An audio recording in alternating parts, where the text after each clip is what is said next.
I almost forgot to start the YouTube art. Rabbit rabbit everyone! Happy Choomsday! Happy April! Hang on, I gotta get the next one. There we go. Alright, where's the button? Hi! Hello! Hello Mage! Hello Standing! And thank you Mage for the 3-month resub. Oh, a whole season. A whole season of Choomship. I really appreciate it. Thank you very much. I hope everyone's having a good start to your week. I hope April is off to a good start. I hope you have not been bamboozled today. I am going to be completely honest. I didn't prepare anything for today. I didn't think to prepare anything for April Fool's Day. Or did I? Maybe I made something so incredibly subtle that you'll never notice. I'll never tell. But yes, I hope you're all doing very well. I did get, I guess, sort of fooled, but not in a good way, because I opened Discord this morning and they had some little like game or something that they had made, and so there was a little pop-up in the bottom right corner to like direct you over to go check that out.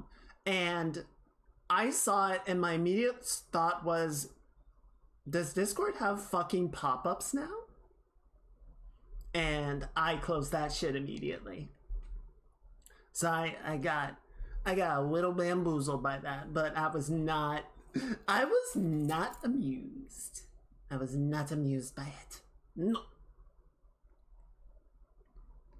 Apparently it was all together, you know, it was just whatever, but I'm just like, guys, don't start doing that. I'm gonna be very angry. But yes, how are you guys doing? How is Tuesday looking for you? I figured what we would do today is just work through some more the animation stuff. I was trying to find some of the like loop animations that like gacha games and League of Legends and whatnot do for theirs. But with a notification. Oh, that's fucking cruel. That's so mean. What the fuck? Why would you do that? Maya switched all of their channels to like cat puns and meow speak, and it is honestly so hard to fucking find anything. I have no idea what any of the channels are supposed to be. So I'm just gonna wait till tomorrow and I'll go back.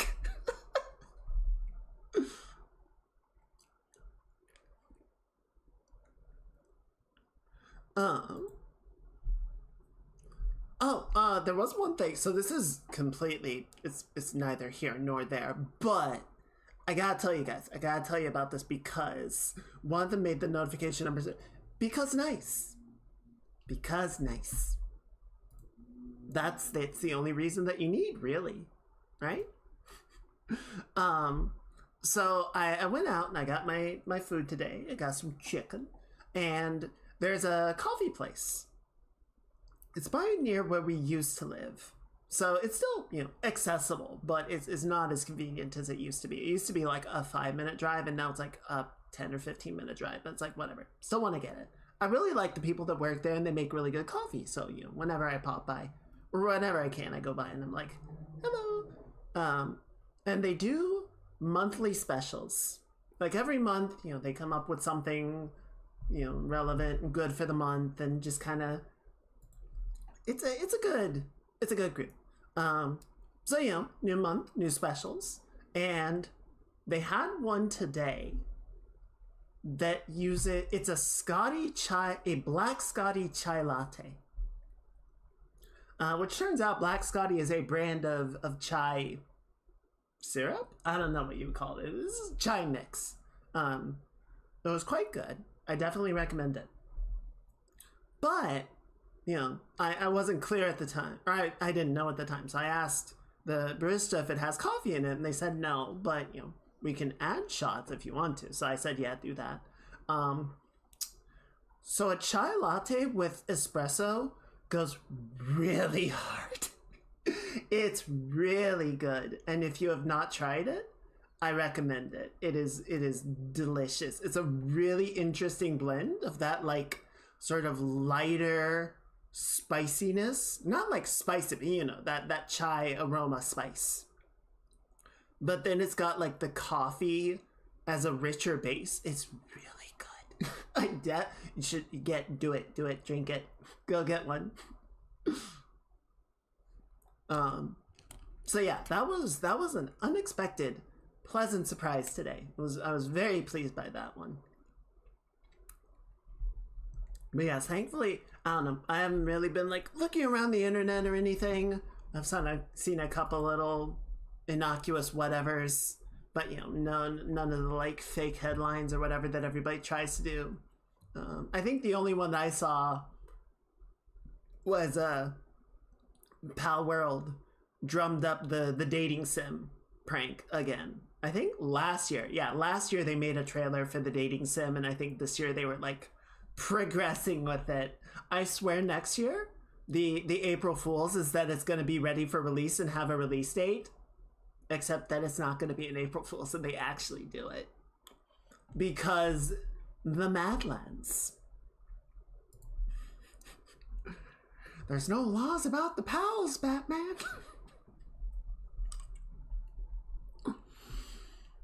But yeah, it's been okay. I haven't been getting a ton of sleep. I've been staying up kind of late lately for not even good reasons, just kind of being a degen. Don't take that out of context. But I don't know, just been staying up kind of late. They have a Steam page for the Valky. Yeah, the actual April Fool's prank might be that it's a real thing that they're working on in the background and they're just gonna put it out and be like, what now, bitches? And then everyone goes, oh no.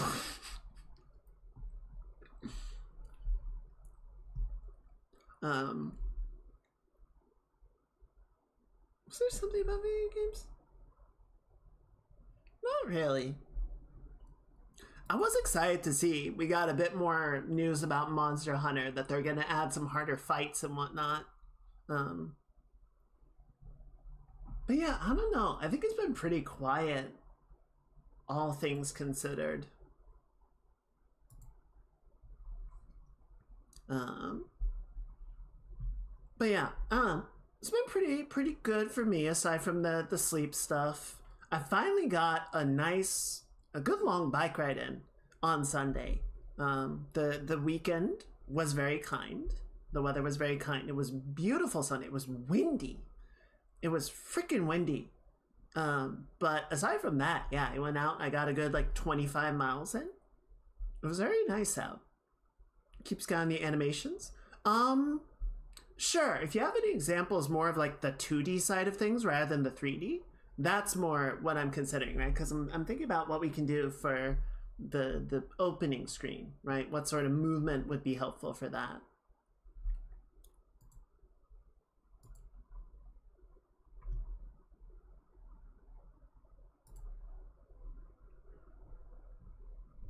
Why is YouTube so slow these days?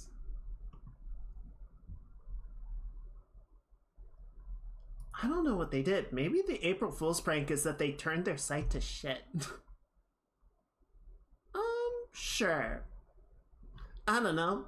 Seems like some people are appreciating the showcase. But yeah, probably for the best not to spam it. Having trouble loading the page yesterday. I don't know what it is. I feel like something in the performance is just going really bad. Hey, Tech. Hello, Master Chef. If you guys didn't see, Tech cooked up a very lovely commission, and it was a delight working with them. Thank you, Tech. Welcome in. I hope you are having a very lovely week so far.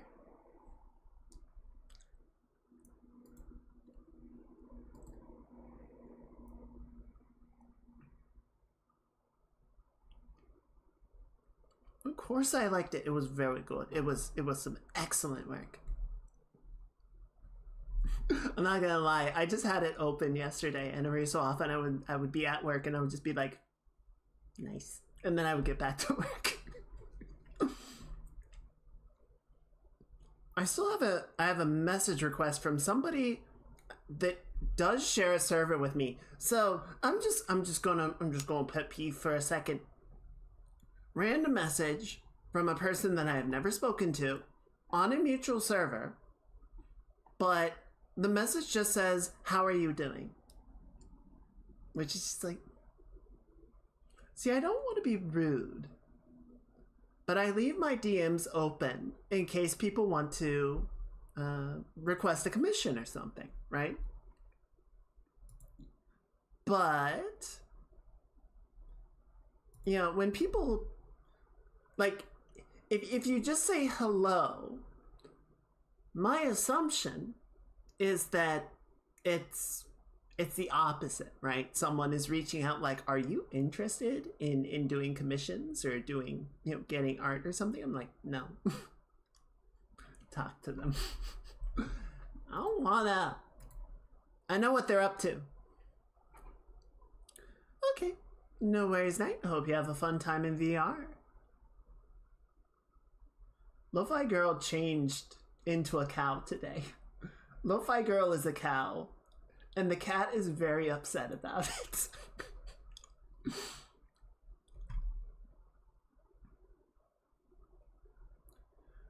Well, I think it's good etiquette to ask if it's okay to DM first. I think that's, you know, respectful.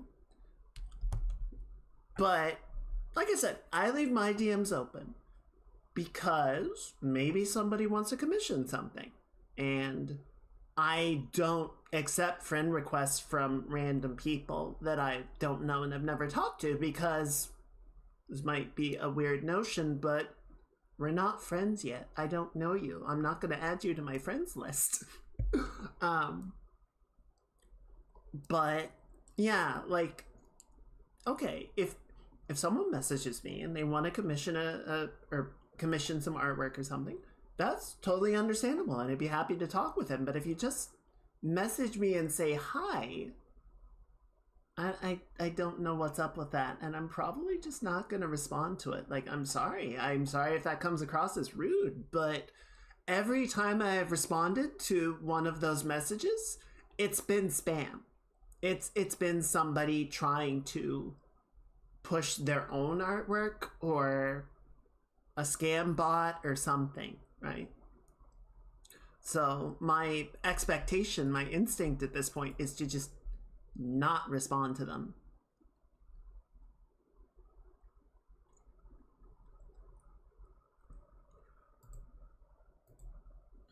Yeah, thank you, Mage. This is what I'm thinking about. This is what I'm looking at. So yeah, just a little bit of motion to the hands and the arms and a little bit of sway to the torso, I think, will get us all the activity that we need, right?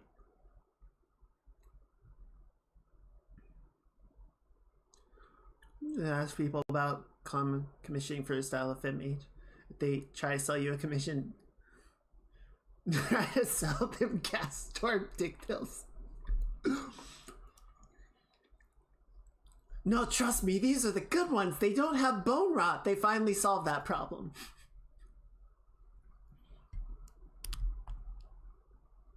Oh, though, speaking of solving problems, I linked this on the Discord, but there was a video I saw earlier that was insane. It actually was like, oh my god, we're actually chroming the fuck out. So a trial run in Australia was able to successfully transplant an artificial heart into a patient. Completely mechanical heart. And I believe the reason that this was a particularly impressive feat was they were discharged from the hospital.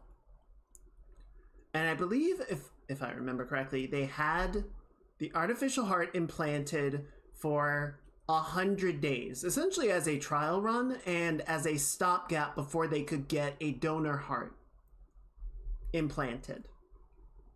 So it wasn't, a complete permanent replacement. And I believe the machines that they have now, the design that they have now, is, supposed to run for, or be able to run for about 10 years. It's like 3,000 days operational time. I'm sure there's a lot of questions about, how well does the battery maintain integrity, etc., etc. But the fact that this person was able to get this and have virtually no side effects, not even be able to feel it internally, and was able to leave the hospital with it is like, holy shit. It's honestly amazing. So that was incredible to see. Again, it's a step, right? We are not there. We don't have a perfect, fully functional artificial heart, but it is able to do even things like increase the circulation rates to support things like exercising, right? It's not just at a static level, and if you try and overexert yourself, you're gonna die. It's able to respond to changes in need. So it's honestly incredible. And I think if they could get it to a point where it's like, okay, well, we don't have a donor heart available for you. We're working on one, but it's going to take time, and we see you are in a bad way right now. So we're going to put this in, and that will improve your quality of life and give you more time until we find a donor. Even that would be such a lifesaver, a literal lifesaver. So this was incredible to see, and I'm very hopeful that we get some more improvements with that in the near future. Every so often you get a little bit of good news like that, and it's just like, nice.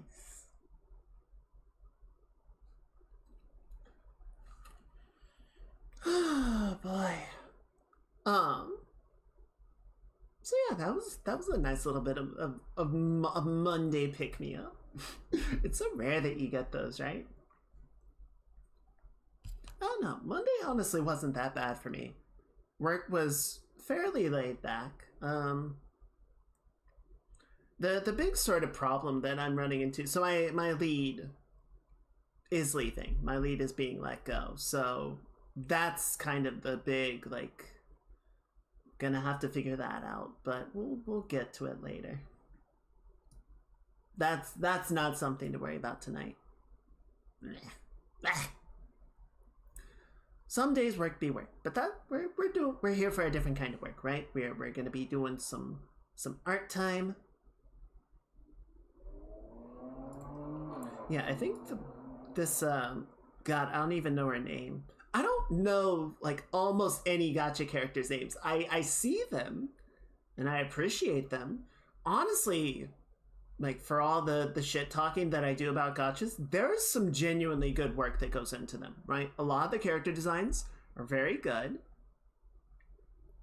There's some very high quality animation, especially out of MiHoYo. The music is really good. Like, the main issues that I have with gacha games are specifically the gacha, right? The role system, the monetization. I do feel like a lot of times the game mechanics themselves are not, in my opinion, compelling enough to keep up. You know, I feel like Zenless Zone Zero gets a lot of, or not a lot, but you know, it's fairly well received from a mechanical standpoint. But from what I've seen of it, is just kind of like a watered down Platinum game or Devil May Cry. It's just kind of it's mimicking the gameplay, but it doesn't actually have the sauce. It doesn't have the energy of the games that it's trying to replicate. It's just kind of enough. It's there. It's serviceable. If you want animations for specific characters you come across, feel free. I appreciate it. Like I said, I don't know any characters. Like, I know a few by name, but that's really the extent of it, and I wouldn't know where to start.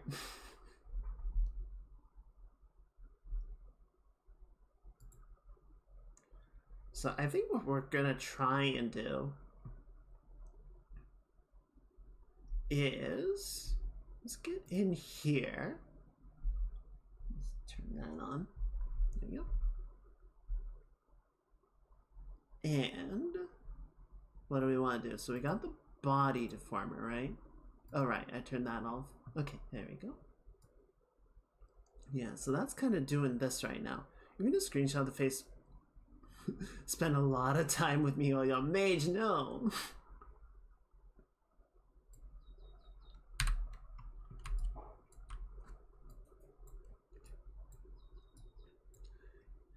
You must resist their siren song of the whale.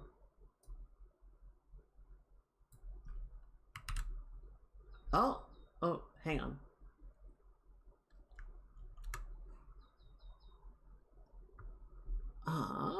Where are gem glows? We gotta add these to the deformers for the body because they're not getting brought along right now. And then let's just turn the gem glow up for now so that we can properly see it, right? And just make sure that that's sort of following along as we want it to.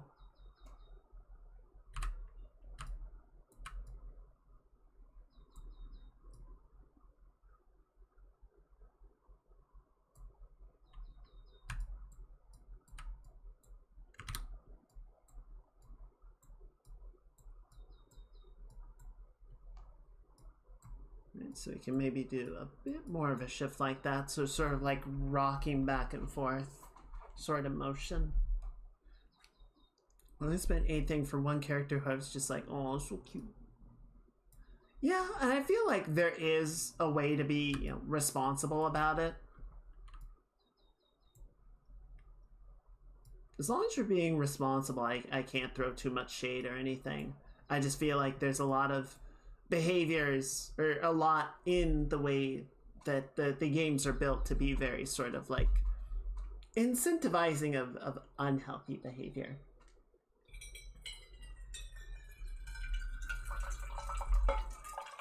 Oh, there was one other exciting bit that happened this weekend. So after we ended the stream on Saturday, I saw I had a message from my roommate that a package arrived.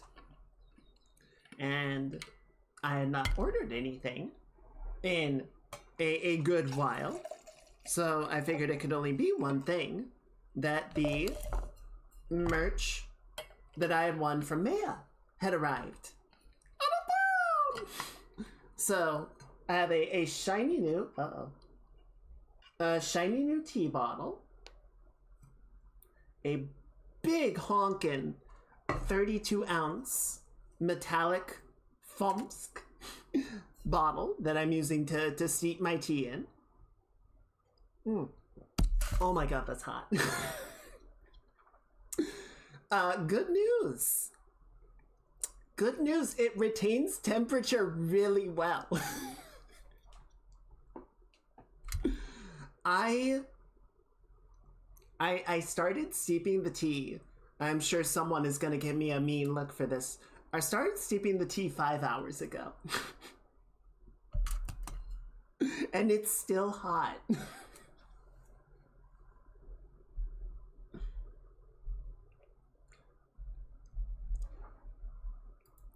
What? I like my tea really strong. Okay, so I might honestly need to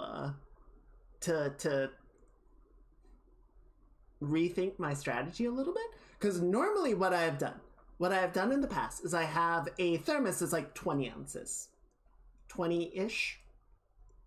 And I have a plastic bottle that's 32. So I would start the tea and let it steep for a while. Like I would boil my water and I would put it in the metal thermos, put the tea bags in there and let it steep for a long time. And then before the stream, pour it with the syrup into the plastic bottle and then fill it up with water. So because only like 20 out of the 32 ounces is actually steeping, I let it steep for a long time because then the extra water is going to dilute it. But with this, because it's the whole 32 ounces, the whole water, all 32 ounces of it, has been steeping for the entire time. It's really strong. That's really strong. So I might need to adjust my timing a little bit.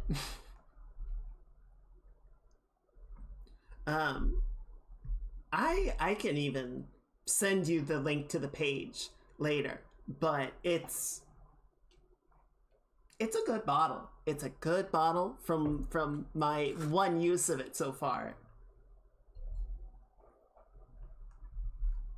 Yeah, I'm quite impressed because the temperature on the outside of the bottle is like completely normal. There's no, it's completely room temperature on the outside, and then the tea is still it's still hot on the inside. It's not warm, it is hot.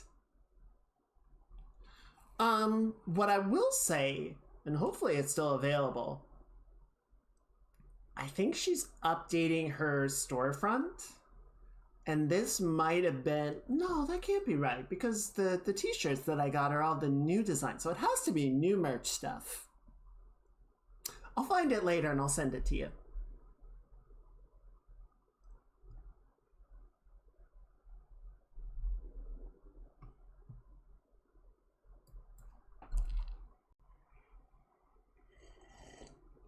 I'm just gonna sip that very gingerly. But yeah, that was very exciting. So yeah, I got to request a few things. So I got a pair of t-shirts, which are both very nice. They're good t-shirts. I got the bottle, and I got a hoodie, which is honestly a very stylish hoodie. It looks very nice. It's quite comfortable. It's pretty insulating. I'm not gonna raise a stink about it, and I am hesitant to even say anything because I feel like I'll sound ungrateful if I do. But if I were to levy any sort of criticisms, I think this is a common one. I wish it had a zipper.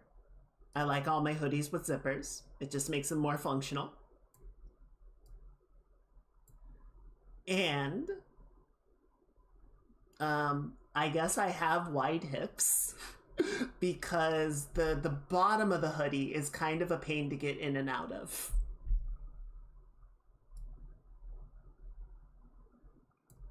It does not get around my shoulders and my hips very well. The rest of it fits very well. It's just like the seam work on the bottom is too tight.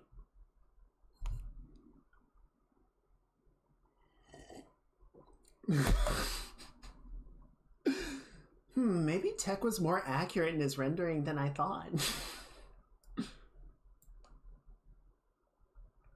Looking respectfully. Ooh, who'd you get merch from?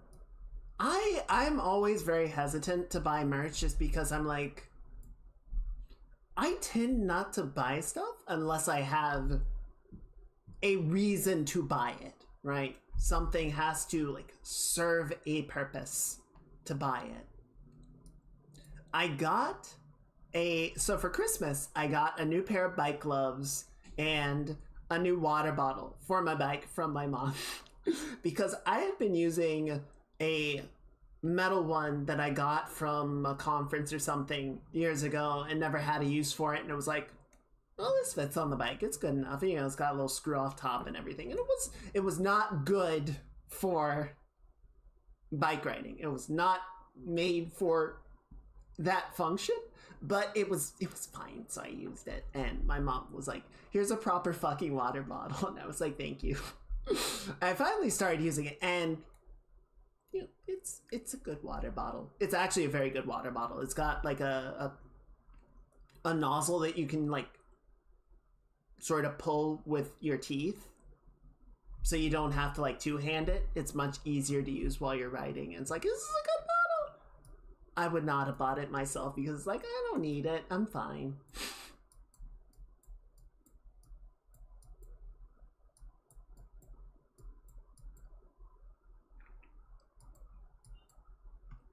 Ours works on Cinder. Oh, that's exciting.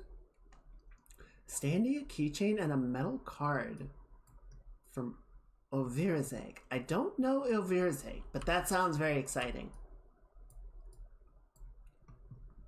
I feel like if I were to do merch, a standee would be fun. A standee would be very fun. I feel like a standee is a very doable sort of like slightly higher end product compared to like plushies or figurines or something. It's like a step above an acrylic keychain without getting all the way into, you know, figurine or miniature levels.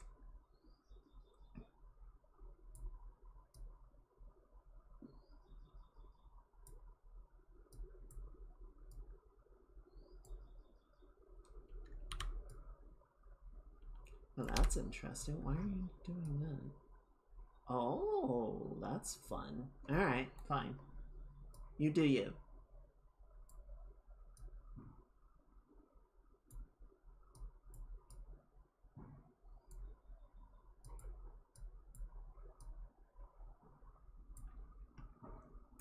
Takes a big part of the process out too. Exactly.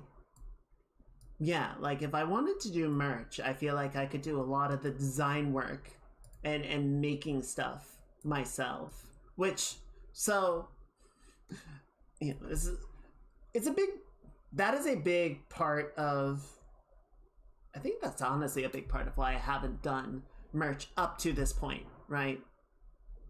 On the merch page, but no bottle. Huh.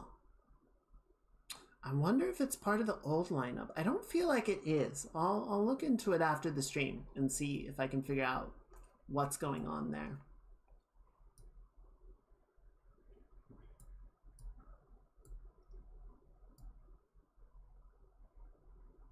Hopefully it's not gone. That would be a real shame if it were. But I shall investigate and get back to you. At the nearest opportunity.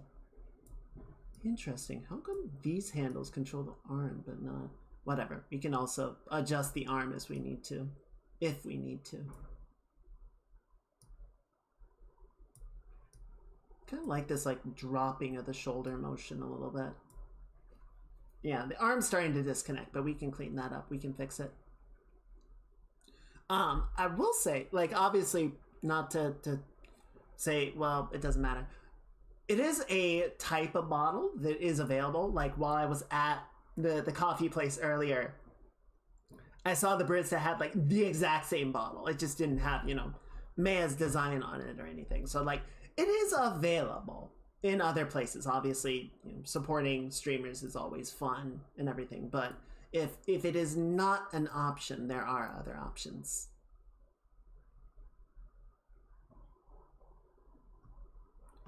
I have like 10 acrylic keychains. It's more keychain now than keys. Twisted and adorable.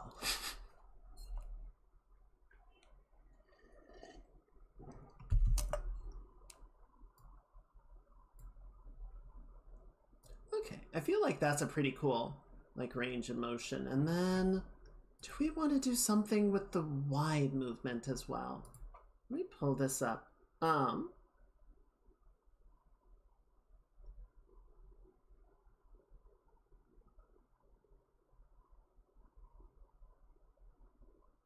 gonna say no. Set up a bookshelf dedicated just for merch you get from people. See, and that's a big part of why I never get... I never enjoy stickers. I never get stickers. I never like them because I never know where to put them. I'm always like, is this a surface that I want to put a sticker on, and that a sticker is going to be safe on? I think it was Maya actually had a really good solution for that. There are sticker books that you can get that have like a surface that you can apply a sticker on and then easily take it off if you do want to apply it to something. But otherwise, it just sort of works like a scrapbook, and you can just collect all your stickers in it. Oh, that's a good idea. You can put it on playing cards and then get like a binder and put it in that way. That's a cool way to present them too.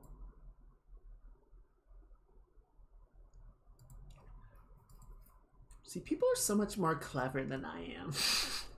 I just get anxiety about it.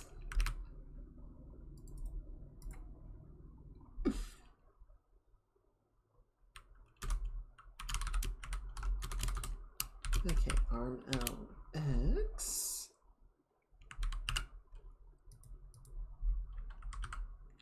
Only works for small ones. That's true.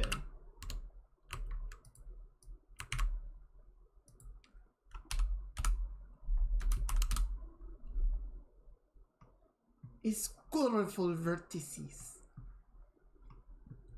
Hello, Tisha. Good to see ya. Welcome in. Happy Choomsday. I suppose it might be Wednesday for you already, but I hope you're having a good start to April. Spring is here proper. God, the freaking... We got so much daylight all of a sudden. I'm used to starting the stream like... It's dark, it's nighttime. That means it's time to start the stream. And it's like, no, I could still go out. Okay, where's my... There you are. Okay, so arm LX. Let's just go ahead and change the names for all of these while I'm thinking about it. How are you doing, Tisha?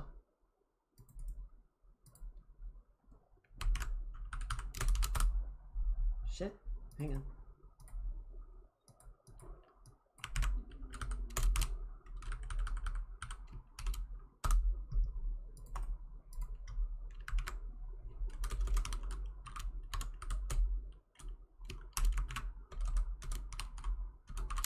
There we go. Okay, cool. There we go, there we go, there we go. Okay, so arm L rotator, so we're gonna bind it to this first. Albeit busy. Hopefully a good busy. Hopefully nothing too crazy, nothing too wild or out there. I'm doing well. I am doing well, thank you. It's another week. And we're doing okay. Just working a little bit on this here opening screen of ours. Let's get those binders for normal sticker and paper, doing that for the bigger ones, but I haven't anything. Oh, like just a full page sleeve? And just having that for the entire sheet or something?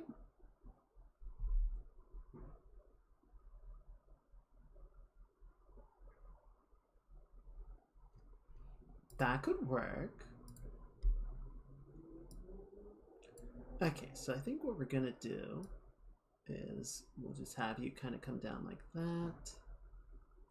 Oh shit, I need to add the glue to this arm. We'll do that in a minute. I'm gonna shift you up a little bit as well. Alright, let's reset everything to 0. Then we're gonna grab you. Then we're gonna grab the body. And we need to go in and we need to glue these the same way that we did the other ones. And that's gonna be a little finicky. Okay, so the red is for the arms, so we can move that right there, and you can go right there. And then we're gonna need another one to go right there. And then you're gonna go right there. I think we'll add, we can add a green controller right here. And a red controller right there. And let's put these two together. No, that's not what I asked. I like the stickers. I spent too much time trying to think about ideas for it and put stickers on laptop that broke, then lost the stickers. See, that's my concern. That's why I always get super anxious about putting stickers on stuff, because it's like, is this what I want to put the sticker on? Is this going to last long enough? Even though a lot of times the stuff would outlast the sticker. But I get nervous about it. I'm like, I don't want to lose the sticker. I like the sticker.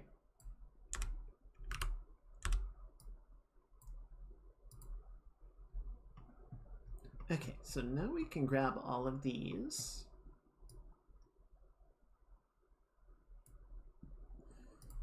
Great, so we'll grab these. Okay, actually, before we do that, let's add 2 more control points. We're gonna get rid of that. We're gonna connect this, and then we're gonna go like that, and then we're gonna auto connect, and then we're gonna go boom, boom, boom, boom. Grab all of those. We are missing that one, and we'll see if that becomes a problem, but I don't think it will. There we go. Immediately sleepy. Read the above as after I put stickers on the laptop that I broke the laptop. That's a sticker to rival Metal Gear.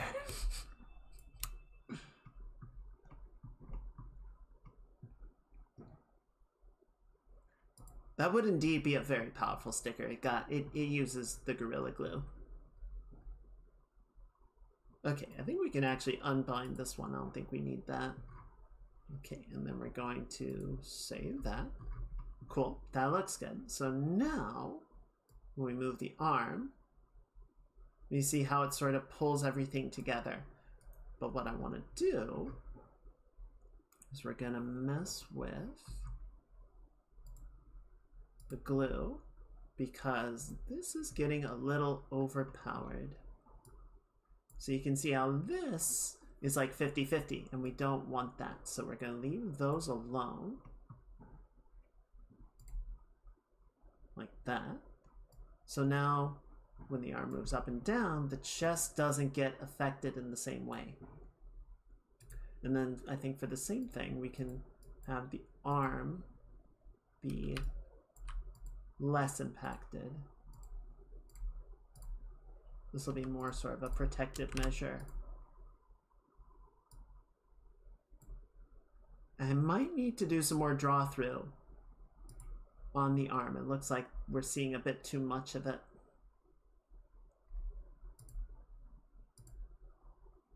Yeah, okay. We can go in and clean that up. Strong glue and flex tape. This sticker will outdo the ending of the world. All shall fall to ruin and despair, but this sticker will endure. The last testament.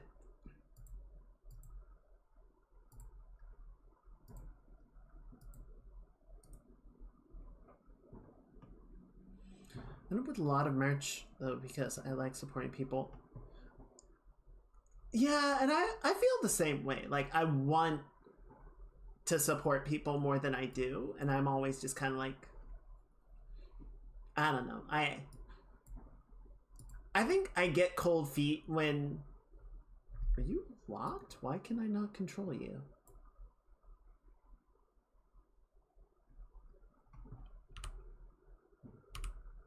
Oh, because I'm on the wrong tool. There we go.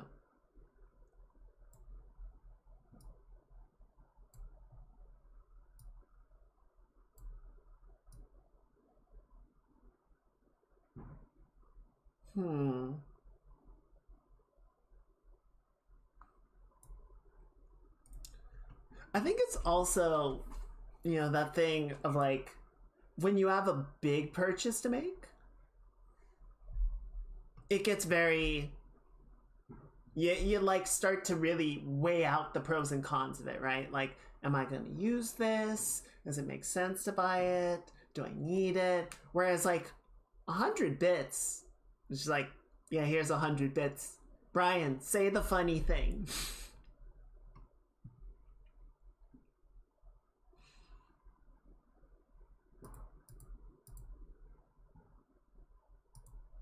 And yes, we're getting movement in here. It's happening, albeit slowly. I'm still kind of playing around with what I want the movement to be, but it is happening.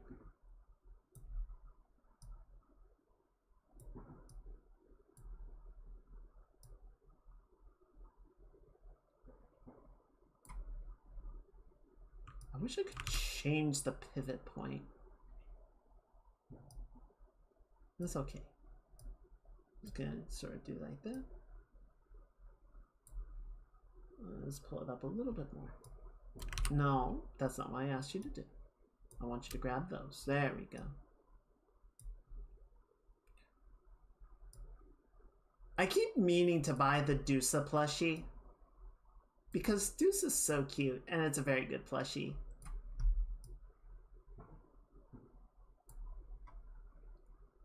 But I keep not getting around to it.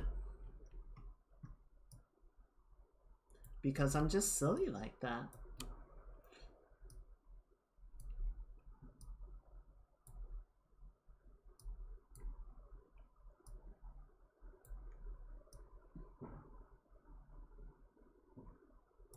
You know what? I think I'm gonna do this on a separate parameter just so that I can kind of control it.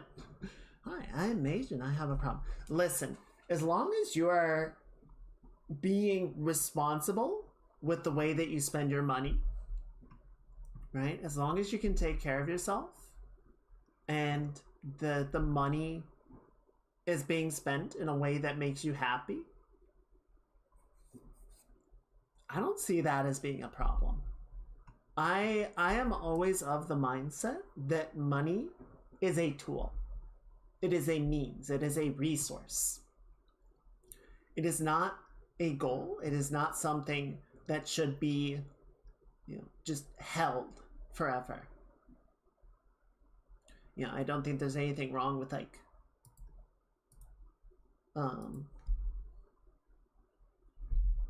making sure that you have enough money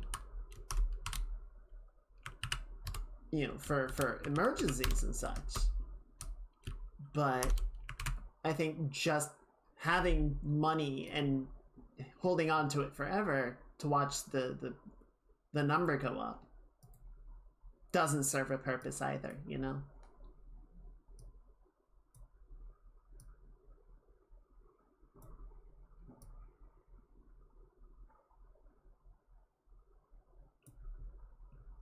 Okay, so now we're gonna do something real stupid and see if this works. It's probably not going to work, but we're gonna see what it does.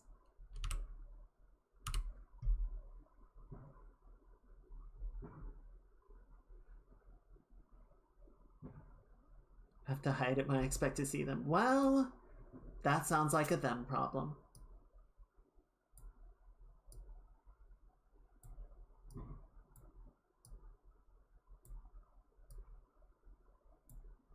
I don't think we have the controls over the image that this is gonna work. No, not really.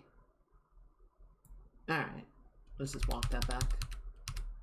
I don't think, yeah, this hand is gonna be fairly straightforward in its movement, I think.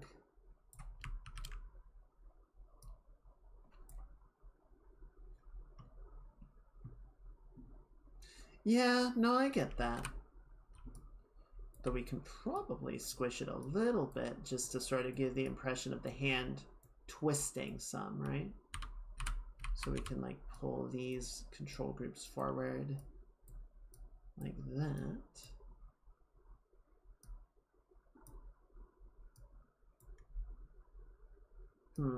I do think I want to do a little bit of redraw perhaps on the hand just to clean this up. It's a bit low effort.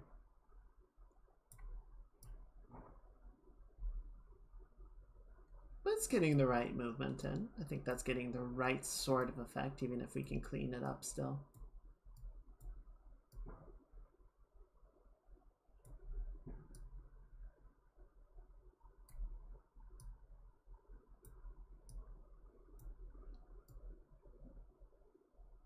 Oh, but you know what? We need to bring the thumb over some too, because it's getting weirdly like pulled out to the side.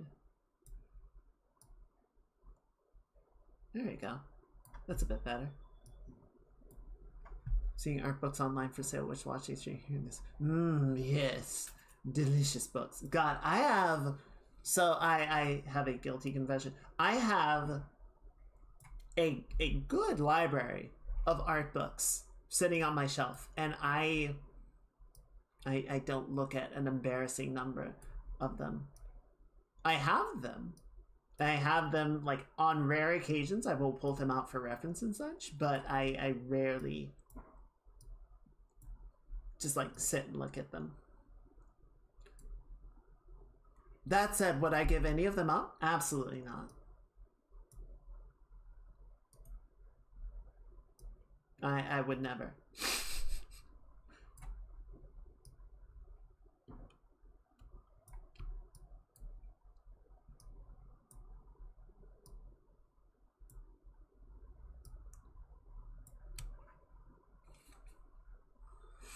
Scrolls for the scroll throne.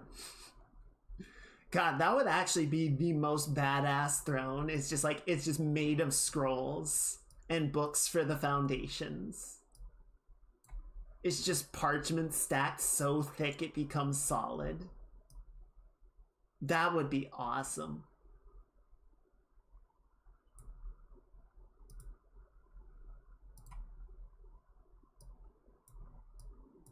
Oh shit, okay.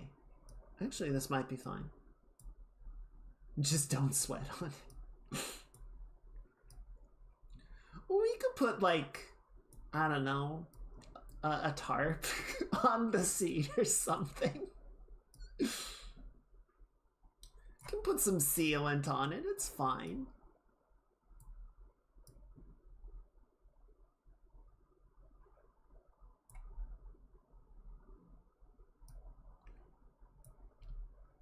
Okay, we're gonna try one more move, which probably won't work. This bad boy can fit so many paper cuts. Paper cuts for days.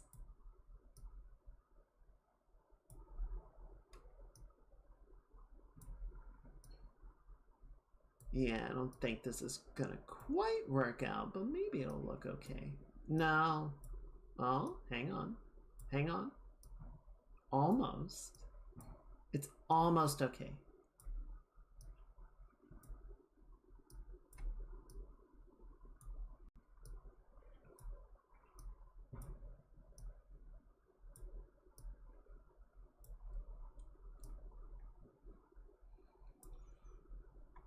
Are there books in Monster? Oh yeah.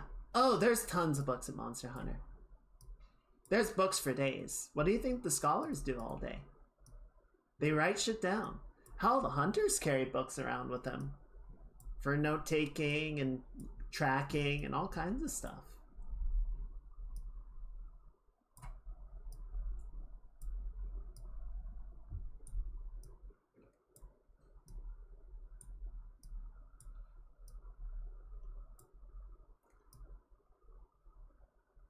And every time Alma sicks us on unsuspecting wildlife, she has to write it down.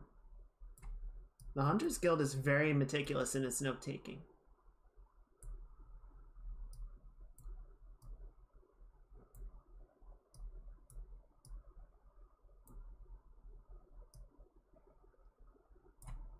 Okay, I think that's actually working all right. The main thing is just to bring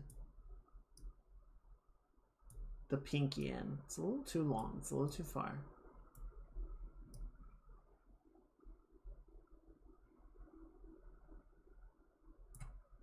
I think we're gonna sort of bring this whole like blue half of the hand in a little bit more. Whether for reading books or using a giant book as a hammer. Hey Capcom, I got an idea for the 15th weapon. You're gonna love it.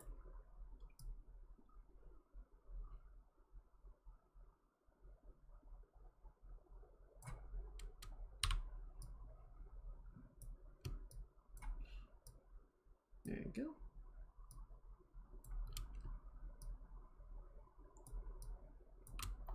Look, I'm sure it has been attempted at some point in the history of Monster Hunter. Not as like a game mechanic, but in world. Someone has tried or had to bonk a monster with a book. I'm sure. Okay. I think that works well enough. And we might not go, all the way down. We might stop like halfway. But I think it gives us a nice little range of motion. And if we were to turn the circles on, just to kind of see how they sit, right? Or how they would sit once we get the circles in. It's a nice little, like, do-do-do.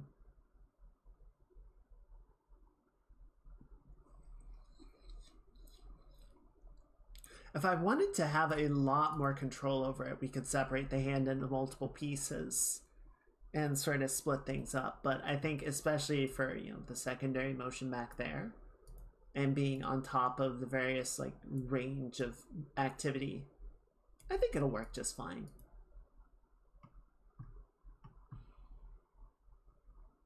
All right, let's set up this other parameter.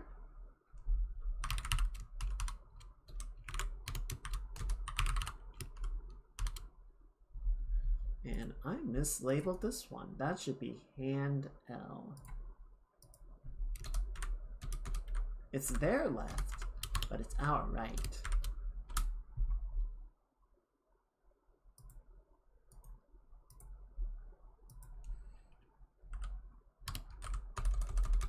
There we go. So yeah, now on this side, and I haven't done...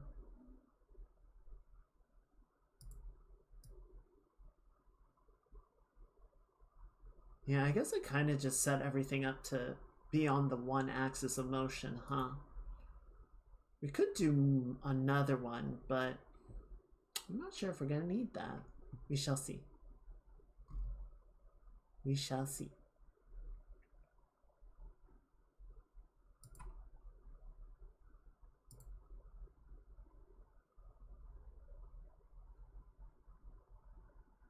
Okay,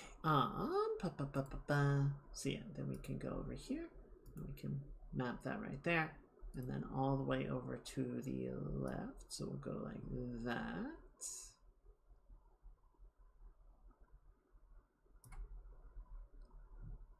And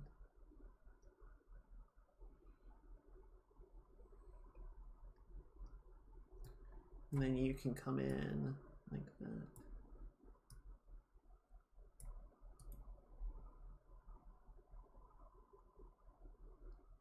I think what we might actually do, especially for this one, is we can grab the rotator for the forearm, and then we can bind this to the other parameter. Nope, don't do that. So we can go like that, and then you can go like this. Nope, because that's the wrong perimeter. There we go. Okay, all the way over. There you go. Perfect. Yeah, so now we have that on an independent parameter from this, so we can have a variety of motion.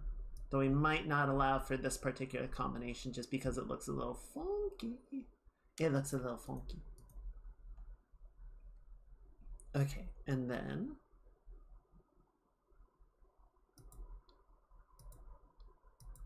I feel like this is backwards. No, maybe not.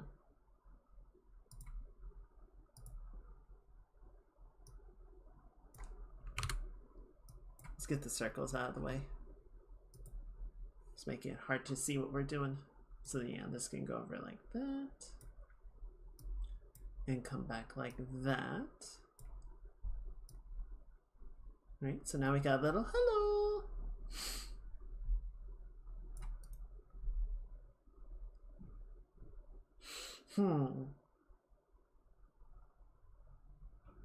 Okay, I think we do need it this way, but we're gonna see how. We're gonna need to see if it does the thing. So yeah, for this, we're just gonna sort of grab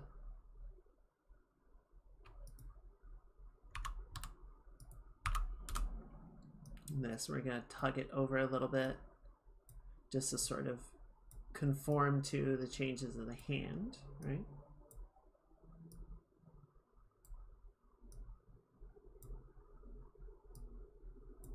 Sort of pinch it down like that.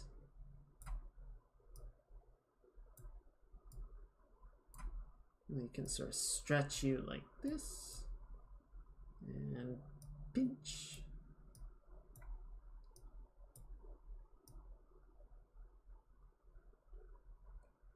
Just a little bit of wiggle to help ground that. I'm going to measure a poster and forget the measurements by the time I sit down. Can I offer you a sticky note in this trying time?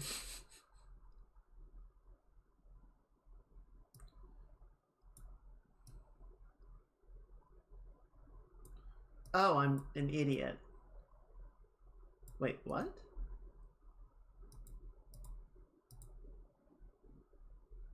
Oh. Oh, I already did this. Wait, but you're not doing anything? Okay, wait, if you're not doing anything, then let's just unbind this because that's not serving any purpose, is it?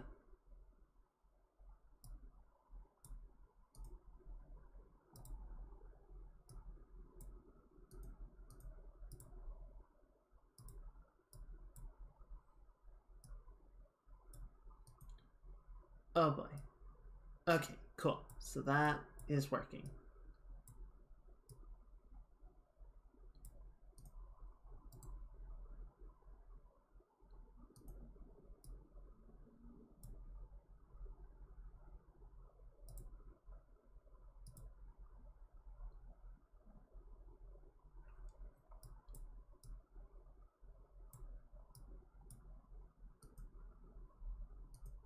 Okay, so we're just going to do a little bit of the same thing here.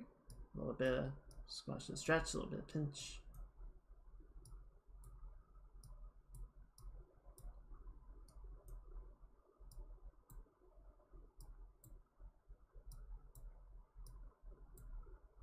There you go. And a little bit of stretch over here, and a little bit of pinch right here. Cool. Okay. I forgot some of the stuff that we had done last time. Oh! Oh! Oh dear. Alright, I'm back. I'm good.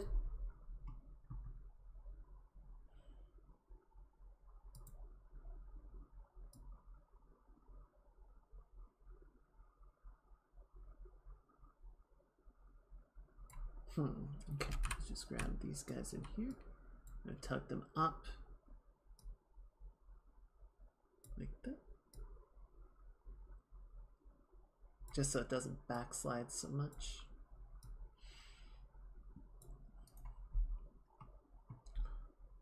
Okay, so now we've got some movement, and then I want to add one more parameter. Or we're going to borrow one more parameter, I guess I could say, is we're going to do hand our fingers. Set that to a value of -1 to 1. And then the hand deformer.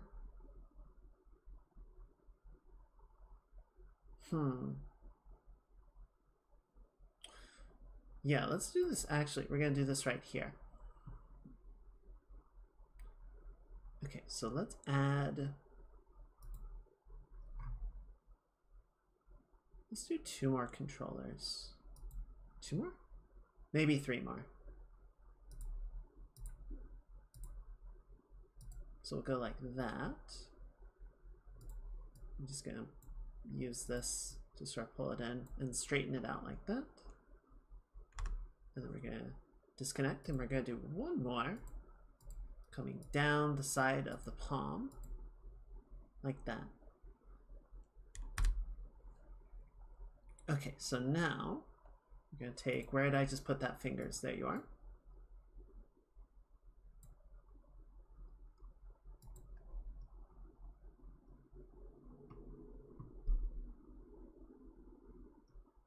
And we're going to grab this mesh. Okay, so we need to do one more thing, because we're totally going to forget to do it, or we're going to have problems if we do not. Which is, we're going to grab all of these and we're going to bind the entire thing together like that. And then we're going to grab our glue.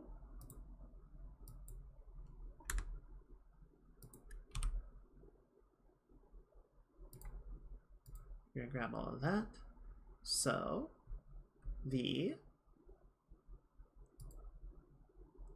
okay, so which is it? So the hand right should be that. So we're just going to paint the entire thing green.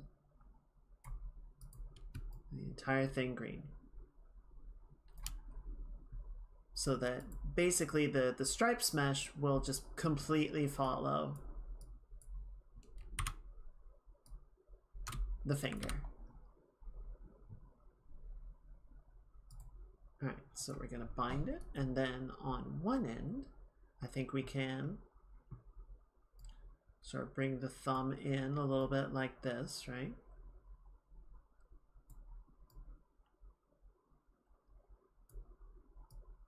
Maybe not quite so much there. How's that look? That's pretty nice. I think that actually works pretty well.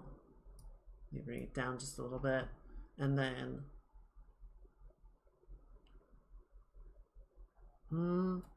what kind of movement do we want here? Maybe bring the pinky and the ring finger together? No, see, if we do this, I feel, yeah, see, they start to get really, like, weird and compressed. So I don't think that's gonna play nice.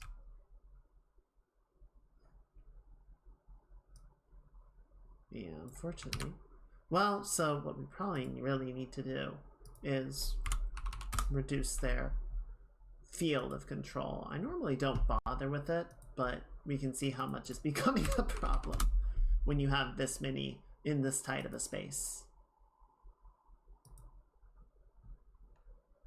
So now we get less influence.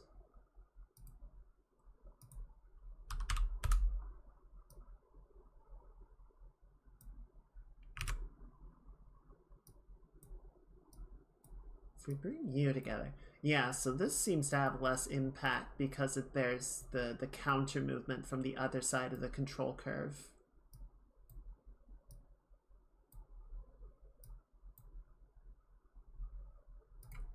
I'm gonna add one more point right in the middle here just to give us a bit more flexibility.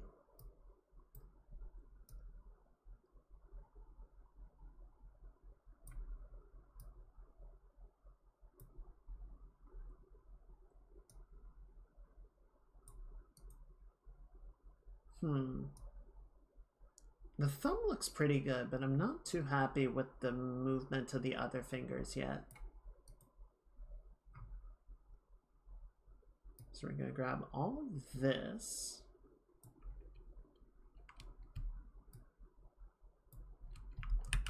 We're just going to copy those positions and paste them in place.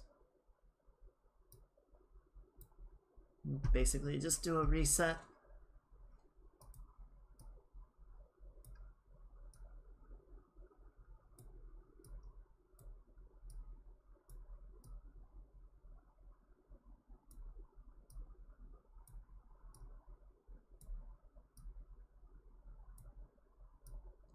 And sort of see if we can like fake a foreshortening of the finger by pulling these down.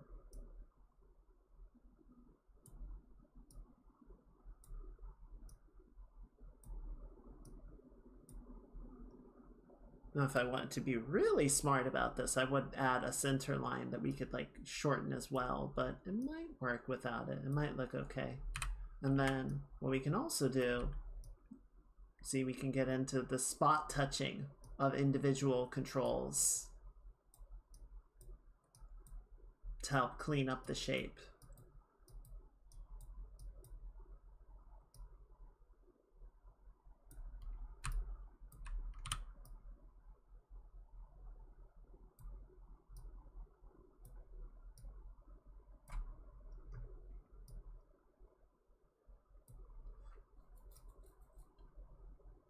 That's okay. It's kind of like a neat little pinching motion of sorts. It does feel like the finger's getting a little bit like stubby and squat, so maybe just cleaning up the form a little bit.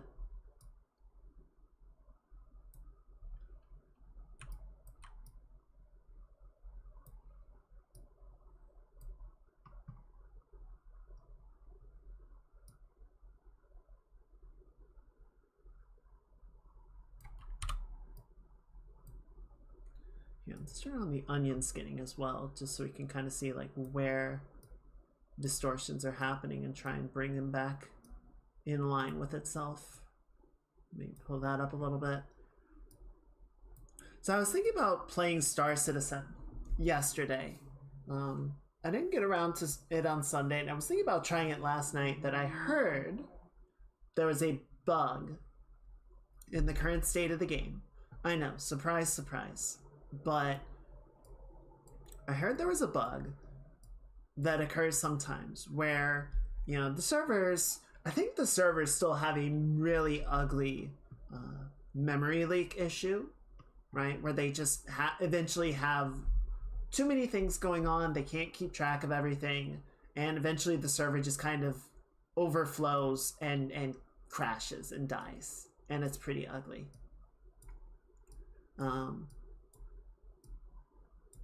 And this has been a long-standing issue of the game. It is a well-known issue. It is the dreaded 30K, and what they have been able to accomplish in recent versions of the game is essentially being able to, you know, not seamlessly migrate most people over to a new server whenever that happens, right?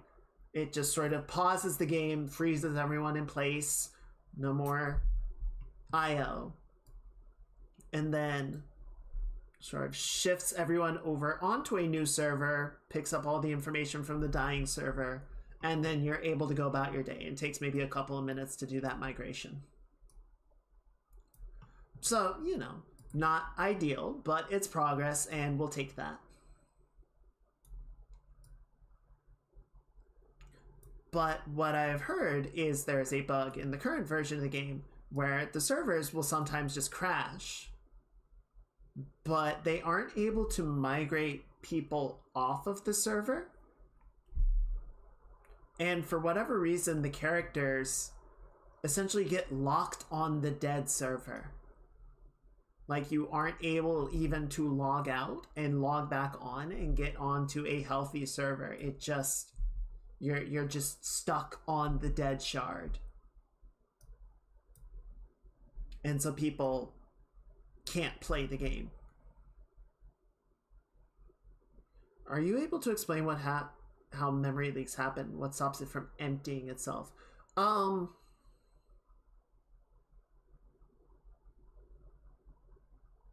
know, not in like a super typical. I know a memory leak is basically that the system isn't able to delete unnecessary information, and so it just has a building up backlog of useless memory until it overflows. It can't... It doesn't have anywhere to store information because it's just full of junk data. But I don't know, you know, what's going wrong in this particular instance that's causing that to happen now.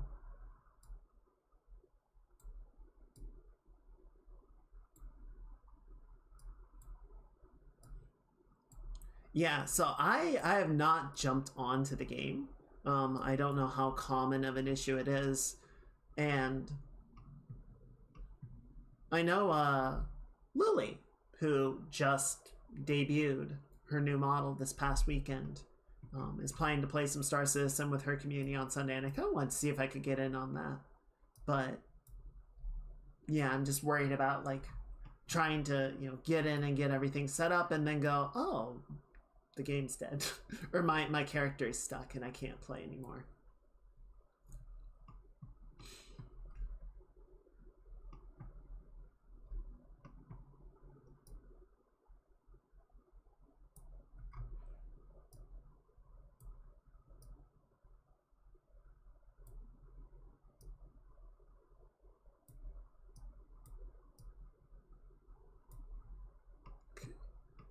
Looks pretty good. It's not a wide range of motion, right? But it's not bad.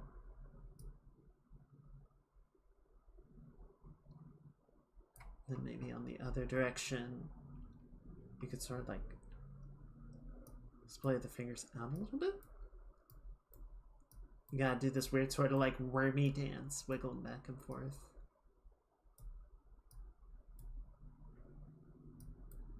Curious about them for a bit, wasn't able to really understand the concept outside of a function like a dam.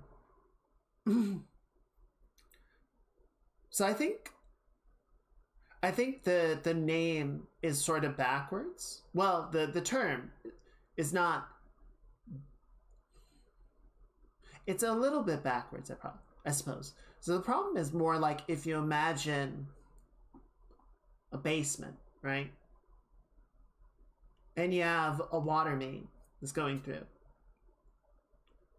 Ideally, all of the data would be properly processed, and when it isn't needed anymore, it's disposed of.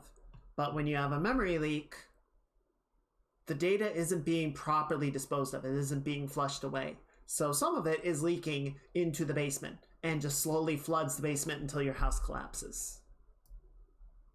That's my understanding as a not programmer.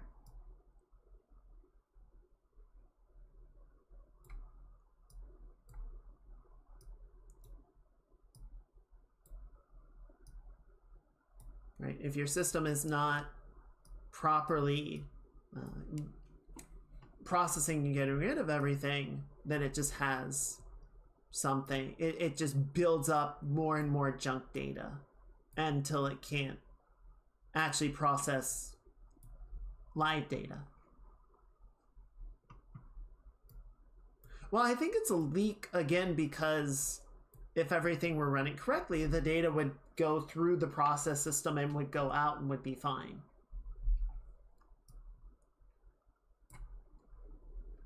And the fact that it is not means it's just sort of like leaking out of the process, leaking out of the system, and just hanging around, causing issues. Yeah, I suppose a memory constipation is a good way to put it. That's not bad. That's not bad.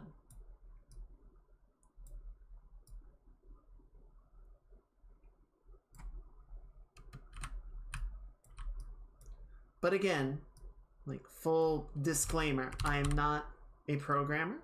I know the tiniest amount of like Python and C, and I've done some scripting for like HTML and shit, which doesn't even count.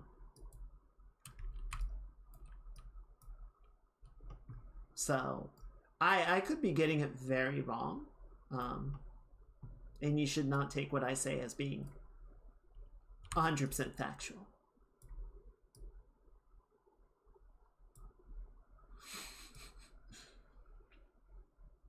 Give him an animal. Have you ever heard of a server wipe?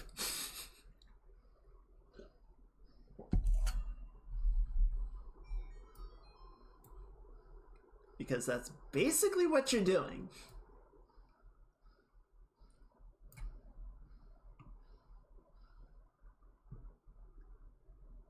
Okay, I think that's a neat little range of motion.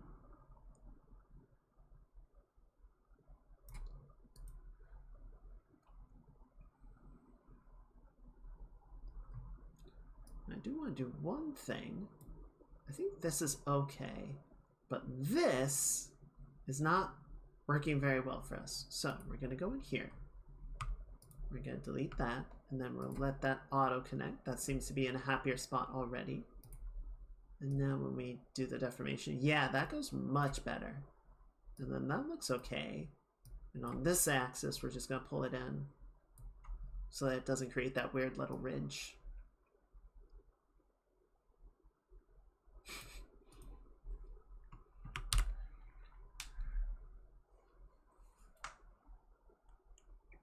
Are you having data constipation? Is your memory backing up and you can't get it to flush properly? Introducing BitLax.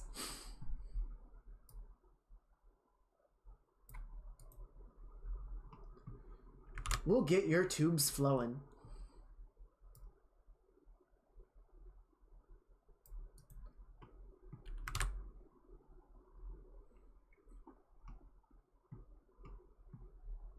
Oh, you know what else? Okay, so similar thing that we just did. We gotta do on the hair.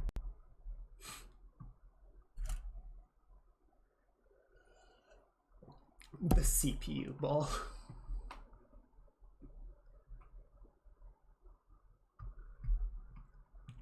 So I was talking about this before, right? We did all this stuff with the physics on the hair. But if you want to get a really nice, like natural, more natural feeling to your hair movement. Oh, give me 1 second. I did not check to see if Mix It Up is running properly before we started. I just want to make sure that it's working. Guess what's not working? Okay, let me restart that really quickly.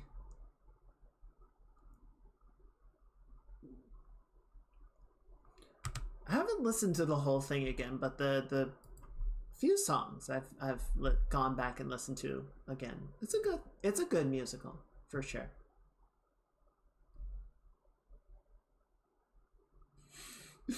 See, Mage, I just said I was restarting that. It's not gonna work. But thank you for the reminder.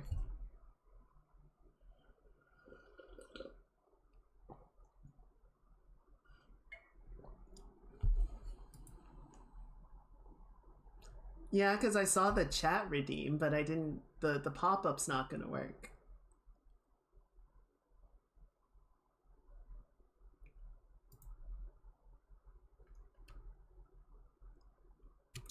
Okay, so what I'm gonna do? Oh, right, that's not gonna work because. Shit. Okay, yeah, this is why I said it was gonna have to redo some of the work anyway, but that's fine. Okay, so what we're gonna do is we're gonna add some new parameters. We're gonna do hair tip physics, if I can spell correctly. Task failed successfully. Let's see, do we need X physics on this?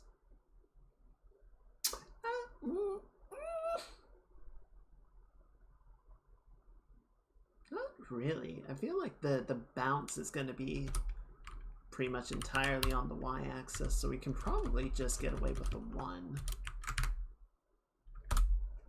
Let's do the 1 and see how it looks. Okay, so we're going to take this and we're going to add a deformer path, and we're going to go boom, boom, boom, boom, boom, boom, boom. When was the last time everyone saved? About 60 seconds ago, but everyone go ahead and save again.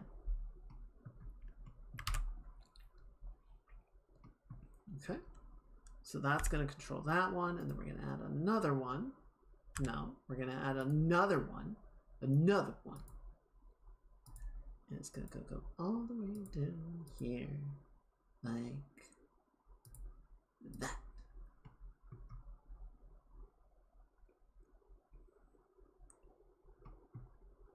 Oh, weird. Why did you disconnect?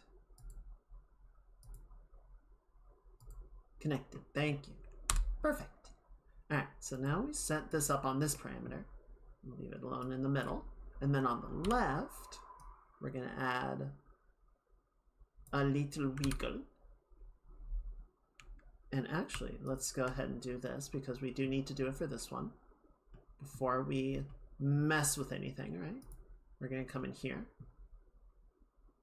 Actually,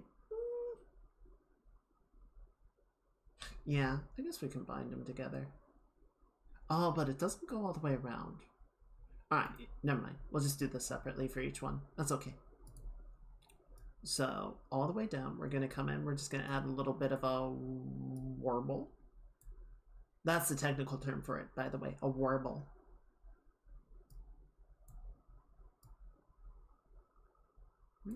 And then we'll warble this down a little bit.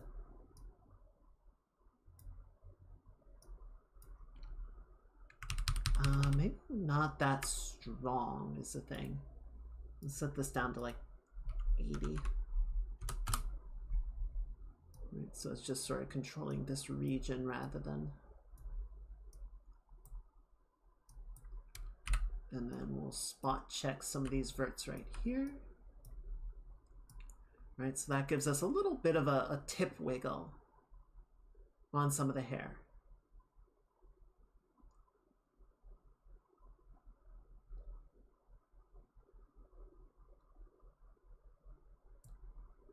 And then conversely, we'll bring the tips, we'll warble them up like that.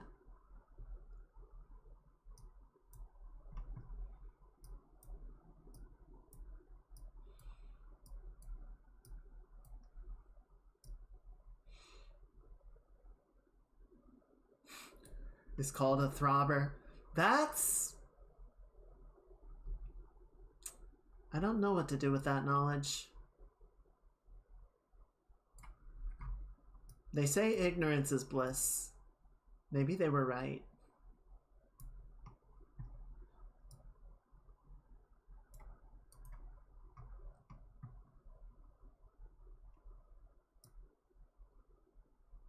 Okay, I'm not going to bother redoing the shadow right now, but you can see how the shadow isn't following the movement of the hair at all. So, well, what I'll basically need to do is once I'm happy with it, just copy this and replace the mesh that we currently have.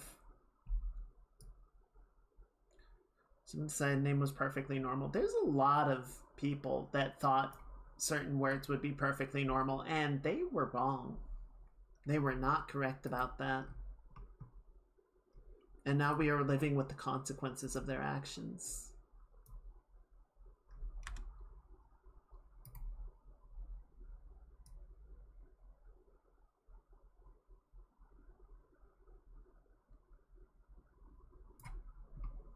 Okay, I'm gonna do one more thing, which is just to grab this little loose hair and curl it up something like that. And then all the way down, we can sort of nudge it until it like passes off the head, sort of fades away, right? Cool, that looks pretty good. And then for the middle bit, we got you. I think we're gonna try and get away with just having one, so we'll do like that. This is a move I like to do just because this helps to keep the root nice and grounded.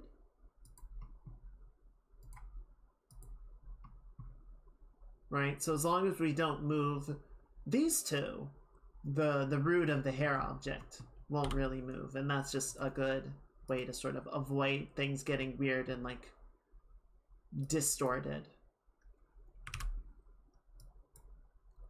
So we can sort of wiggle this down like that. And the point isn't to move the entire hairpiece, right? It's more just sort of, actually here. I don't like how that's looking.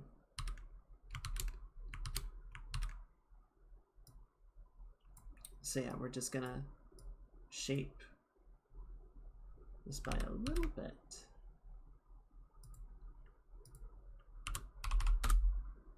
This is just to sort of deform the core of the, or the tip of the hair, right? Just a little bit of extra movement.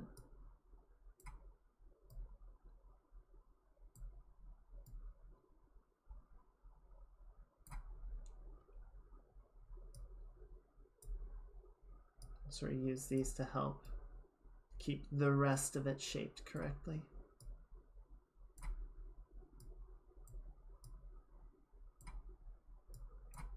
We can turn the onion skinning on just to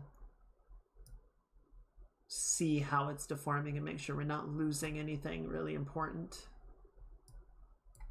Sort of pull this out a little bit more. Let's do like that. I'm trying to get sort of that like U shape upwards, right? And we can just come in with the brush and sort of pull these back down to make sure that they're not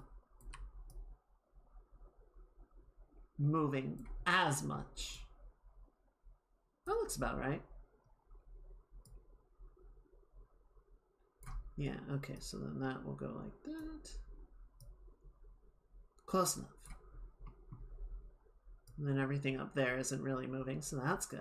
All right, so now we can go in the other direction, and we're just going to sort of waggle this in this way. Yeah, so see, this is getting pulled down really hard in a way we don't want it to, so we can sort of push that. Okay, so stuff up there looks like it's all right. And actually, you know what else we can do that might help out quite a bit? So we can add another set like this. We can sort of pull this out a bit more to the side like so.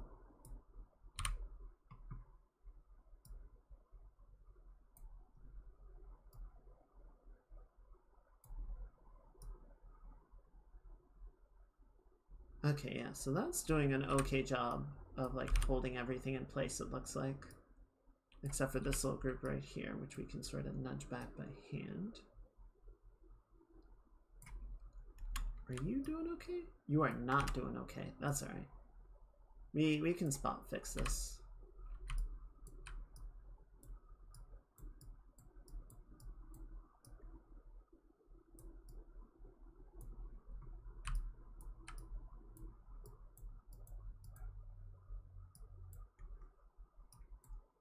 Oh, we weren't online yesterday, so we didn't obviously have a chance to celebrate it in any way, but happy Trans Day of Visibility.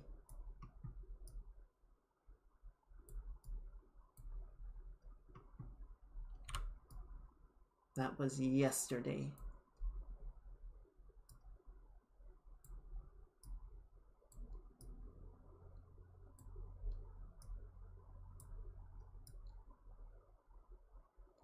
There we go.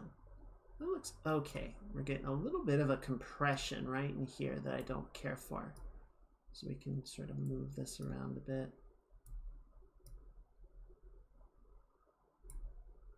Pull this up.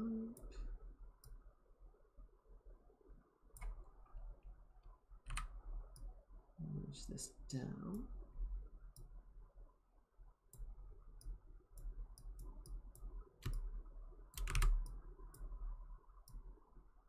That looks about right.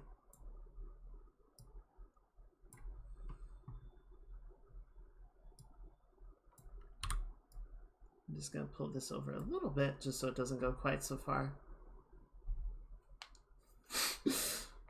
Has Jim really been going at it that long today? Holy shit. But yeah, no worries, Tech. I hope you had a good day. I hope you get some really good rest. Appreciate you hanging out. And I'll see you later. Everyone say goodnight. Have a Tech.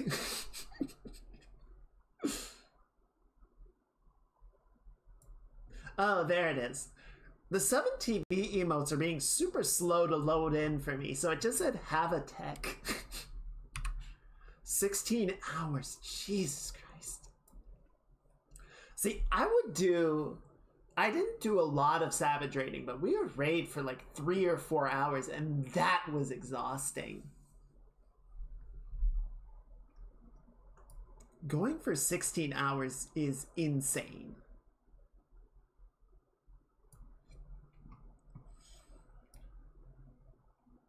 But you know what? That's why she's the GOAT.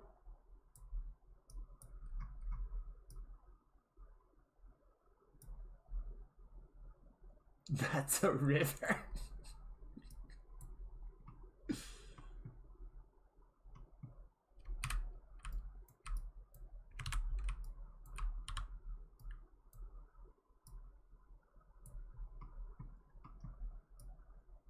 There we go. That looks pretty good. My take.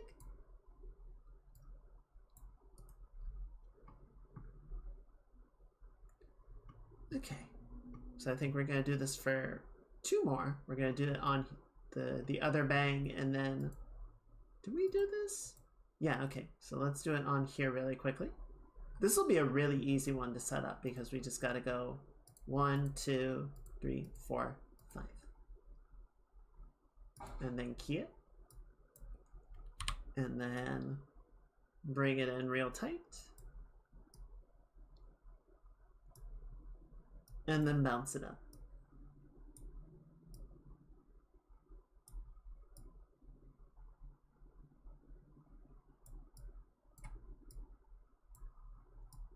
Right, so now we got this cool sort of sub-range of motion within the deformer group.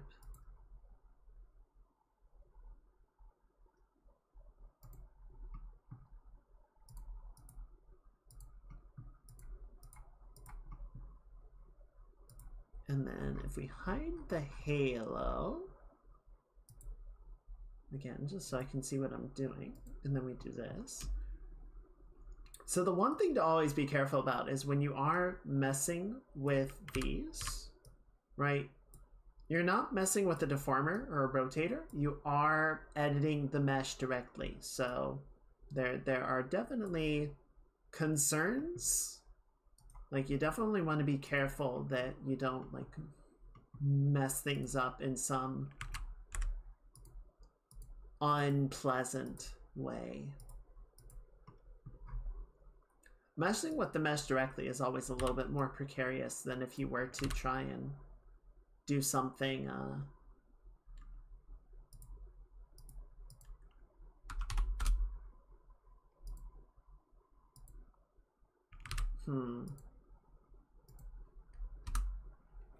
Why is this not updating its size?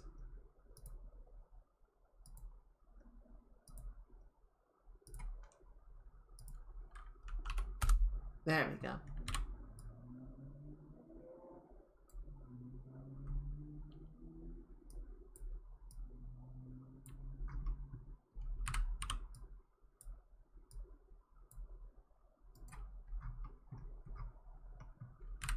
Yeah, so you can kind of curl it around like that. We were talking about this on Mookie's stream earlier. I love animations. I wish I could animate more, but then I try and do like actual animation work. It's like,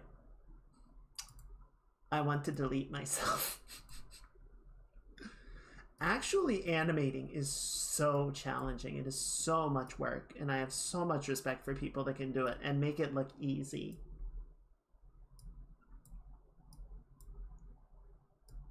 And I'm just like, what the fuck? It's so much work.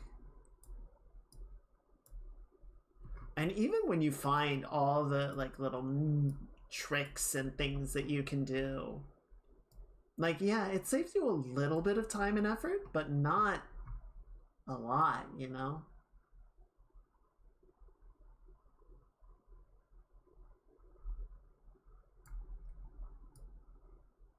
And a lot of times you're like putting a lot of effort in one area to save work in another.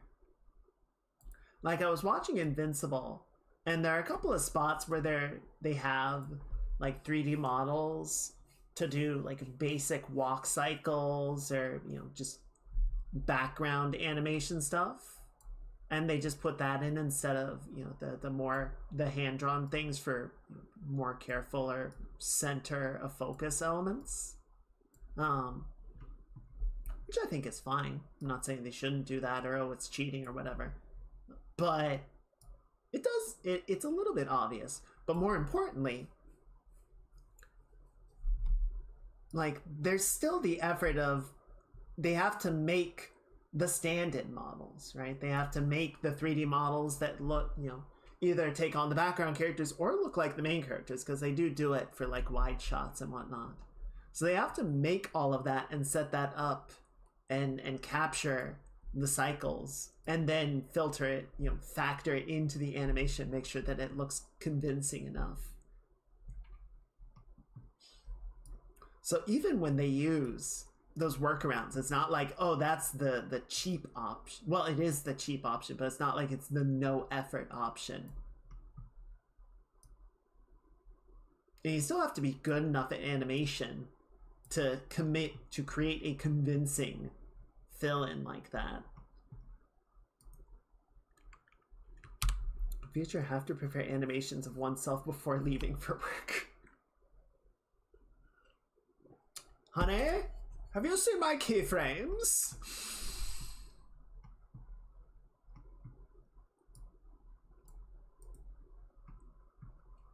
I swear I left them on the timeline.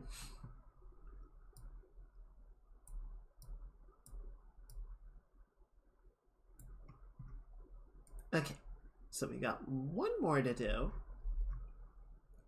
because this one also needs a little bit of deformation. Our back bit.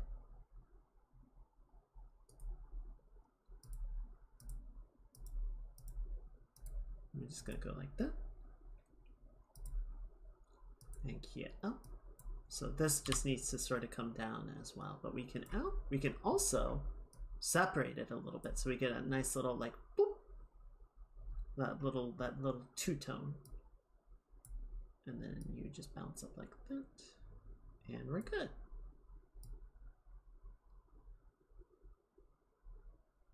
Marvelous.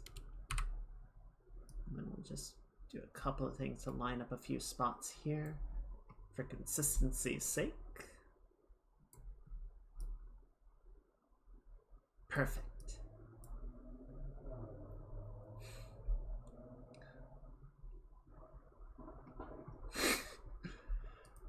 No, I already checked the onion skins, dear. They weren't there.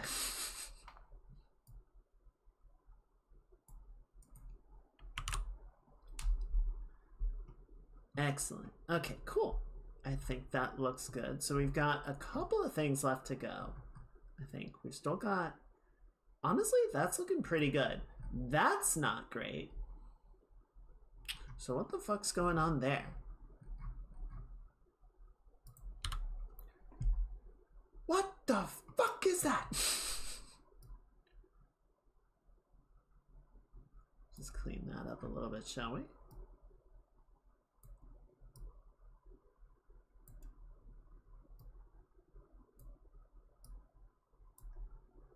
And then arm rotator is kind of getting pulled around, so that makes sense. That seems fine.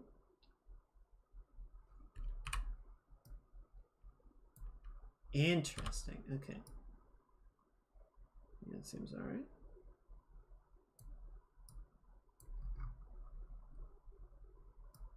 I should kind of pull it down a little bit more.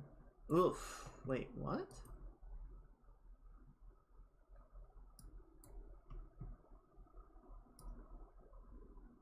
What in the world are you doing?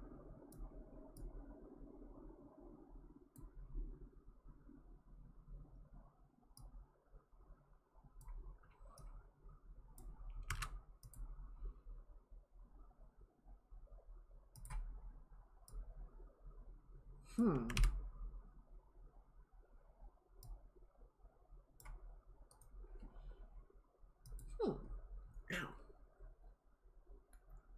It's not the skirt, is it? It might be. Is the skirt affecting it that much?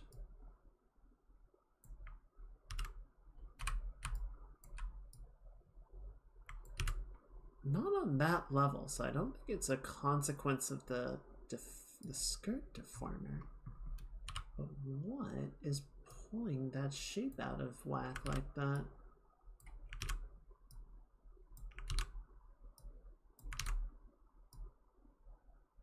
I guess it's this point.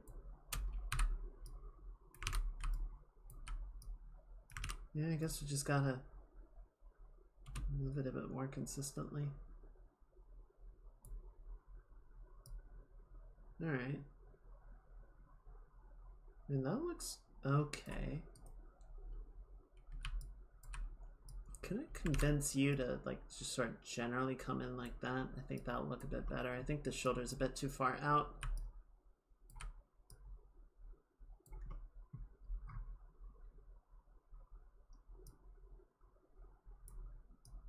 Here we can actually bring that a bit forward and then bring you a bit back for that movement.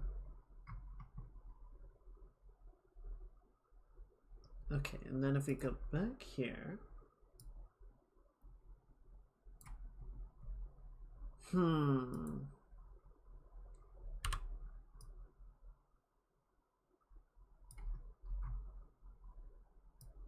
Okay.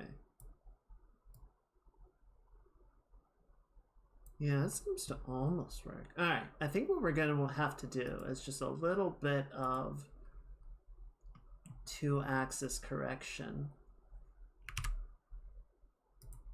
So we're gonna grab this, and then you're gonna go like that. We're just gonna, let's see if we tug that up. Okay, so we can't tug that up, but we can go like that. There we go. And then we can sort of pull that back.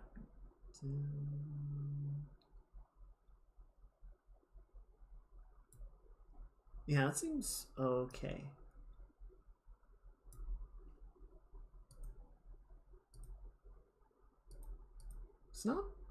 It's not great. It's not, actually it's not very good. Let's see. What can I do to sort of clean that up? Okay, so that doesn't really control that. If we grab you and we pull you down, what does that look like? Still not great.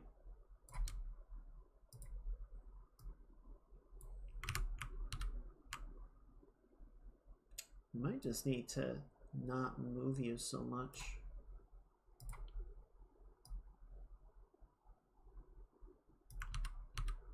Oh, why are you doing this?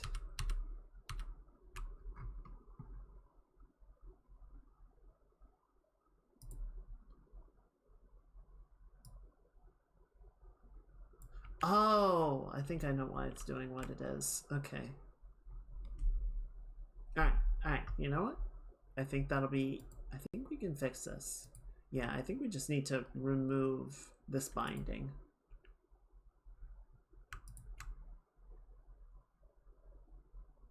Yeah. Yeah, I don't know why I did this. I mean, I know why I did it. It's because I'm an idiot, but...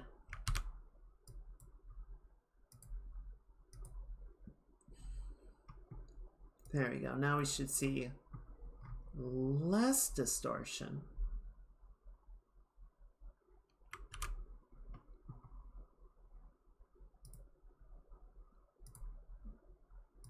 Okay, and then we grab this. Okay, so the arm, we should have this closer follow the shape of the body, like that. And then on the body side, let it retain more control right along here. Okay, that should give us a better sense of what we're working with. Or should create less weird distortions as the arm moves around. Hopefully, that would be ideal.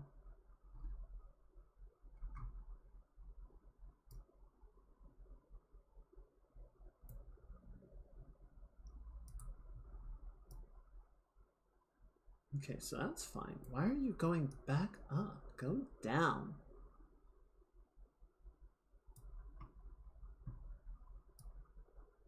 Cool. Okay, so I do need to go back in. We need to draw that better. But that's okay. We'll get to that in a minute. Okay, and then over here, so we can see where the separation is happening a little bit. So we're gonna go in here, and we're just gonna give the torso a bit more control of that, right? Just so that they stay a bit tighter. We'll go back over here. and reverse that a bit as well, just so that they follow the arm a little bit. That looks pretty good.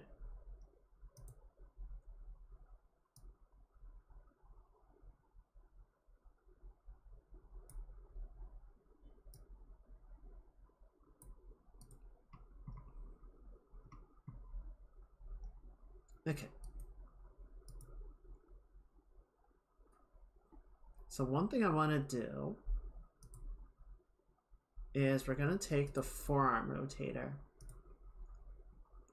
and unbind that and then put that on this one, just so that we can sort of operate these independently if we choose to.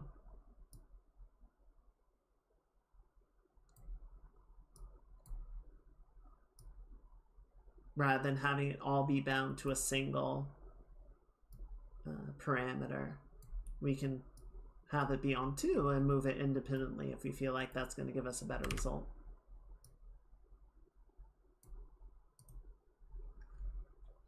Okay, I'm seeing a couple areas where I think we'll want to go back and make some corrections. I think that looks pretty good on the x-axis movement, but we'll do a little bit more cleanup, and then maybe we can see about a bit of y-axis movement as well. Right, so if we bring that in, okay, so that's not really going anywhere. I just want to sort of tuck this shoulder a bit like that. Yeah.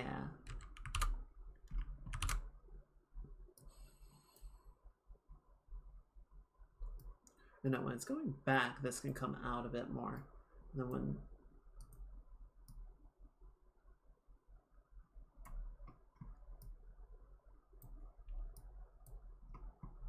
okay.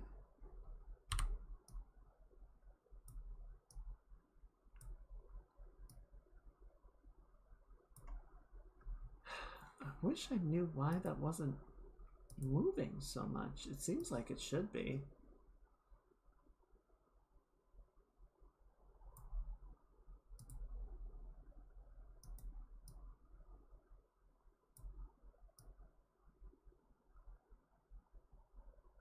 Huh. Okay. Let's just clean this up. So we're going to take all these points, we're going to copy them, and we're just going to paste it in place. That movement, the edit isn't working quite the way I would expect it to.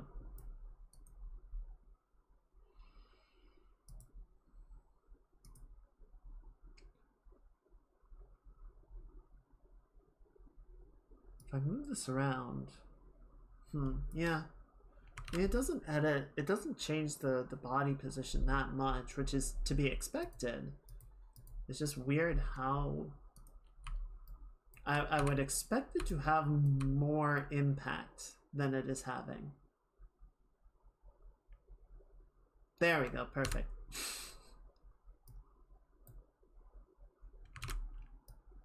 So yeah, if we just do a subtle, like, pull out like that, and then a subtle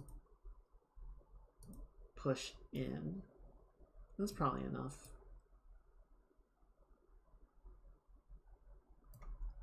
It'll do. And then combined with the arm movement itself, that might be sufficient.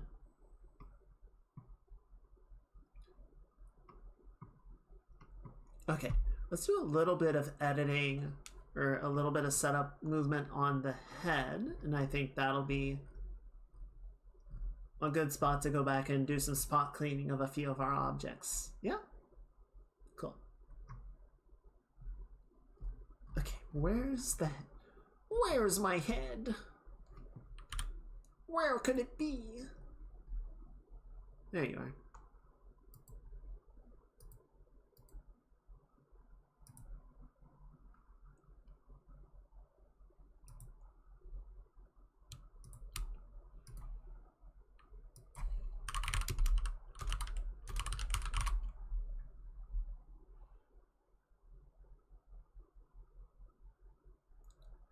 So we're going to go ahead and create that. Make a nice deformer there. And then let's set our Bezier divisions to be 4. And yeah, 4 should be fine. And then we're going to increase the number of this, I think. Even count looks pretty good, so let's just do 8. And then, actually, let's set this to 5, because we can set this group right along here to be the center line of our head, right?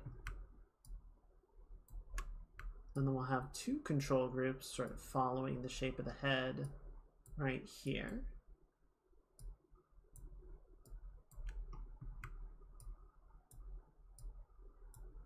And 3 following the wider group, or the wider side of the head, the more visible side of the head, like so.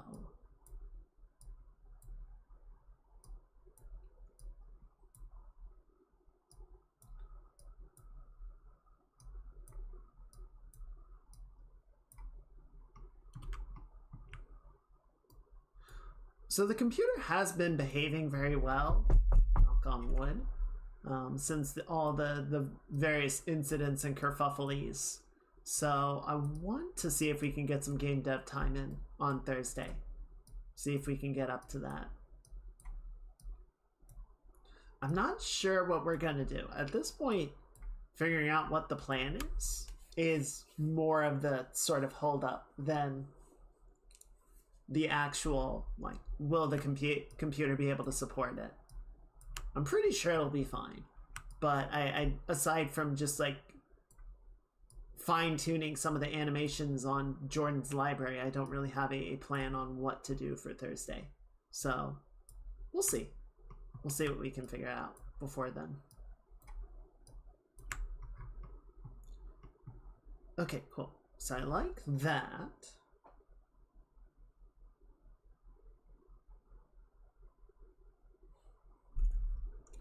And then we got the head deformer, which is inside the head rotator. So we're going to put this on this parameter. We're going to call it head Z.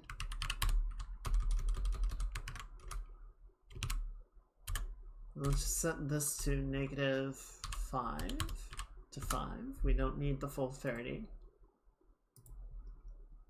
And on one end, we can do like boop. Yeah, I don't think we're going to use this very much, but you never know. You never know. We might find a function. We might find a use for it.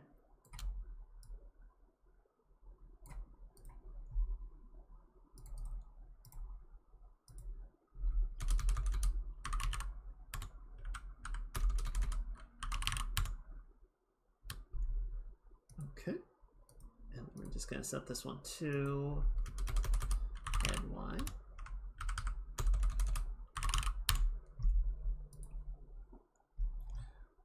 And then we got the head deformer.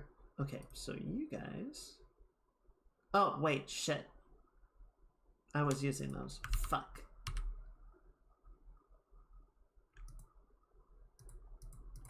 Okay, that's fine. We'll use these.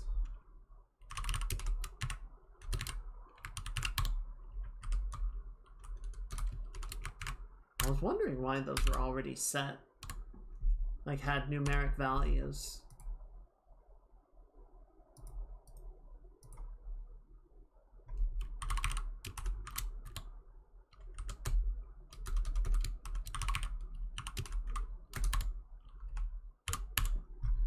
Okay.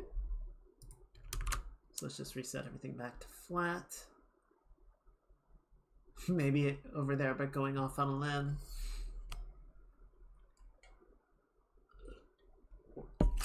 Boo, boo.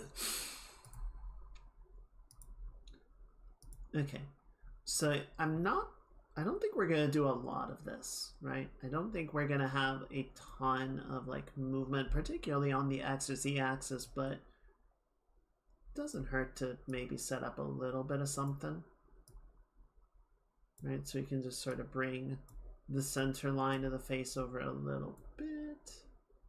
Stretch this out some like that. We'll use these to sort of retain the shape a little bit and bring the eyes over.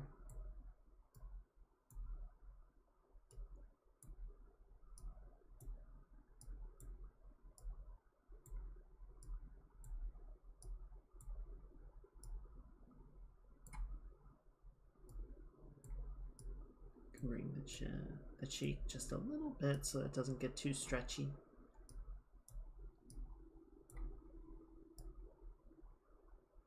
That looks pretty good. And then let's just bring the whole head maybe a teensy bit. Alright, so there's a bit more sense of like dimensionality to it.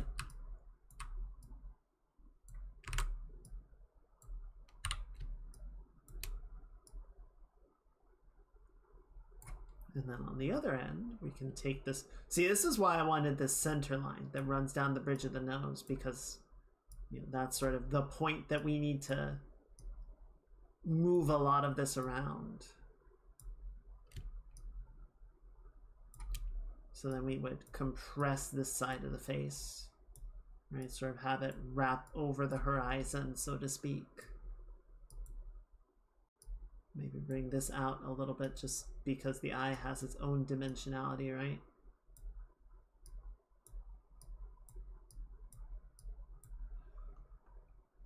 Bring these along for the ride.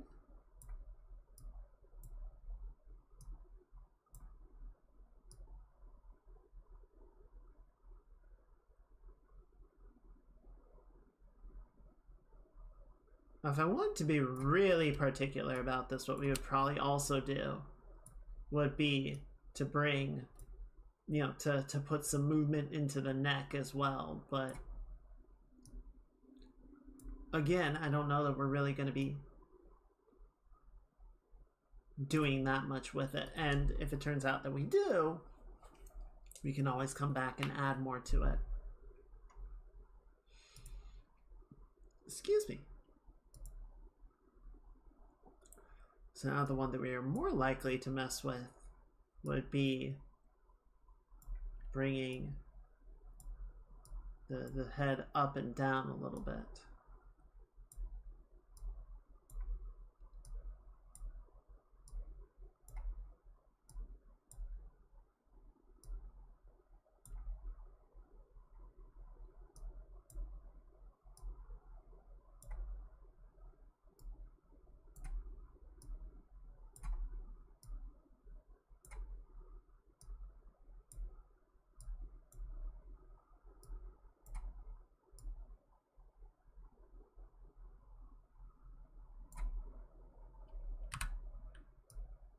Gonna rotate you a little like so.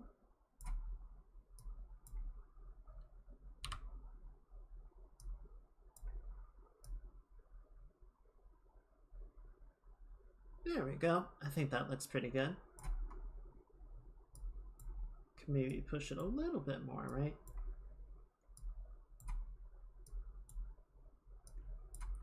Maybe slide it down just a hair. Yeah, I like that. And then we just need to do the opposite direction. So we're going to bring this up. This is also why I like when I'm setting up the deformers to get, you know, the cylindrical curves set up in them.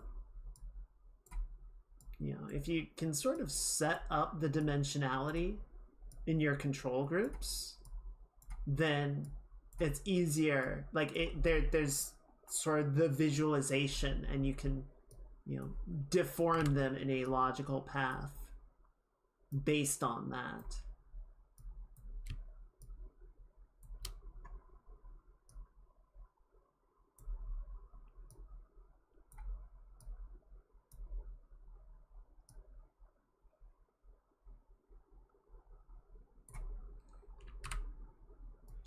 So there's two things I'm going to do. One, just bring the cheek in a little bit, and two, we're going to grab, I want to grab the head. We're going to create a copy of it and call it jaw.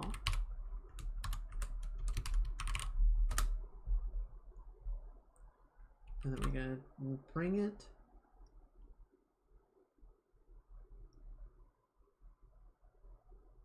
down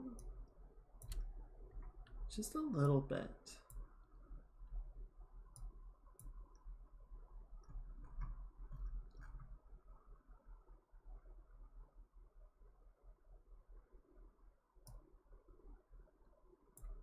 Okay. Actually, don't bring it down.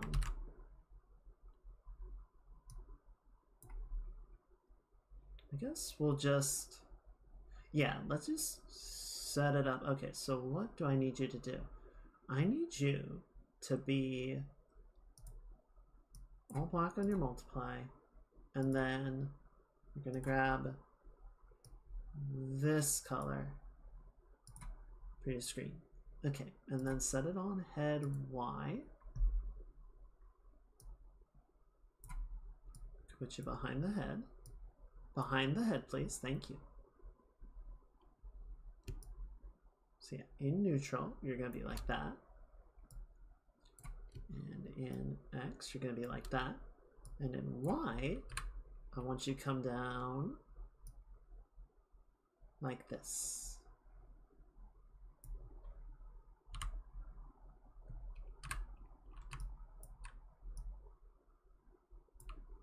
And that just creates that sort of underside of the chin, right? Hey, Looney. Welcome in, welcome in. I hope you're having a good Choomsday. Good to see you. Happy April. How are you doing? Right, so it's not a big thing, but it just adds that little extra connection on the far side of the chin. That it just looks nicer. I'm doing okay. It's been a pretty light day so far. Thank you for the head pants. So yeah, we'll just make it maybe a little bit lighter. Actually, no. Leave that alone. Yeah, I think it's okay. There's that little line, but we'll fix that in the cleanup pass. Yeah, it's been a good day so far. We're making, I think we're making really good progress on the animation pass for this.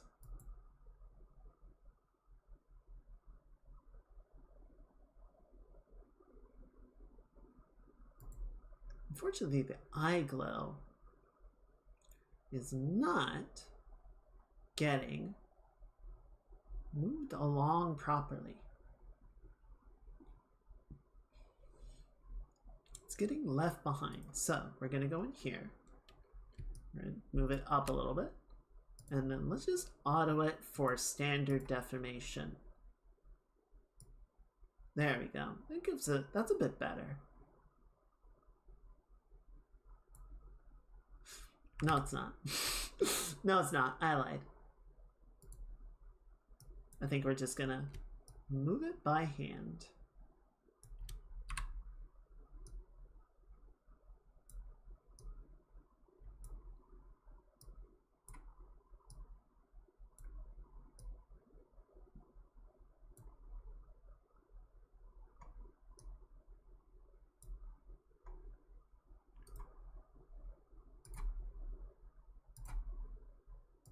There we go. Okay.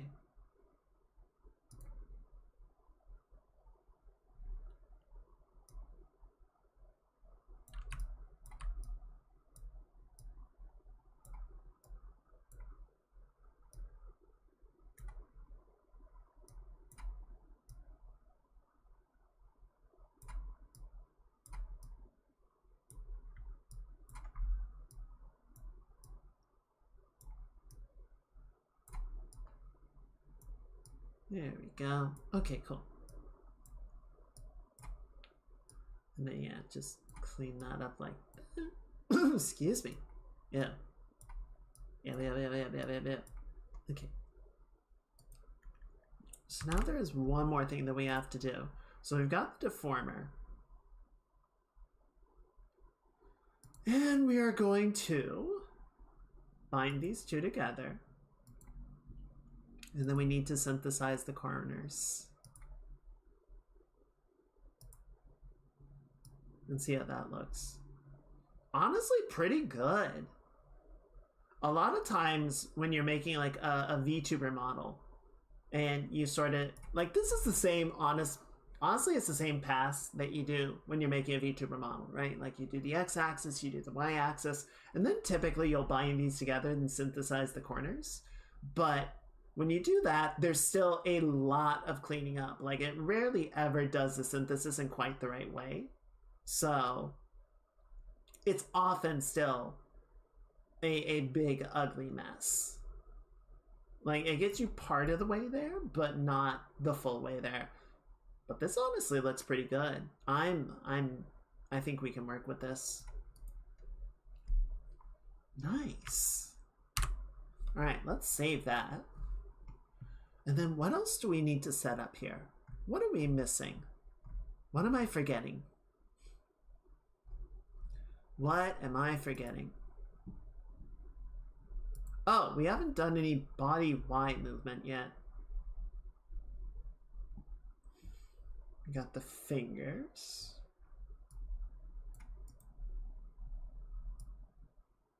We got the fingers moving. We got the Y movement on that. We don't have any X movement on the hand, but I think that's okay. It wouldn't really make sense. X movement would make sense if we could do... Could you imagine if we could do IK movement in live 2D? Holy shit, that would be a game changer. That would be insane.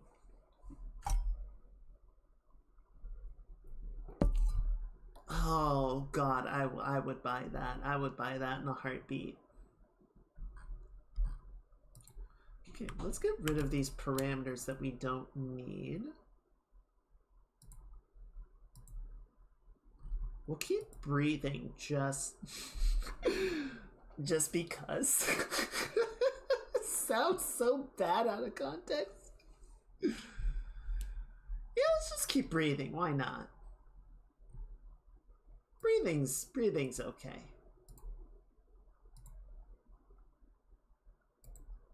Okay, so wait. What's about the body Y right now? Hey, okay. Okay, Mitch. Thank you for the research earlier. And thank you for hanging out. I hope you enjoyed it. Always a pleasure. I hope you get some very good rest. I hope you have a good rest. Well, I guess a good midweek. Yes, I hope to see you next time. I hope you have a good Wednesday. Everyone say goodnight.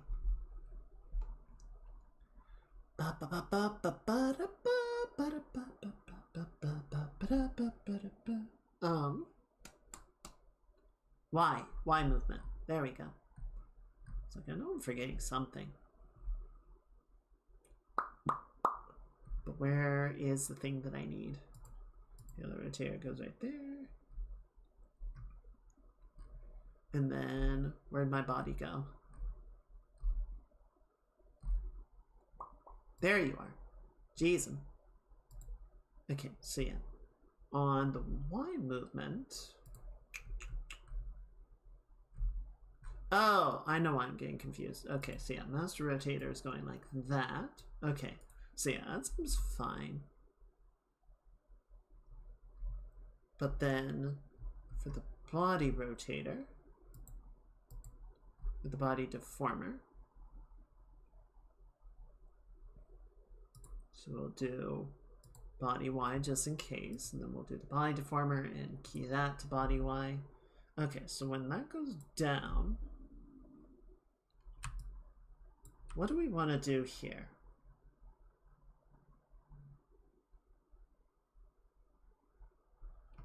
Maybe we can grab like this and we can do a bit of a like hip roll.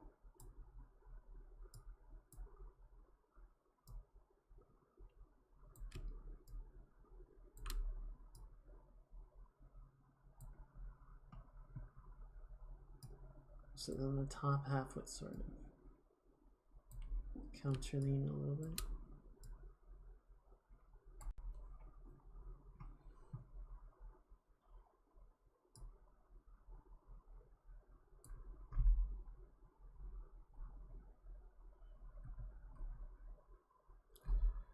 Interesting. Yeah, it's not a bad look.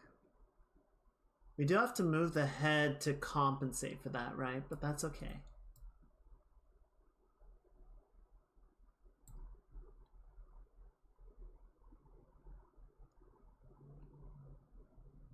And then on the other side, when it goes up, maybe we can kind of like puff the chest up a little bit.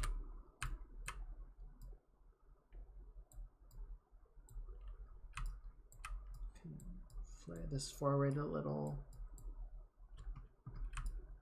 And like bring the hips back a bit.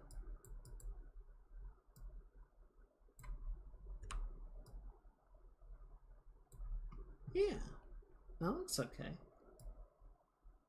Now the one problem is I think it's the gem glow is not coming along for the ride properly. Where are those? Yeah, I didn't. Oh, right. Okay.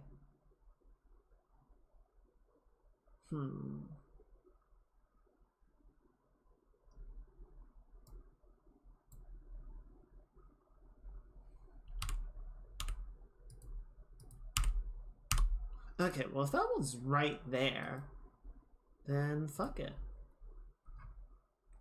Just gonna grab this.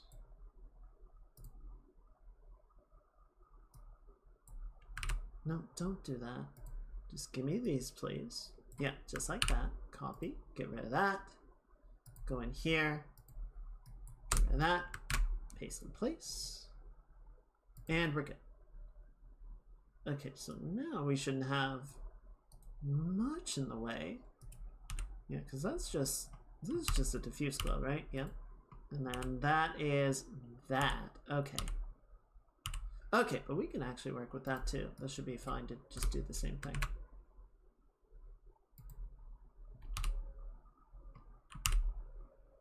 Okay, yeah. Maybe a little bit of a fall off there. Teeny bit. So we can just kind of go bonk, bonk, bonk, bonk. And that should get it.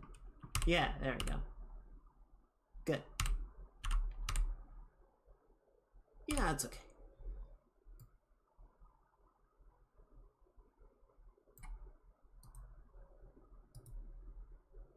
Is something not...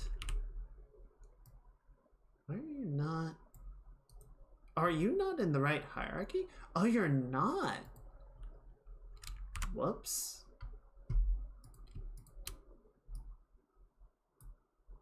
Well, that'll definitely do it.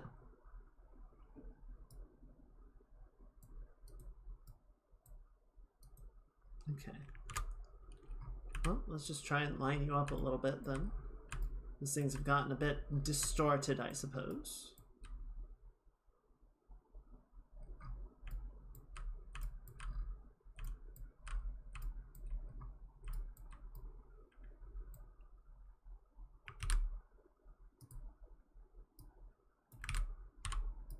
I'm just going to try and line this up again.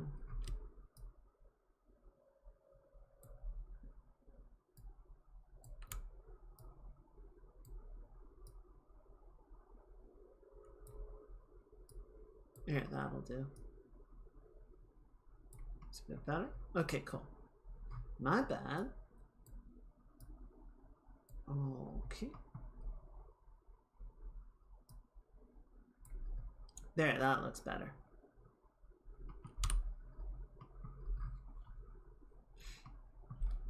Okay, so we got that going on, right?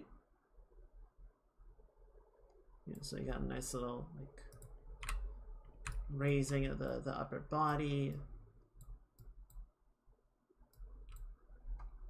On the Y movement, and then a bit of like a drop and a contrapposto on the negative.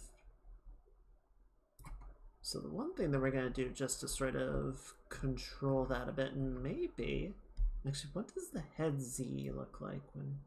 Yeah, it doesn't quite move the right way. That's okay. So we can grab the head, and grab the rotator for that. Then we can also bind it to the Z axis, or the Y axis, so that when it drops down, we can just bring it over a little bit. Sort of reflect the motion in the neck. And sort of a similar thing happens right here, perhaps.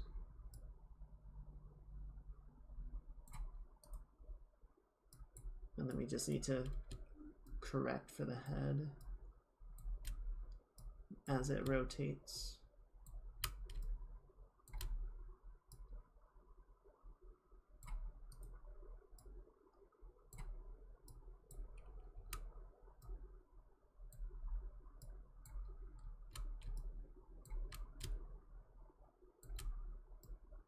Perfect. Oh, good enough. Good enough. All right.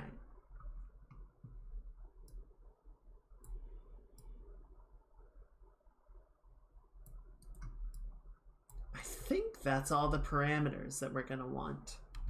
All right. So, let's do this. Let's do this. We're going to take a quick pause from Live 2D. We're going to go back to Clip Studio. There's a couple little areas, like there's the underdraw in the arm.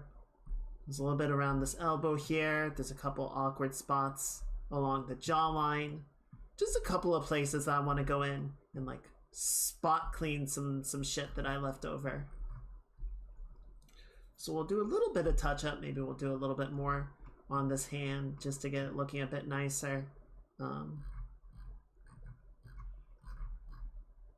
Plus, you know, we can sort of see it starting to come together and get some sense of like where things are working, where you might want to add a little bit more detail.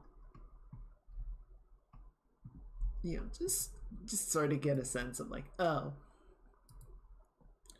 let's actually do this instead, or let's add a bit more right here. Yeah, just a little bit.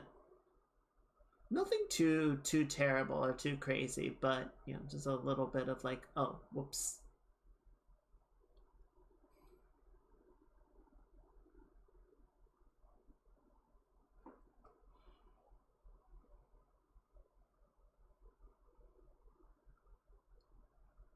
Yeah, okay.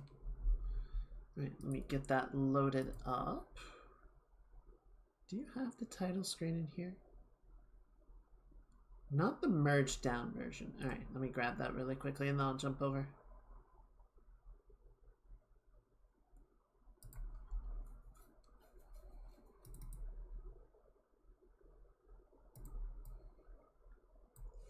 Yeah, so what happens a lot on the models too is once I have the merged down version, I typically don't go back to the working file version unless I have a really specific need to like get into the layers of it.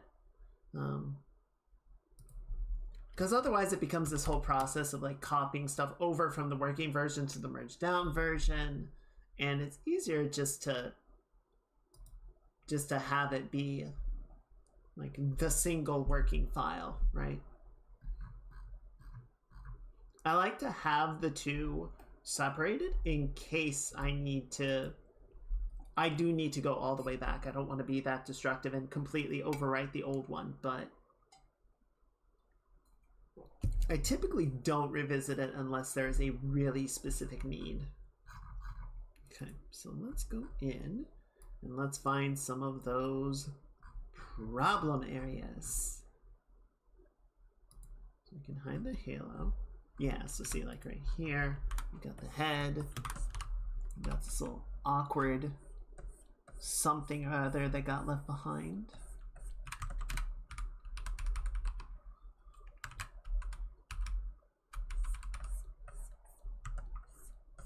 So just smooth that out.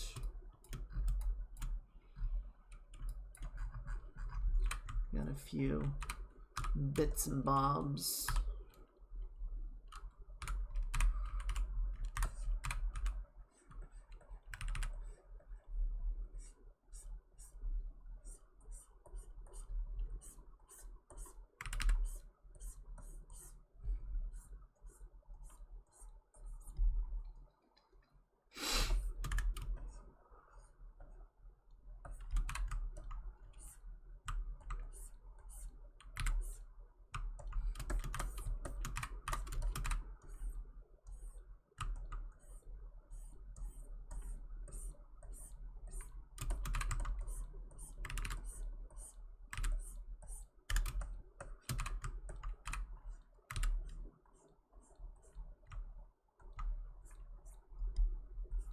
just gonna add a little bit of like a glow effect along this center line, right?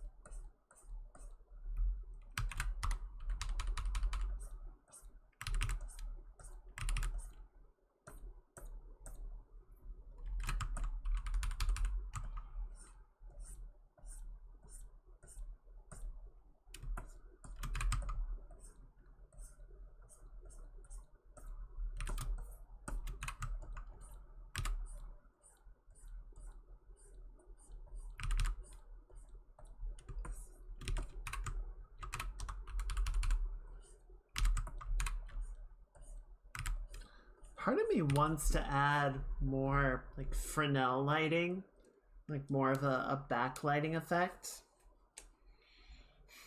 I don't know. I feel like it might be too much. Could look really nice. Could be really tacky.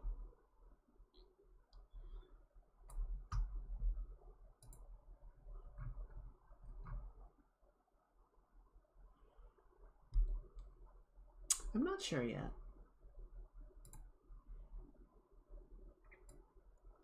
I know there is one thing that I want to add, but let's go through the spot cleaning first, and then we'll worry about that later. Let's check one thing while I'm in 2D. Okay.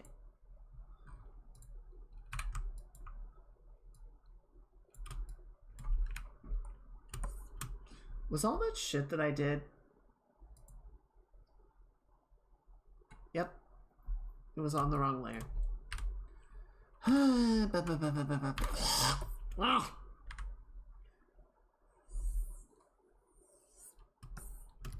Classic.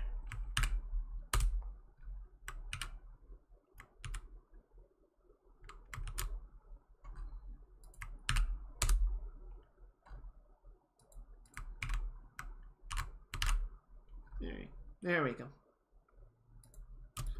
So yeah, let's just get in here. Because we got just a bunch of sort of leftover gobbledygook that we didn't properly like fill it all the way in.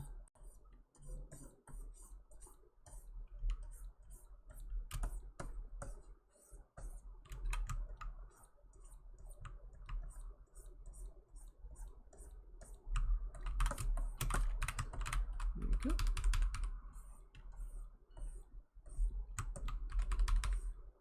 There we go. Hey, thank you, Tisha. Appreciate you coming by. I hope you get some very good rest and have a very good rest of your Wednesday. Everyone say good night. Or a good day, as the case may be.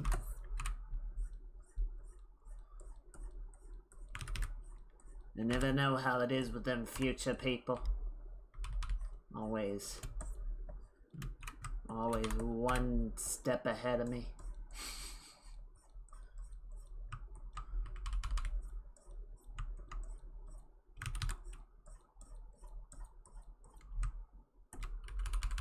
There we go. Okay, so yeah, let me just go like that. Yeah, I think what we'll try and do, I don't think we're gonna get like the sequences, the timeline completely set up tonight, but we can sort of start to mess with it and see what it looks like. And see where we might want to adjust some of the parameters to get a more desirable outcome. But I do think it's progressing very well. I'm quite happy to see how some of the parameters are turning out and how we're getting some of the movement. And some of it might be too subtle.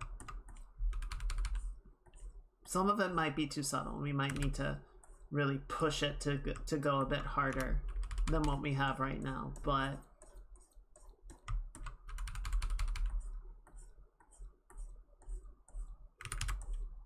we shall see.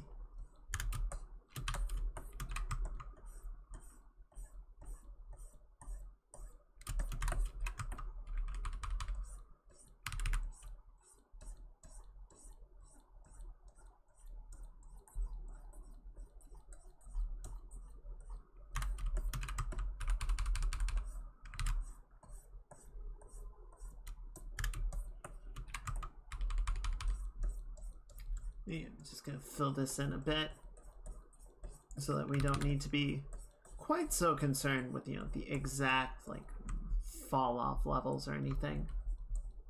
Just try and get to line up a bit closer. Of course, the other thing that we'll need to do is bring the visibility of the body layer back and make sure that we still have a good seam connection with that, right?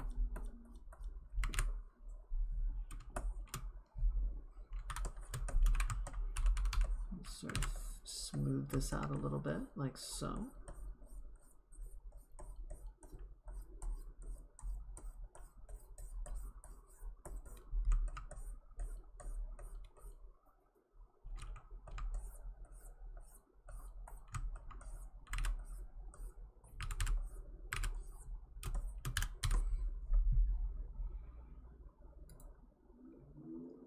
Yeah, that looks good. Okay. But what I'm noticing is some real jank garbage right in here. And this is part of why the translucent shirt is always such a pain to work with, because now we've got this to balance out. So we can't just go in and like erase that, because then we'll have to figure out how to sort of work the shirt back into it. I think what we can try doing, let's see, if we use the fingertip.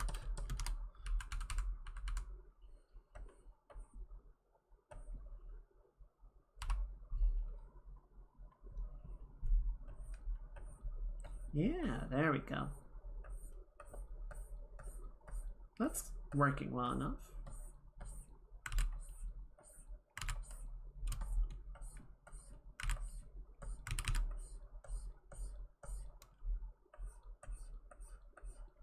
Okay, cool. Just gets us a slightly better end result. Then we can just come up with the brush on the side to clean it up. And let's do like a hotter rim glow, Fresnel glow along the skin like that.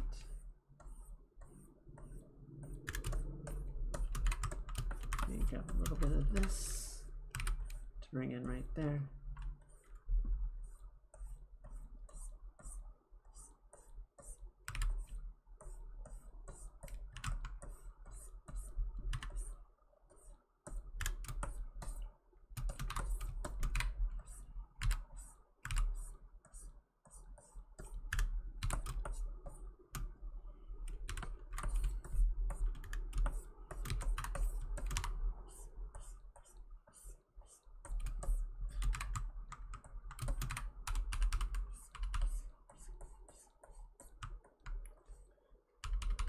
This is a completely unrelated thought to anything, but I used to love flying when I was younger. I still love flight and planes and stuff in general. I think they're really fascinating. But I'm not really comfortable flying these days. I don't think it's because I'm like afraid of flying. It's more just I don't trust airlines, if that makes sense. I think the whole process of taking a flight has just gotten so troublesome and uncomfortable. And I just feel like there's been so many problems with airlines recently and cost cutting and all of that that I don't really, I don't feel confident or safe with them. I feel like if I had more confidence in the people running the flight, then yeah, I would love to fly and travel again. But as it stands, I don't know. I don't really want to go up.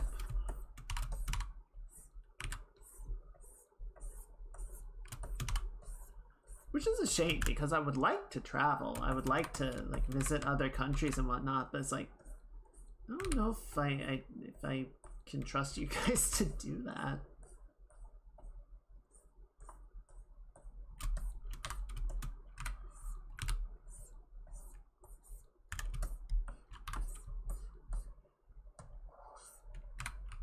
There we go. This should get us a good, clean result.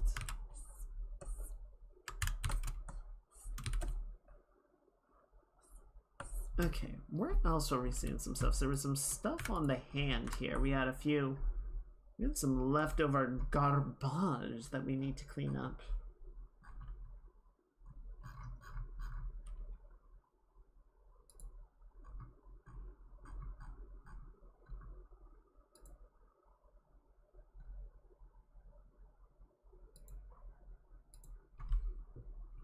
Look at all this.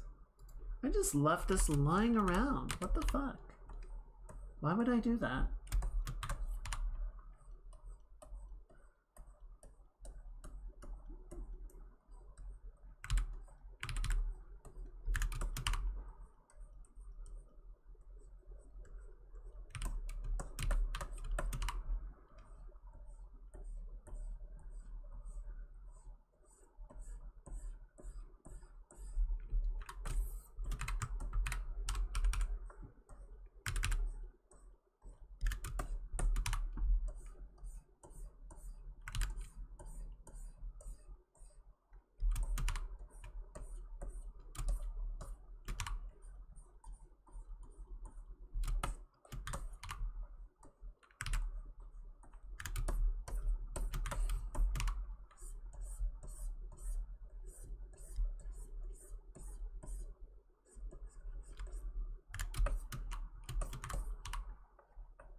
Go. I'm just gonna slim the fingers down a bit too, I think.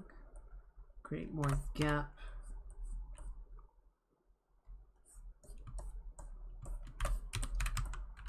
Clean up this little corner. That's funky.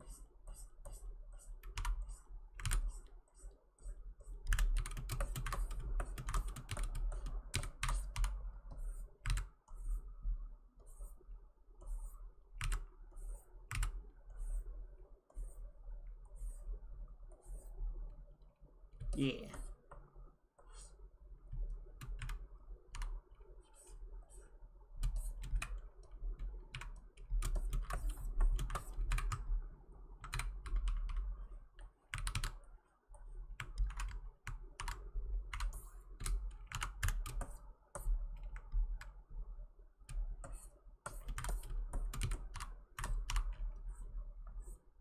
There we go.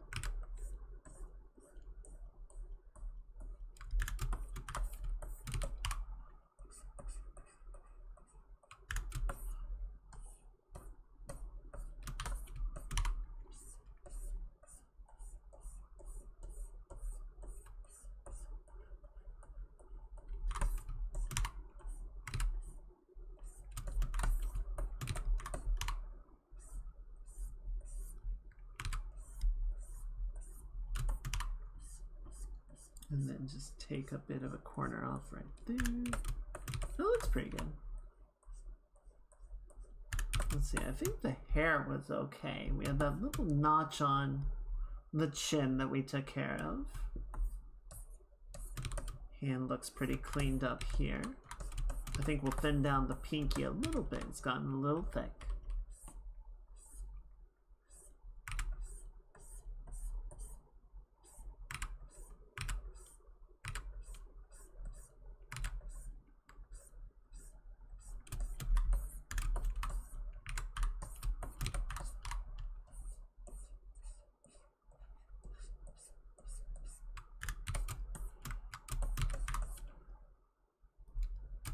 I think the heel has also gotten a little bit thick. Just a little bit. Okay, so we'll save that. Yeah, it actually is pretty substantially too thick. So let's narrow that down by a bite and a half. Okay, that's a bit better. Okay. So what else do we need? We're gonna come back over here. We've got the forearm, which I know had a little bit of a couple instances of overdraw in here.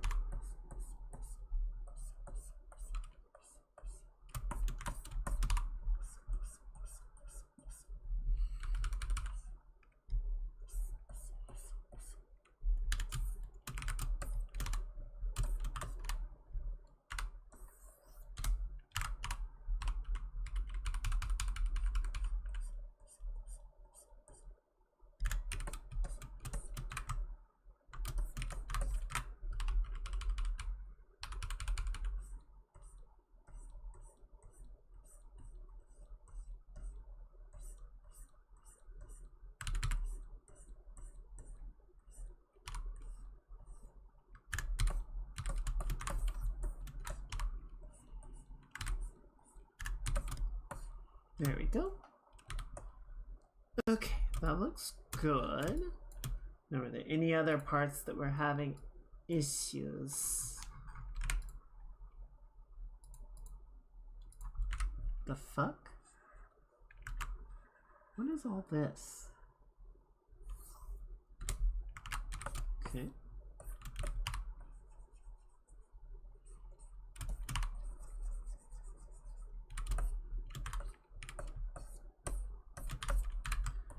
Okay.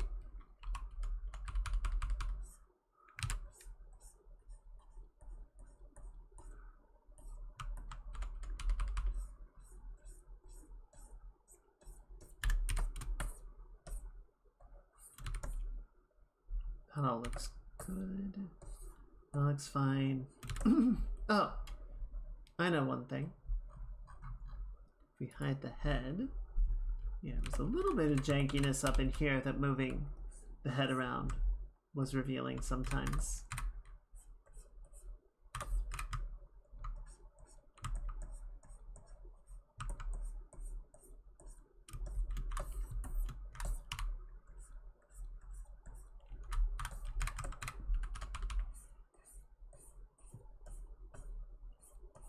Just kind of smooth out that joint, right? Wish I could smooth out my joints. Just saying, would be nice.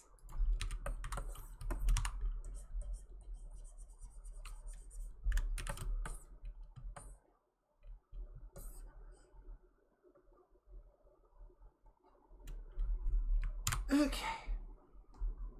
So I think that looks good. And then what I'm gonna do, I want to do one more thing. Just for shits and giggles.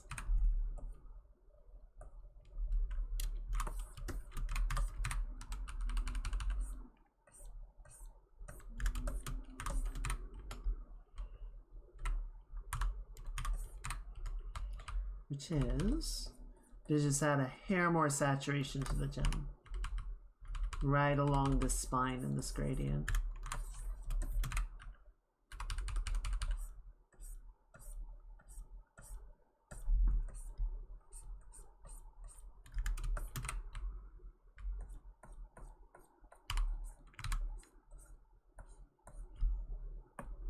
If we set that to add,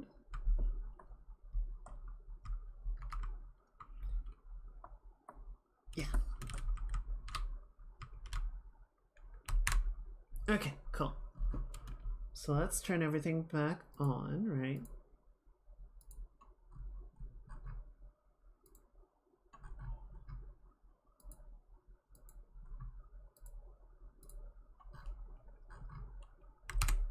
Cool. All right, let me pour myself some more tea really quickly. One of the little paper tabs on the tea bag fell off, so I gotta be careful that it doesn't fall in.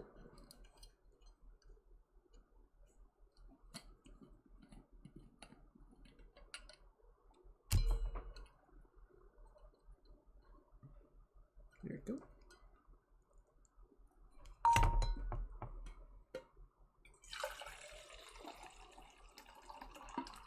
It is still steaming. It has lost 0 heat this entire time. It's a good bottle. Shit.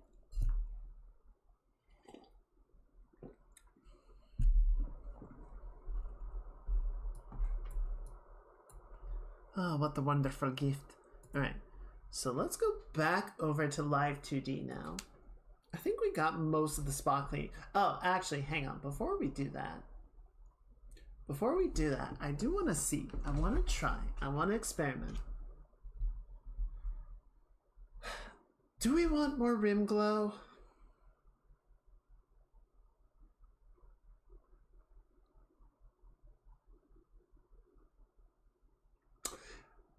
I'm gonna say no. I'm gonna say no. Let's leave it off for now. And we'll see what it looks like in sort of once we get all the effects and stuff together. And if it feels like it would be a nice bit of flourish, we can go back, we can add it, re-export the video, and do that. But I think for the time being, let's just leave it alone and see how it looks without it. Because I feel like it could be too much. I feel like it could end up being excessive in appearance and just like too many things competing for attention.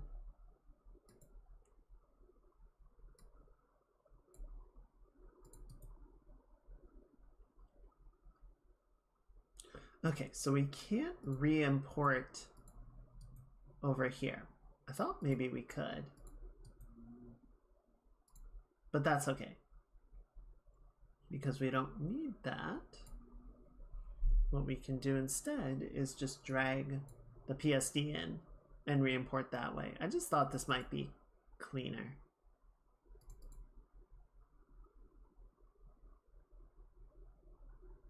So yeah, nothing too crazy happened. But like if we click on this mesh, you see it is updated with all of our changes and is just generally cleaner. And like if we tilt the head up, the jawline is a little bit cleaner too. Okay, one more thing that I want to do. One more thing. Just because, so right now the head is sort of moving inside the hair. The rest of the hair is not moving, which gives it a really weird, like, anime helmet feeling. We don't want that. Right? So, we're going to grab all of the hair.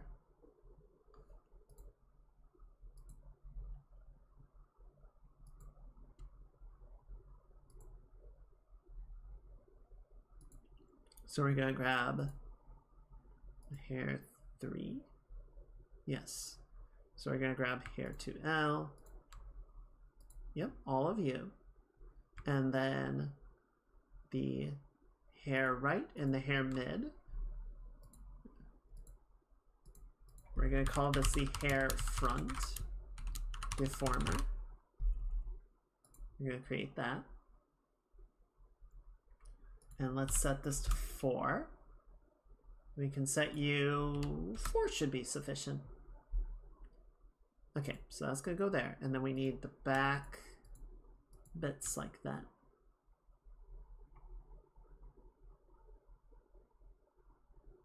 We're gonna create another deformer.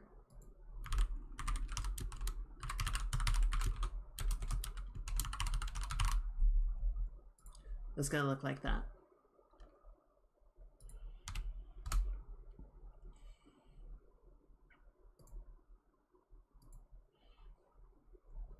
Okay, so the front deformer, let's go ahead and set up the positioning on this, right? So we're gonna kind of get it, same deal as we were doing with the head. We're gonna sort of wrap the shape around just to give us that nice cylindrical approach, sort of get it a little bit more mapped to the objects that it's controlling and the volume that it's representing.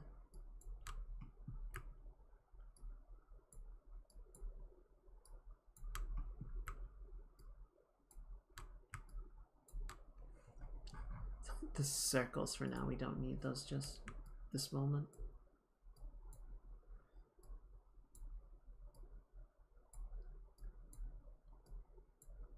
Right, so something more like that.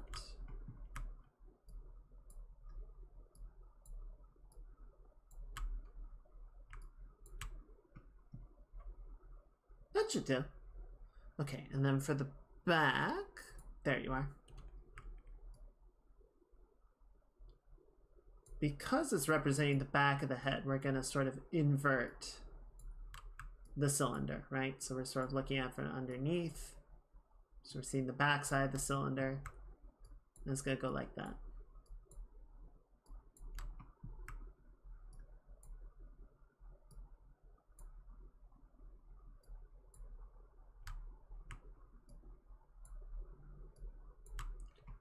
There we go. Okay, cool. So now we're going to take both of these deformers that we just made and we're going to key them up to our head movement parameters. So On the left, I think we're gonna take this, we're gonna just sort of shrink it in a little bit and slide it over like that. Maybe twist just a little bit on the top and leave the bottom where it is so that it sort of follows the shape of the neck, right?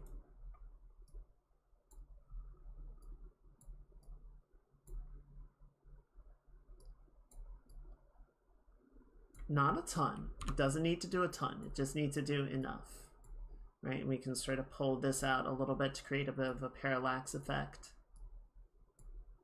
So that, like, the far parts are moving or appear to move more than the near parts.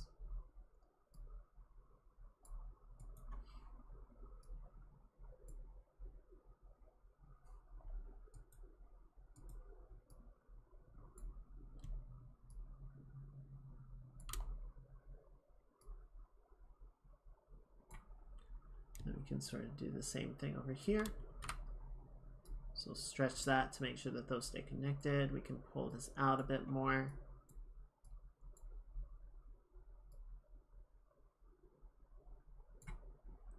And then for the front deformer, we can sort of pull this to the side.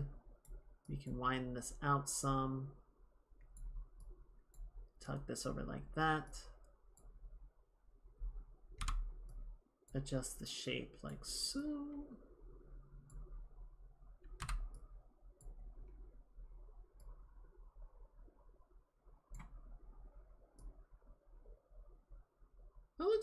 That looks all right.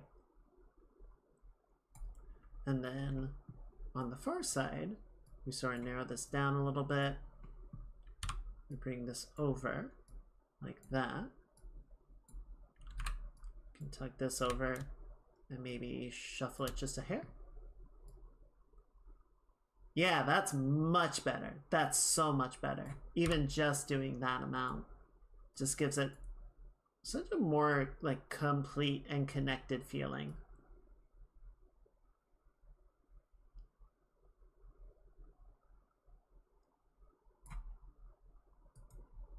Yes. Yes, yes, yes, yes, yes, yes, yes. Okay, so then we're gonna drag this part up, right? Bring this forward a little bit, kind of like that.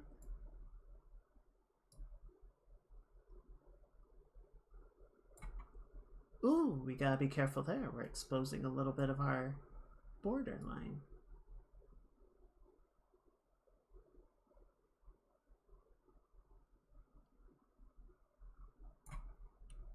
So we'll correct that in a moment. We're just gonna nudge this down a little bit.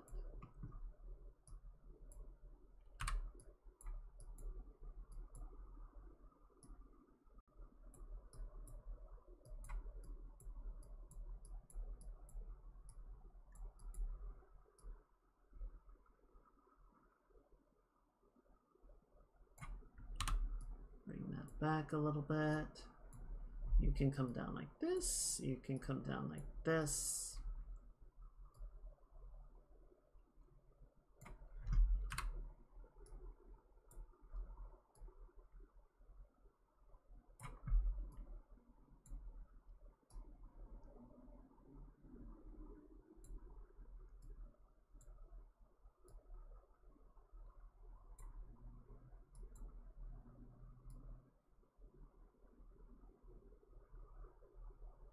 Yeah, just gonna nudge this down a little bit.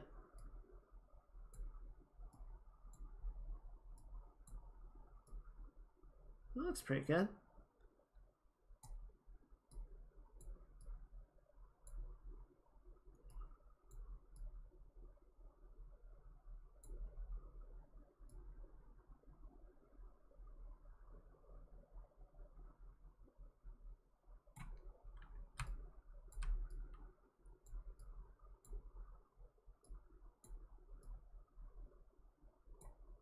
Last little bit that I'm kind of seeing is like this could use some adjustment.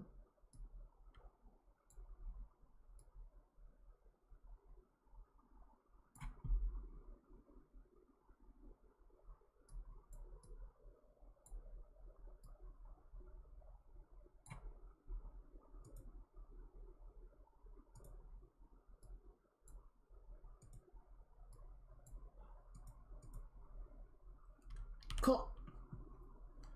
That looks pretty good. Okay, so yeah, now the problem is that we don't have the corners, and I think I'm just going to be lazy and try and synthesize those again and see what it does. But let's do the back group first, just to cover everything and take care of it. So we can just kind of slide that down some, right? We can sort of pull this up so more of the blue group gets exposed. And this is why I set them in separate deformer groups instead of just having everything be in a separate one. Because the back of the head, when we tilt forward, we want that to go up, right? We want it to raise vertically. And we want, when the head comes down, we want this to come up a little bit, right? So we want essentially different behaviors depending on whether the head is coming up or down.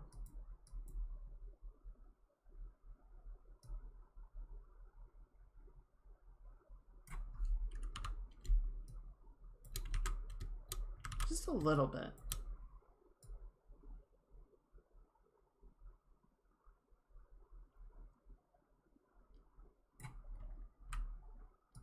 Then we can kind of use the angle of our control groups, right?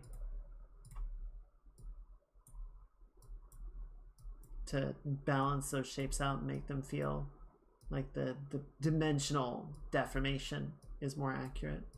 Right, so this can kind of level out, and then these guys can start to curve downwards. And that's why it's helpful to set up that dimensionality. You can sort of get that to follow the behavior that you want to see happen. Now we are getting a little bit right there in the upper middle. If you look, like that section sort of does this weird like stretch out effect. So we're just going to drag this down so that it's more consistent, right?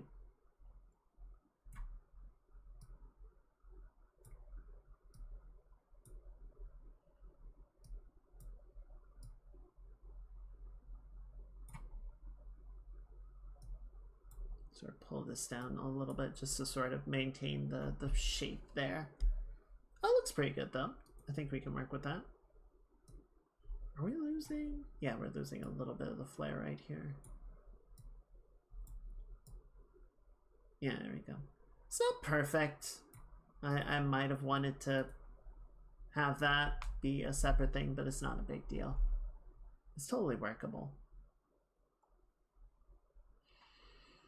Okay, so now we're going to take this, and then we're going to synthesize the corners.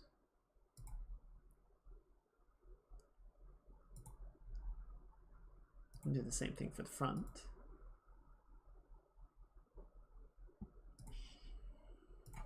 And see what that looks like. It's all right. You can see it's not quite as clean as I think we got it on the face. So we could definitely clean it up a little bit more. Yeah, I think there's a little weird sort of kick effect right there that I definitely want to make some spot treatments to.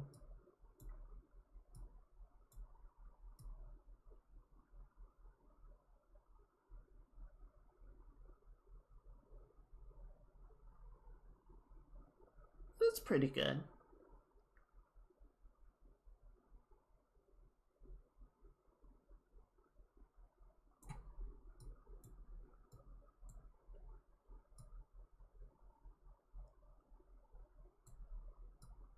You just nudge that down a little bit. Okay, so one thing that we need to go in and correct, account for, fix, resolve is where did the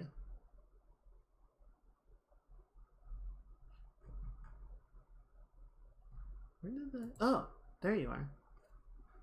Okay. I wonder if just moving this into the deformer will help.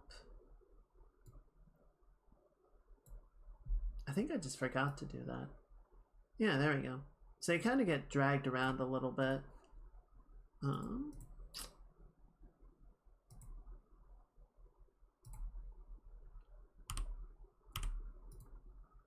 just make this a little bit longer. You don't have any parameters on you? No. Yeah, there we go.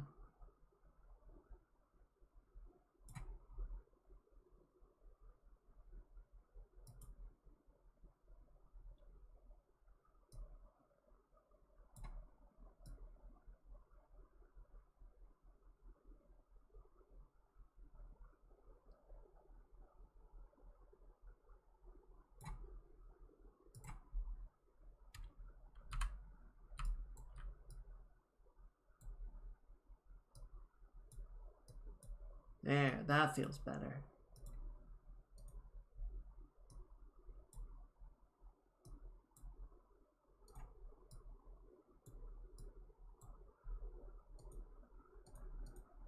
Yeah, I think it's just the hair is starting to drift away from the head in some of these upper angles, so just bringing it back, grounding it a bit more feels better.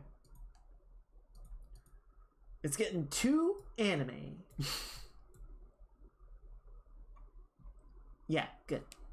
All right, let's go ahead and set everything to default and save. And I think we can go ahead and start setting up some of the animation parameters and see what it looks like.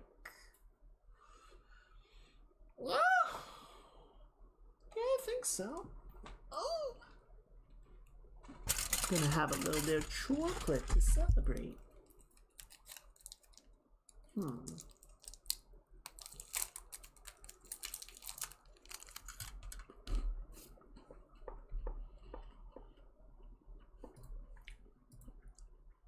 Okay, so if we go up to the animation,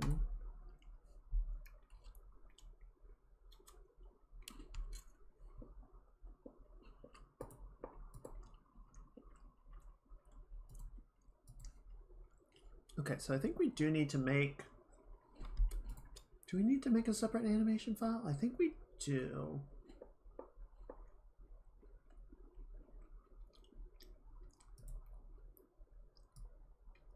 Or can we do this? Yeah, here we go. Okay, so just drag it in, create a video.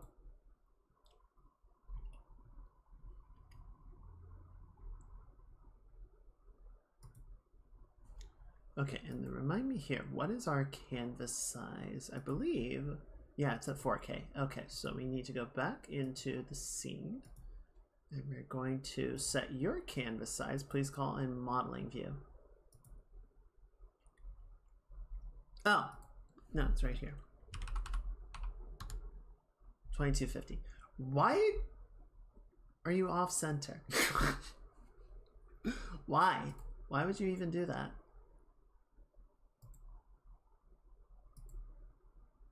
Oh, because the position is like that. Okay, fine, whatever.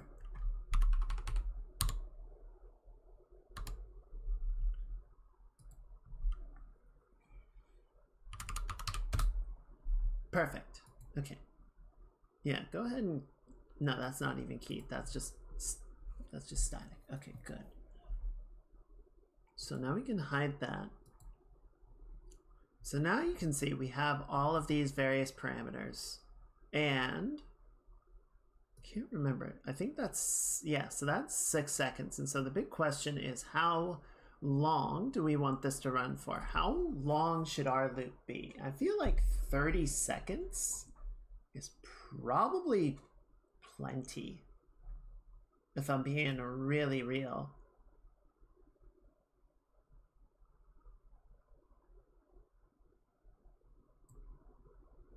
6, 12, 18, 24. That's not how... Oh. Wait, no. If I hit play, how quickly do you... Okay, yeah, so that's like 1,000, 1,002. Yeah, so that's 1 second. So that's 3 seconds. Okay. I misread what we were working with. So if we zoom way out, 30 seconds is down here. Yeesha.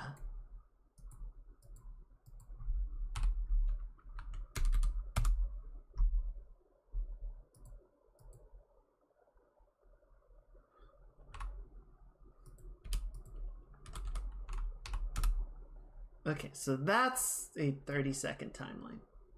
Well, shit. This might be a bit more work than I thought.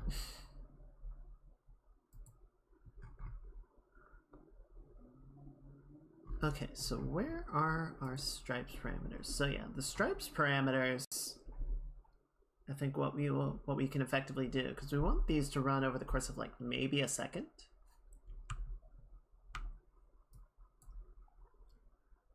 Right, is we can, so we'll go back to 0. We'll set that to be 0. And then at 1 second, that can be 1, right? So over the course of the timeline, that will go like that. Yeah, 1 second looks about right. Out of curiosity, are you just gonna reset at that point?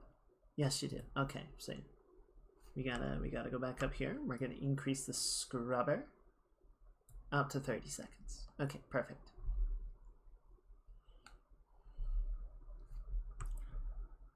So then what we need to do is at the next interval, right? The next frame.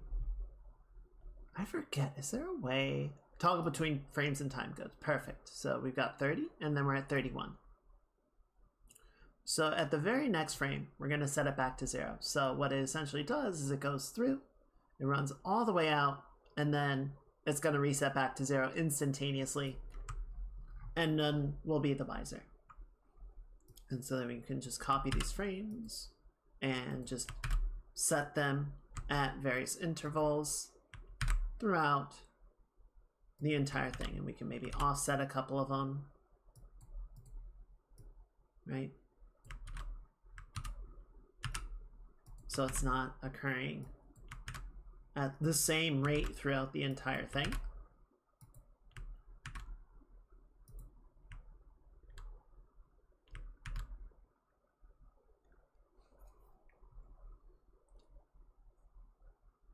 And then we're just going to go back to 0 and key each of these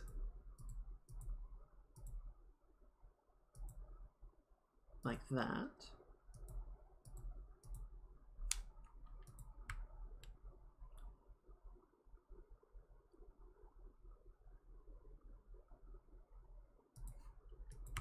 Okay, so body R.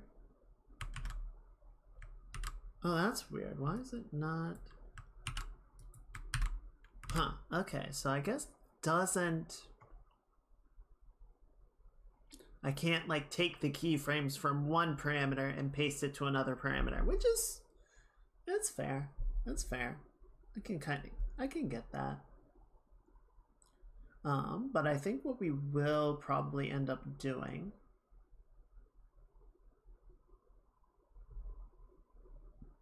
okay, yeah, so we can go like right in here. So if it's an interval of about, if it's an interval of 30 frames, right? So if we go to 65, we're gonna key that to 0. And then at 95, key it to 1. And 96, back to 0. And then we just take that lot.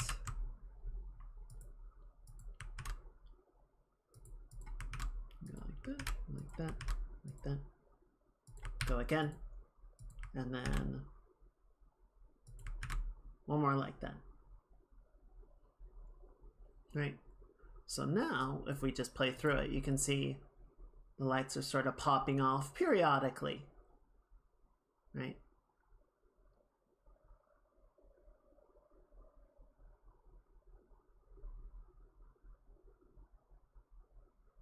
Subtle little detail, but once we get all of them, you know, running at the same time, it'll be more noticeable. So the big one that I'm still not sure about is what we're going to do for the head. Or like the general sort of sway of the body. What's going to end up looking good? And I think we're just going to kind of have to play around with that until we sort of land on something that feels right.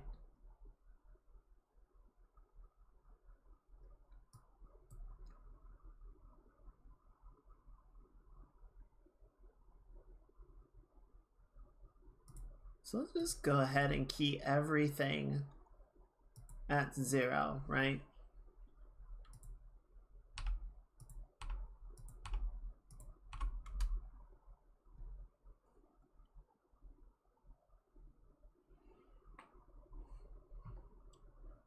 And then, I don't know, maybe like a few frames out, we can go out this way. Then we can sort of swing back.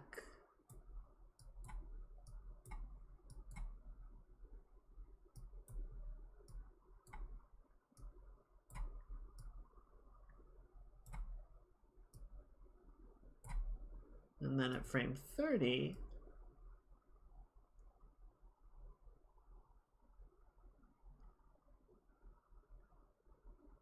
or not at frame 30, but at 30 seconds, we reset to 0. So how does that look just by itself, right?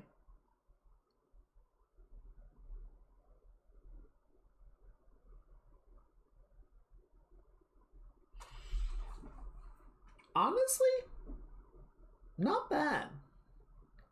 Not bad. Right? Like, we don't need it to be... It's not dancing or anything, right? It's just sort of a little, like, breakup of idle movement. A bit of a flow with the wind sort of feel. And that's just with the x-axis. So if we start factoring in the y movement as well...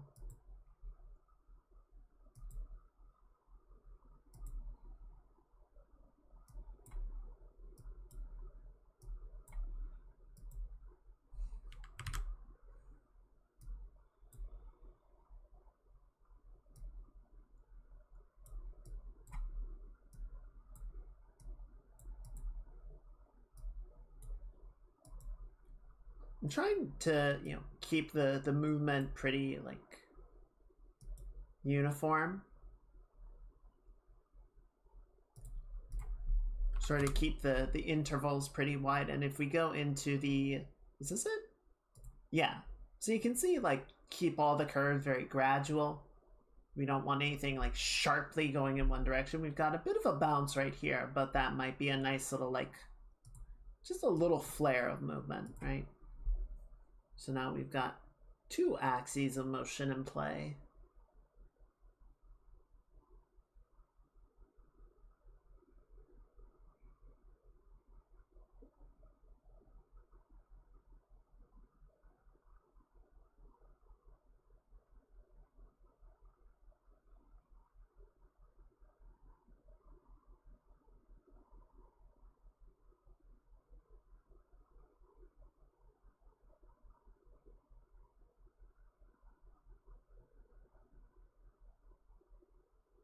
Okay.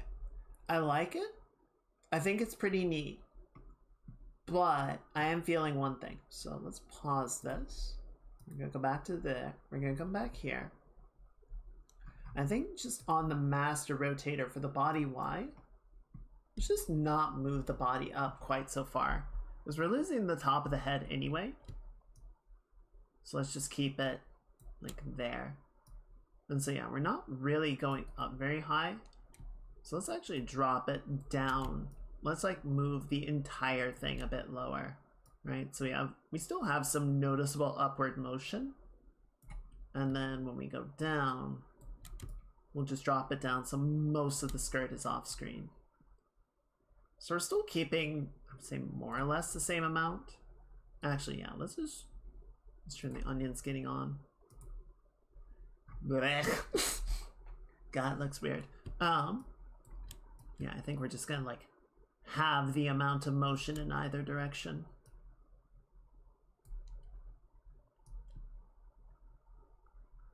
We don't need it to be super dramatic, right? Just enough to be noticeable. So now if we come back here, how's that feel?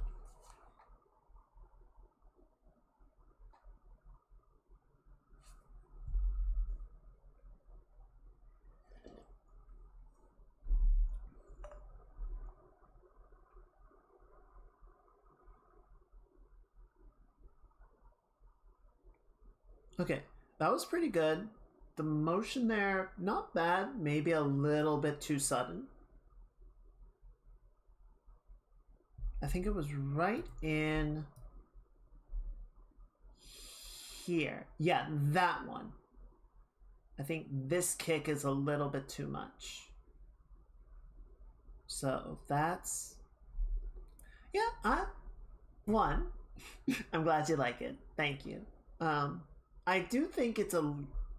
I'm happy with how quickly it feels like it's coming together. I am pleased by how well it does seem to be having a good effect. Okay, so yeah, negative, and then ease into the positive, and yeah, I think this just swings too far negative on the x-axis. Okay, yeah, so let's see, so that's negative, and then that goes like that, yeah, and that's a gentle positive, and then it goes all the way negative, and then all the way positive, or almost all the way. So, and then you are back to soft negative. Okay, so what if we just take this keyframe, I'm gonna push it a bit farther forward, and then you just have more room to hit that mark. How's that feel? Because I do want to give at some point the full range of motion, right? But I think it was just going a little bit too fast to get there. Yeah, that's better. And then yeah, we can sort of have, instead, the more sort of like dramatic movement can be a push forward rather than a pull backward. That seems pretty good. And yeah, the fact that we haven't even like added in the arms or anything is pretty good. I'm pleased with how this is coming along. Okay, so let me see if I remember how to do this. Because what we need to do is, I believe, what is it? It's animation.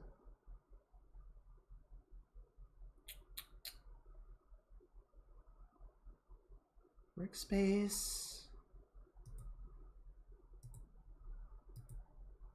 Show, edit. Oh, where are you? Track. Bake animation from physics. So we're going to bake hair physics X and Y, automatically create optimum curves, and then calculate that, and then it's going to go like that. And so you see, we've got this. And if we go in here, you can see it's generated all of these curves, all of these keyframes, based on how we've set up the physics and the values that are driving them. So if we go in and we start playing the animation, we should see,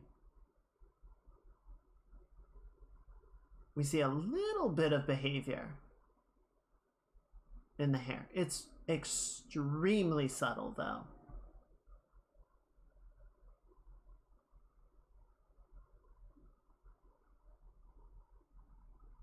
So what that tells me is that we got to go back in and we got to recalculate some of the physics so that we get more of the effect that we want to see. We also didn't set up the physics for the hair tips, so we'll need to do that as well.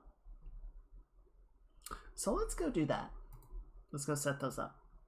Let's get that looking how we want it to. Okay, so output. And then if we do pattern A and we hit play, what does that do? Nothing, because you don't know what to do with it. Okay, what are your input settings? You don't have any. Well, you do, but they're not working as intended. Okay, good morning, Jack. Happy Wednesday. How you doing? How's your week going? We're getting the opening screen set up. It's going pretty well, but we're doing a little bit of troubleshooting on the physics side right now, just getting it to be a little bit more vibrant and noticeable.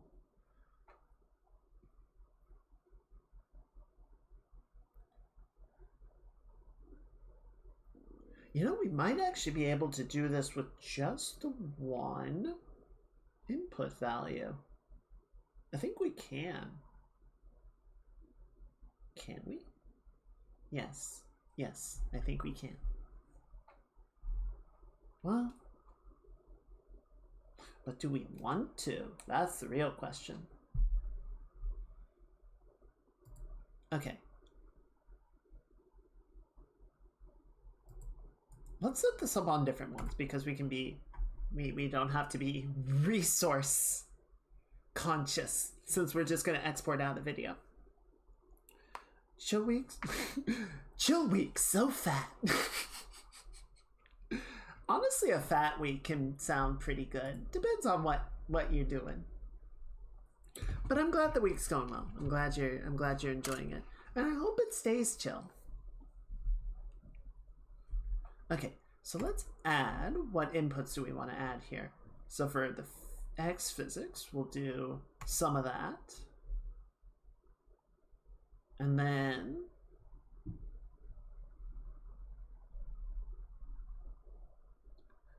what's the other body movement?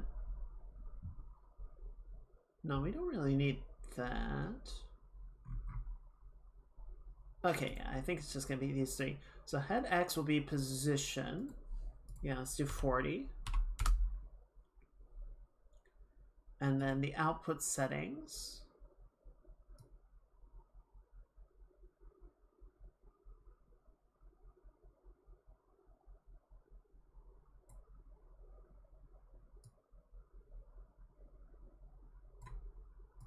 Let's increase this to 3. 2.5.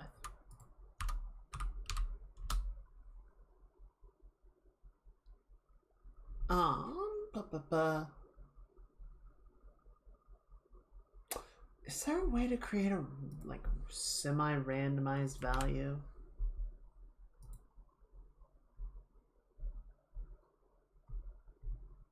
I feel like,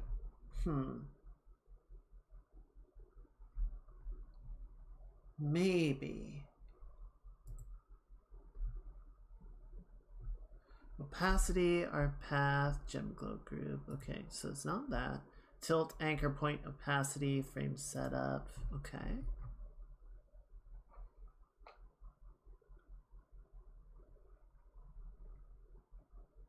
Okay. Let me see if I can find something online really quickly because I'm curious. Freaking hacker man's up in here. Live 2D. Randomize parameter.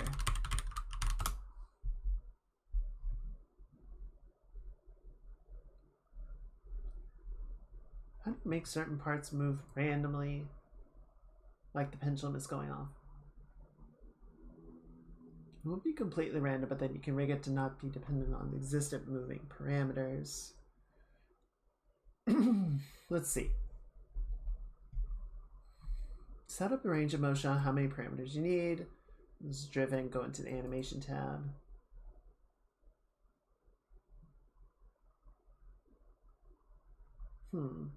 Okay. So let's see if I can figure out how I want to do this, or how I'm supposed to do this.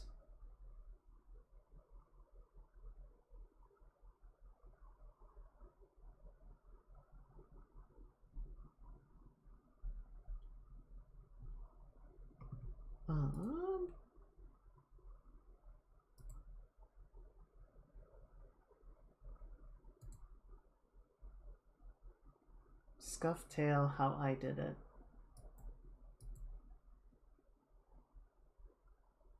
Okay, so a bunch of different groups, and then they sort of link them together.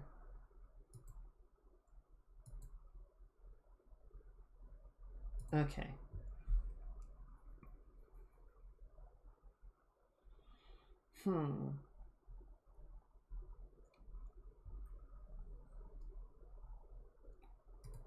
Okay, let me look at this.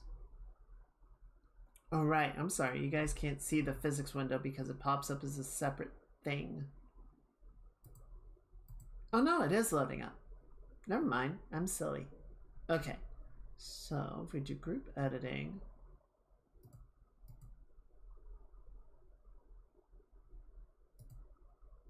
C1.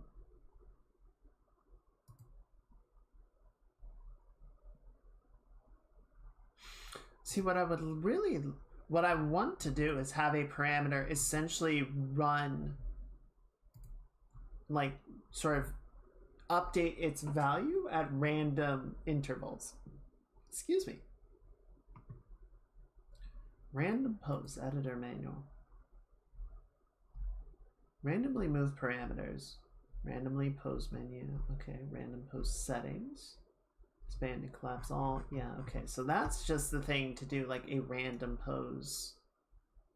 So I don't know that we actually can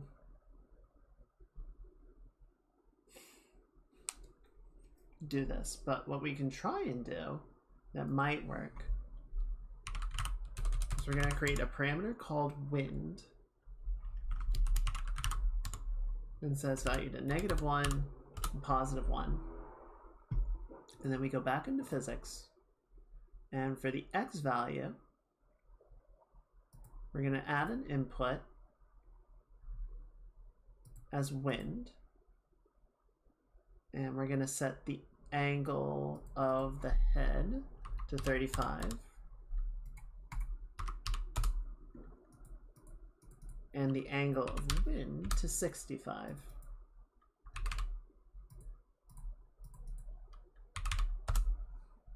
So when the wind is negative, you can see how it blows the hair like that.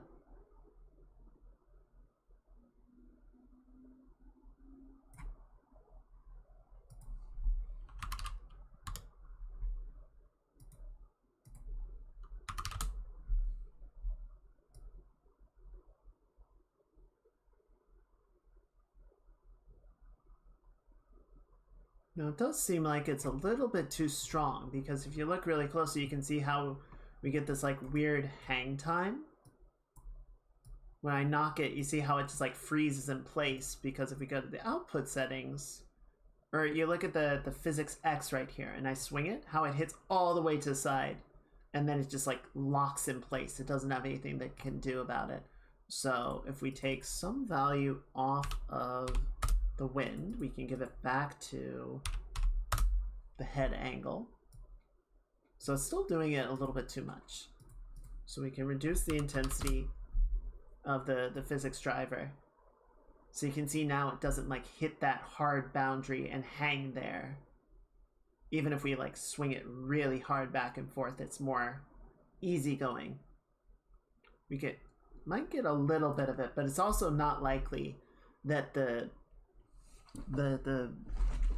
physics calculation, the simulation, is going to run into that. So the thing is, what I would really like to do is have this be effectively randomized, right? It just sort of arbitrarily picks values. But I don't know how to set it up in the animation window to do that. Oh, I gotta save. So we save, and now our parameter should show up in here. Also, I need to save this because I haven't yet.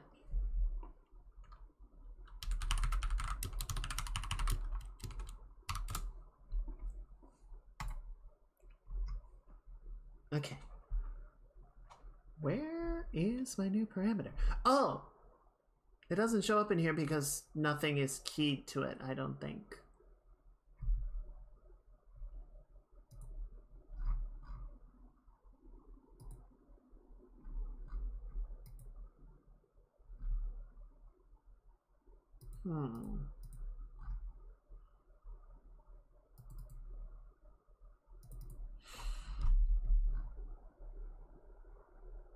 Oh, no, it just needed a minute. Okay, but then what do I do? I mean, I can just give it a bunch of arbitrary values, right? I can just kind of have it go left and right and up and down however I want it to, and just be like, be over here, be over here, be over here. Good. And honestly, that would probably look nicer than trying to do it myself or trying to just have it be randomized. If it's randomized, you can't control it, right? It's the whole procedural generation problem.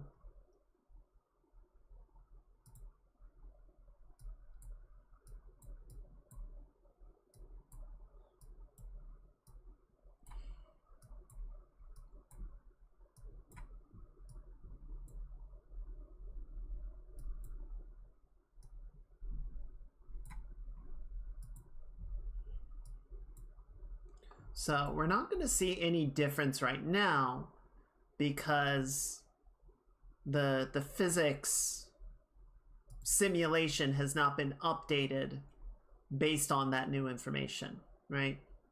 And what I might actually do, so if we go into the wind, we can kind of see like this is how it's going. So I'm going to go in here. I'm going to go right here. And basically I want to like push it up a little bit more. And then we're going to create some like flutter, right? I want to create some like jitters in the wind.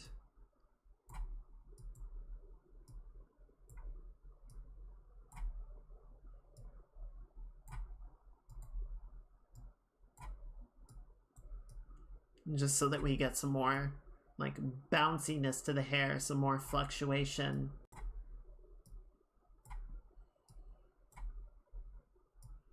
Right, so we'll have sort of the macro movement and the micro movement.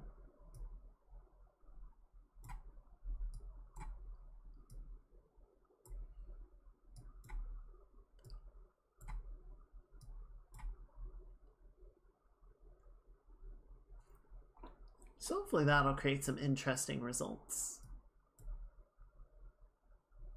Okay, so let's go back to the key editor. And if we go, so it was animation.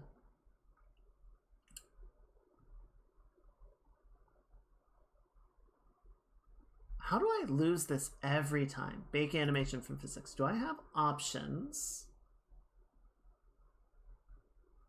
Yeah, see, I don't have any options to like increase the intensity from here. So I would have to go back in to the physics simulation.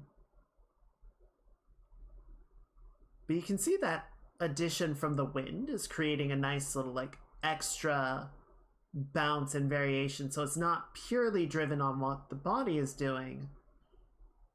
It's driven as well by that external force.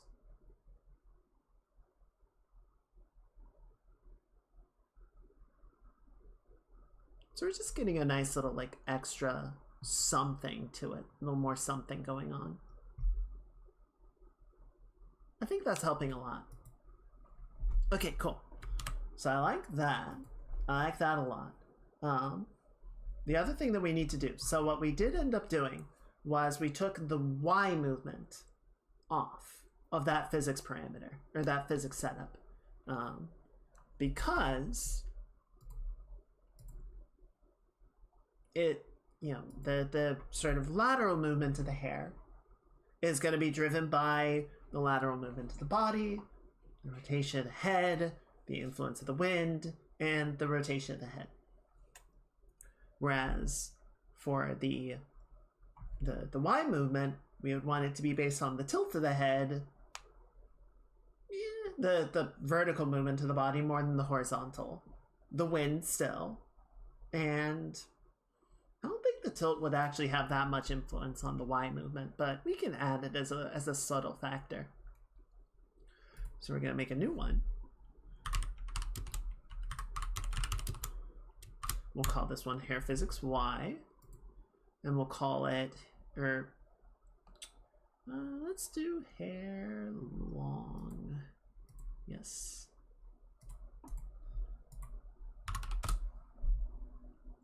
Okay, and then for influence or inputs, we'll do, what do we got? Body Y, head Y, wind, and sure, head Z. So body Y will be a position. Yeah, position's good. So we'll set that to, let's say, 60.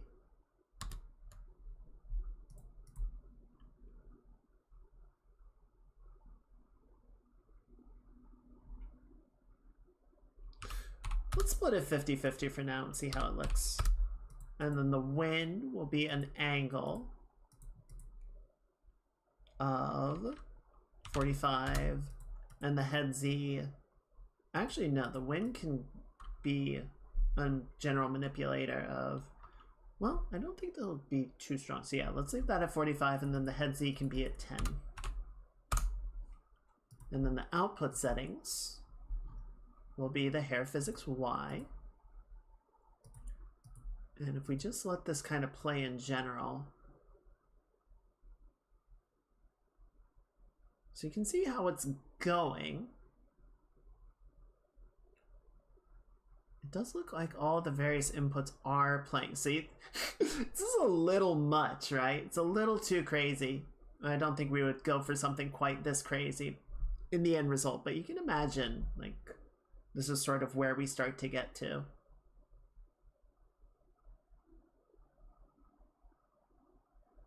So yeah, I think we could increase the intensity of it.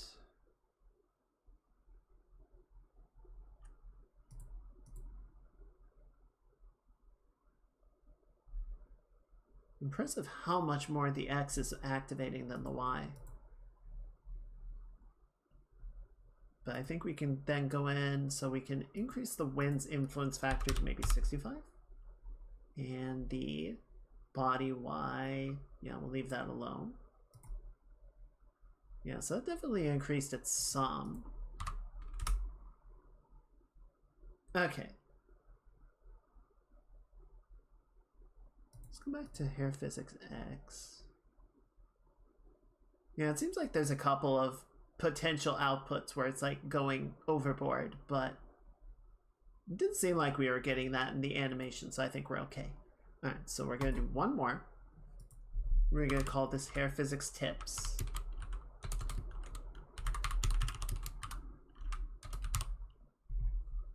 Okay.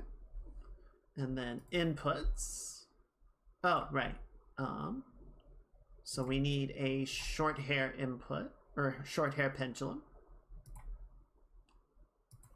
Let's set the length on this to 9. And then inputs, we'll do wind,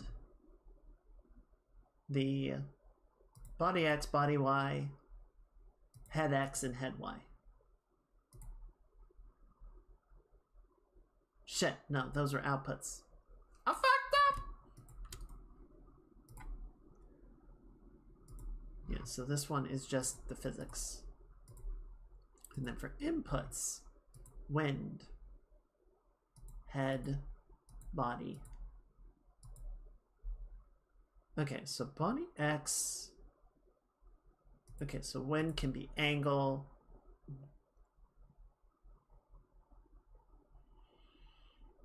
And I think the others can be, let's see, I think Y.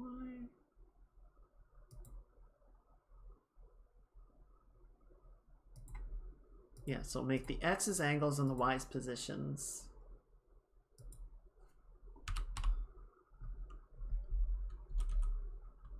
So we'll give a little bit of favor to the head movement.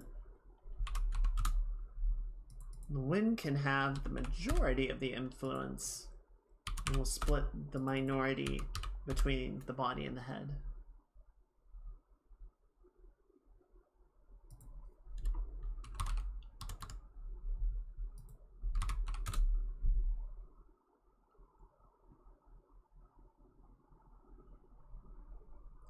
So you can see how we're getting that nice little, like, subtle, you know, additional bounce, that free movement in the tip that isn't immediately tied to what the rest of the hair is doing.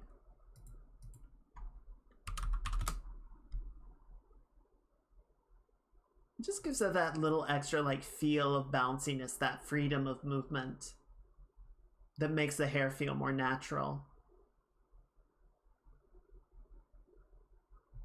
I almost kind of like the amount of movement that's going on in here. Like, it's too much. But, like, looking at what we have here versus what we have in the animation that we're setting up, I'm like, Maybe we should speed it up a little bit. Maybe we should give it a little bit more vitality.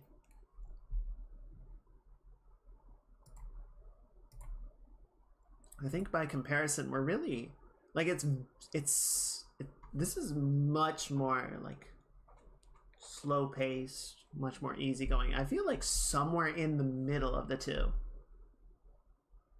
Yeah. Yeah, not quite that much, not quite that bouncy, but more so than what we have right now.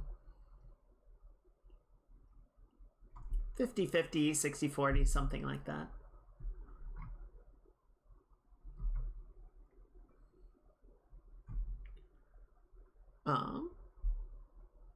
We do need to get the rest of the stripes set up, and we haven't added the head movement in yet either. So that'll definitely help to get a little bit more liveliness to the hair bounce. But, you know, we'll get there. We'll get there. The other thing to remember, of course, is that we're going to have all the visual effect stuff, right? The circles and the sparkles and the rings and everything. So there will be a fair amount of activity going on, even if they're not moving nearly as much.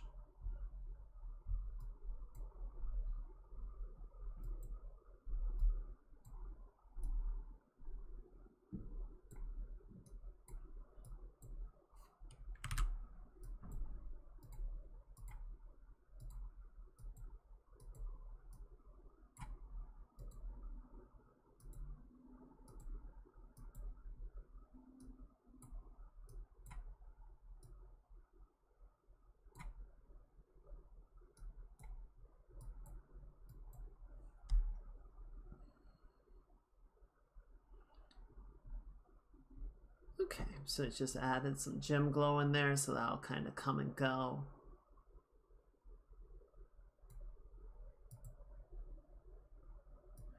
Yeah, and see, like, at this speed, when we scrub through it in, like, 2 seconds, it looks one way, but then, of course, if we play it in real time, it'll feel very different.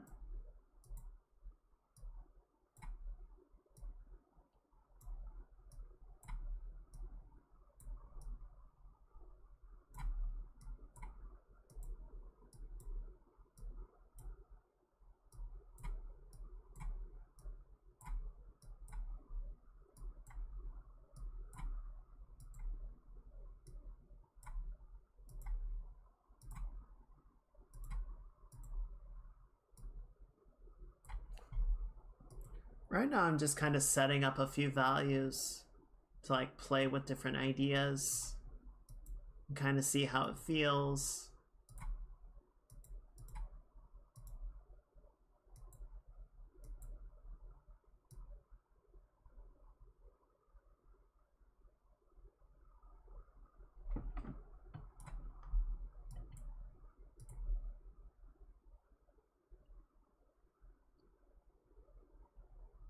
Let's see where we want to add like more or less activity to it, right?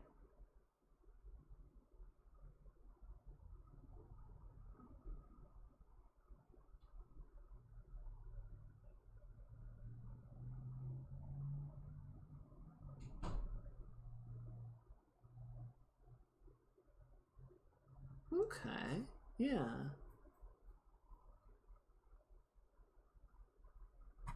What's going to be really interesting later on is, you know, once we get into Resolve, because I figure what's going to be easiest to do will be to take all the, like, the circles, the visual effects, all of the visual effects stuff that we want to do, add it in there, and then layer it in, blend it the way that will look nicest. But what I think is going to be really interesting is going to be like tracking, you know, I want the circles to stay with the position of the hands. So we're going to have to sort of go through bit by bit and like update the position of the circles to keep with the position of the palm. I don't think it'll be particularly difficult. It'll just be a fun little like mini game of sorts.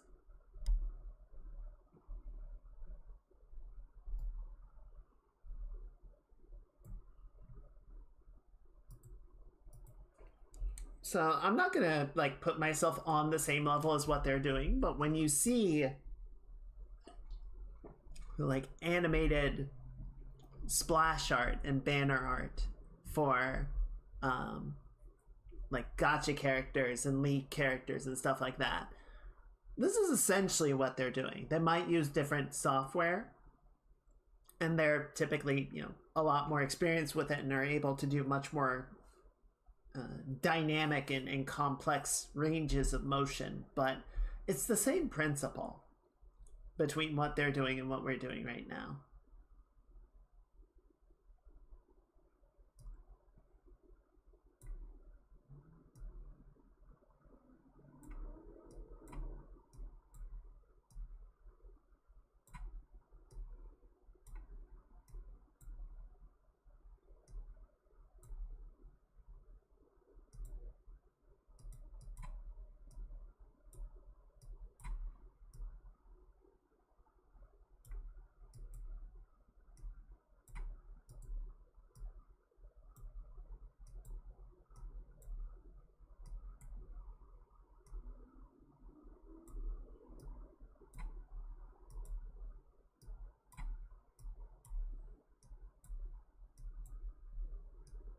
And then we're just going to set back to 0.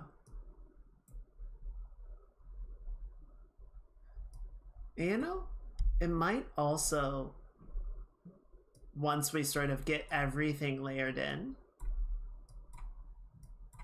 it might honestly feel very close to what the physics simulation is doing. We might not need to speed it up as much as it seems like, right? Because the physics animation is just kind of firing everything on all cylinders all the time. Whereas we're, sort of layering it in one step at a time. Once we get everything going, it might feel plenty animated.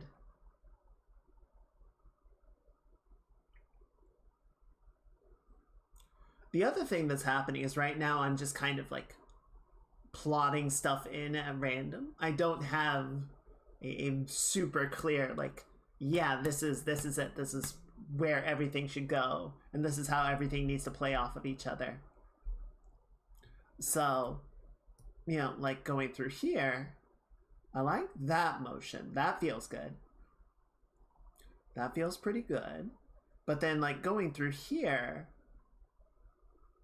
I think what we should do is actually have the head sort of lead in that direction, right? So even before that, like right here, I think we should have you go like that, and then go all the way out there. And then instead of going out that way, let's just delete these keyframes, and then instead we can come out like this, so we can go that way. Right, so it'll sort of lead out that way and then duck down. And we can hold that position for a while. And then maybe take these, drag them forward a little bit.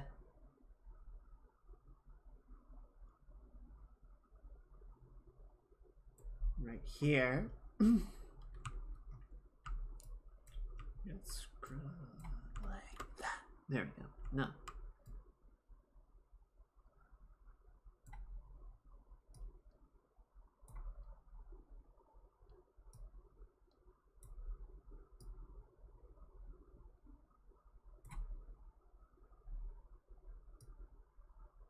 Okay, I feel like that sort of ties those motions together a bit better.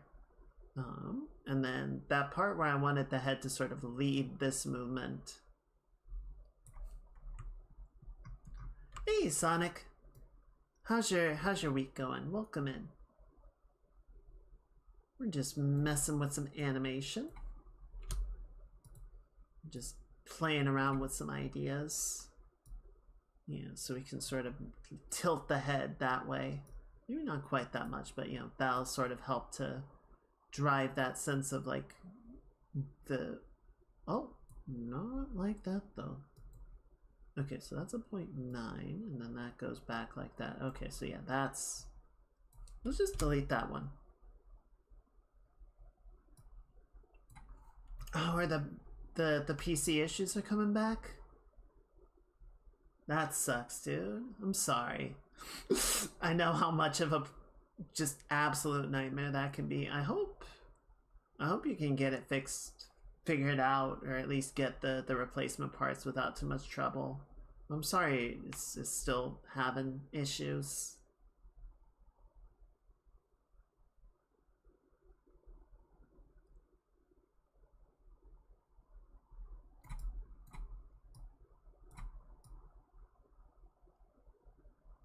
That looks pretty good.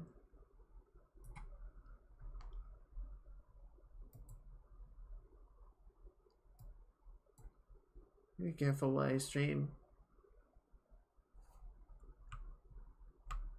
See, I don't feel like 5 years should be old for a PC. I feel like you should be able to get more lifetime out of that. I know it's hard, but with how expensive some of the parts can be, I feel like that should not be the extent of it, you know?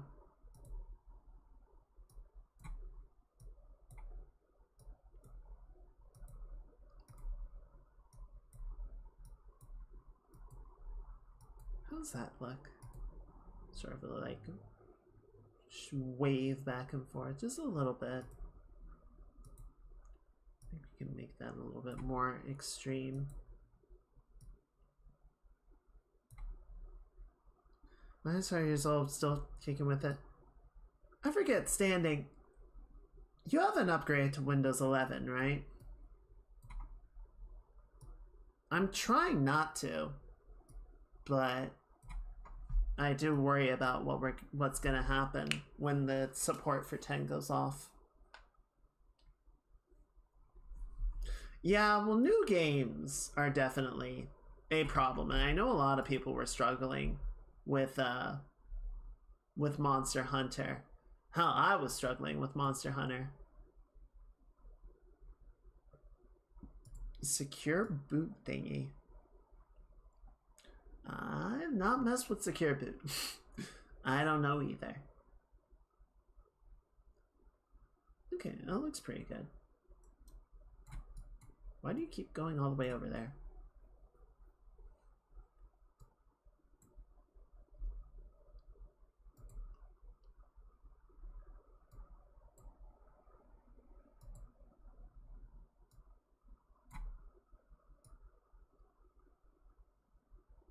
Forearm R.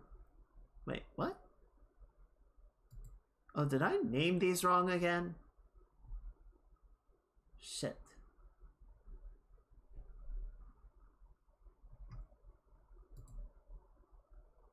No, I did name them right. I'm just looking at the wrong thing because I'm silly.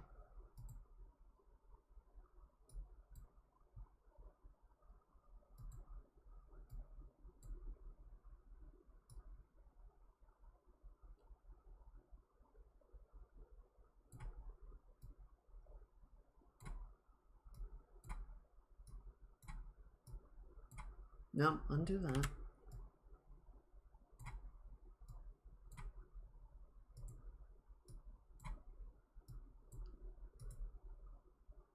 Let's bring it back up. Read that if I try to run that on and do it wrong, I'll have to reinstall Windows because it'll kill the installation. Oh! Yeah, I wouldn't do that. I would definitely not. I would definitely not do that if you can avoid it.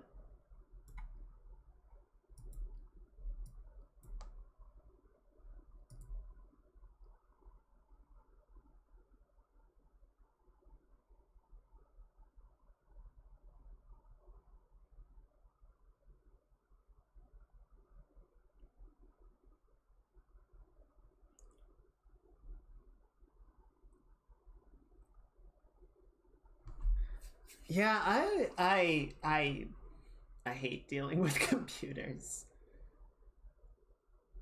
I like Like, building computers is fine, using computers is fine, but when they start running into issues, it's just like, please.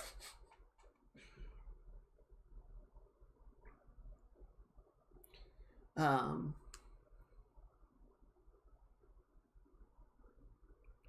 and frankly, I think if I if I were to install 11, obviously I would need to get everything off of the C drive, and then yeah, it's just like wipe the drive clean and do a fresh installation, right? I frankly I don't know what the secure boot is for. Like, I don't know why you would be doing that. There was one thing that I wanted to add, and I forgot while we were back in the PSD file. I wanted to add a little like diffuse glow for the lights on the Halo. I forgot to grab that. But maybe we can add that in Resolve. I feel like if we set those to like an overlay or a mix of an overlay and an add, that would look nicer than if we were trying to just add it in. I feel like that would just kind of blow it out. Aurora R11 and they'll no longer make them anymore. Yeah, and that's definitely part of the problem with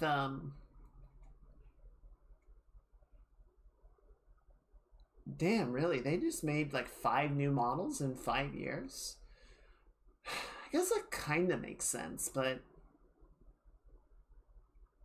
it seems excessive to me.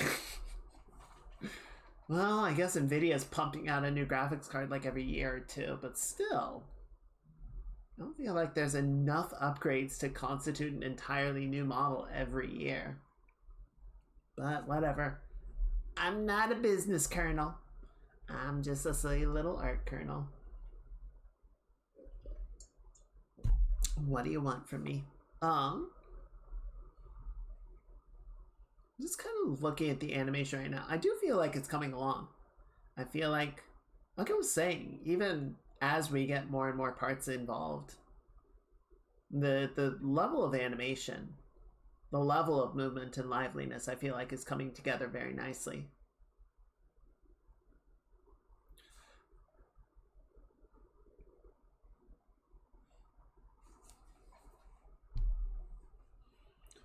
Well, and the other, I don't know, it's always a weird thing because I feel like one of the advantages of building your own PC is, you can swap the parts out at will, which I suppose you can do if you were to buy something like an Alienware, assuming they didn't just like weld everything together. If you wanted to and you didn't care about the warranty or anything, you could replace the graphics card, replace the RAM, one piece at a time. You could do the desktop of Theseus, asshole. But at the same time, like if with my current machine, if I were to upgrade the CPU, I'm going to be going from an AM4 to an AM5 chip, which means I need a new motherboard with the correct socket, and at that point I'm going to need to get new RAM as well, because I think I'm on DDR5? Am I on DDR4 or 5? I don't remember. I'd have to check. But, I would want to get the next one up, because that's going to be up to date with the AM5 chip and that whole architecture. So if I replace the CPU, I'm replacing most of the computer. I'm not replacing the hard drives, I'm not replacing the GPU, and I probably wouldn't need to replace the power supply, because I kind of, the power supply is overtuned. It has power to spare. So I don't think I would have any trouble in that department, but that's always something to keep an eye on. So, as much as you do have the flexibility to replace parts as needed, you're also kind of in the there's also a lot of times where you just kind of wind up replacing half or the entire machine in one big go of it.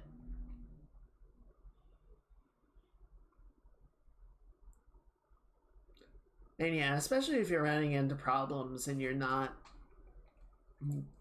really able to like break it down and figure out where the problem is, yeah, you're kind of just looking at a whole new machine, which is a pain in the butt. Oh, it sucks.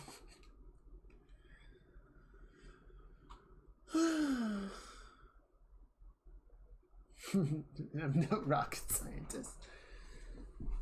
Honestly, the hardware is typically not the problem, it's the software. It's everything interacting with each other where, in my experience, the majority of the problems arise. And yeah, I'm no computer scientist. Hell, most computer scientists, I think, still have trouble, like, diagnosing PC problems. It's like we were saying the other week when I was running into all my things. It's like you have dozens or hundreds of processes that are all running and they're all doing their own thing and doing the best that they can to interact with each other. And if any of them start to run into problems, it could cause problems for the other ones. And then the whole thing just snowballs into a giant clusterfuck. And the only way to know which one ran the problem is to have some system that knows what everything else is supposed to be doing and can identify when it doesn't do the thing that it's supposed to do. That would be the only surefire diagnostic, but yeah, what's up? I think this is coming along really well. I'm going to go ahead and recalculate the physics. I don't think it's, going to be done, but it'll be helpful to have it updated to the latest information. Easter's going to be on the 20th, but on the same day. Wait, it's going to be on 420? Oh, Jesus approved.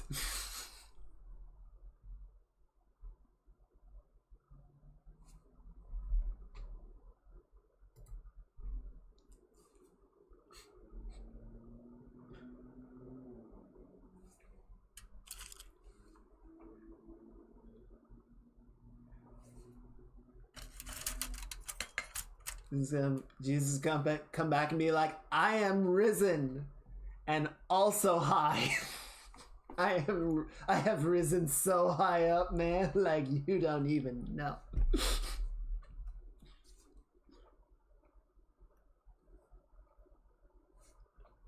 Oh, beautiful.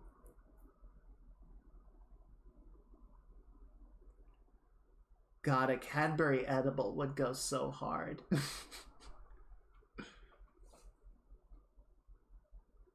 I miss Cadbury eggs. I know you can get Cadbury eggs in the States, but they're not real Cadbury eggs. There was this whole thing, and like, ow. The ones that are sold in the States are like basically shitty knockoffs of real Cadbury cream eggs, and I hate it, and I refuse to buy them.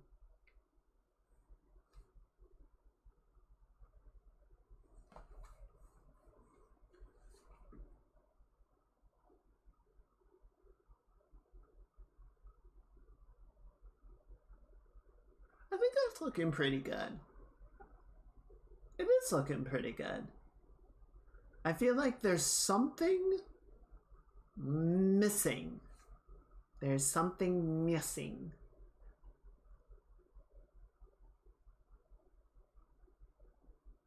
I'm not sure what.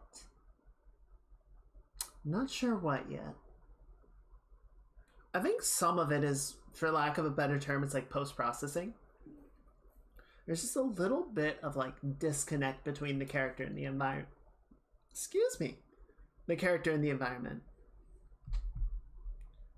Let me check.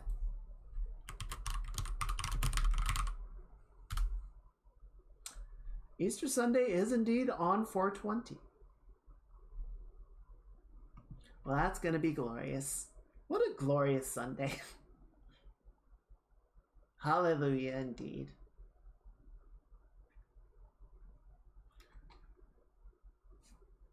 Okay, I do feel like it's coming along. We're just going to need to figure out, one, a little bit of that blending. thing, right? Just to get it feeling a bit more integrated with the environment. The visual effects could help out with that some. And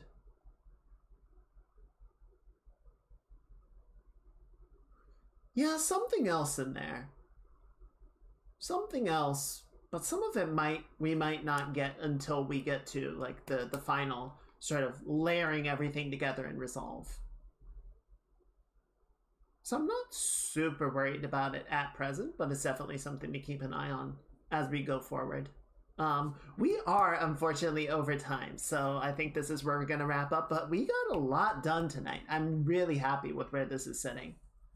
We'll have a few things to sort of make some adjustments to and everything, but definitely going very well. It's looking good so far. God, I'm so glad we're over the hump where I'm just like, I don't know about this one. I feel like I have that with every drawing, that I'm just like, I don't know. I don't know. And then we get past that leap of faith period, and I'm like, okay, cool. Oh, so did anyone figure out the little something that I did? My little silliness, my little prank. Did you spot the difference with today's stream?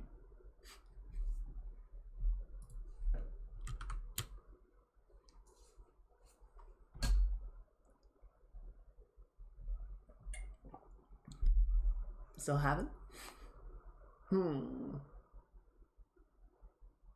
Chat doesn't pay attention. It's okay. Honestly, I forget a lot too. I leave it behind constantly.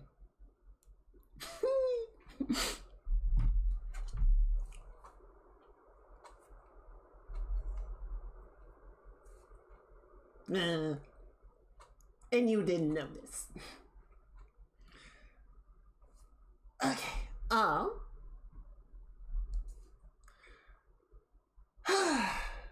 Thank you guys. This has been a fun stream. This has been fun. It's been fun figuring this out. Fun just shooting the shit with the Chooms. I hope you guys enjoyed it too.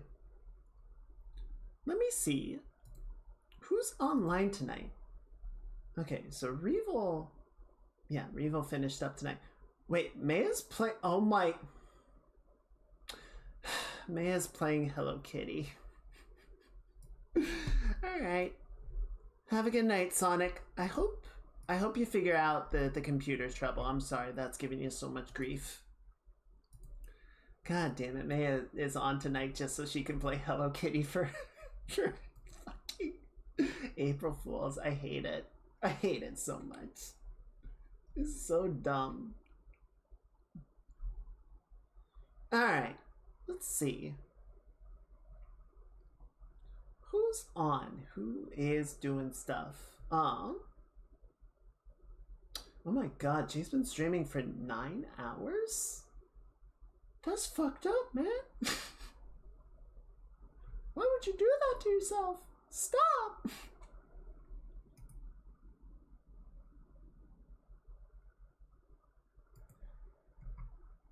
Alright, let me check.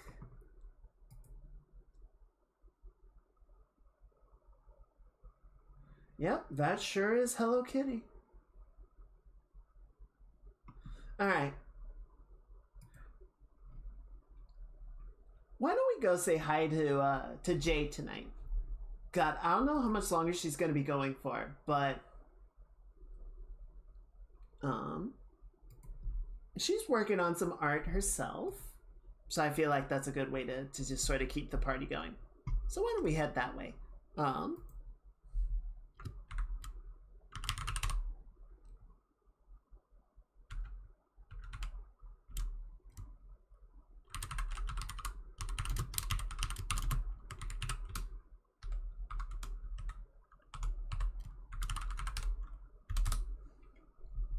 So that's gonna be our raid message for tonight. Let's go ahead and head on over and say hi to Jay.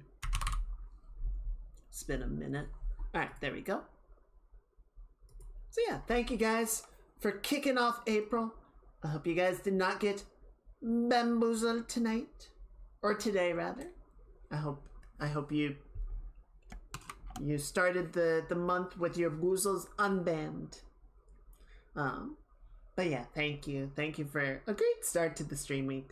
Like I said, for Thursday, I would like to get back on the game dev stuff. It might be some more animation trimming. We'll see what I can sort of figure out.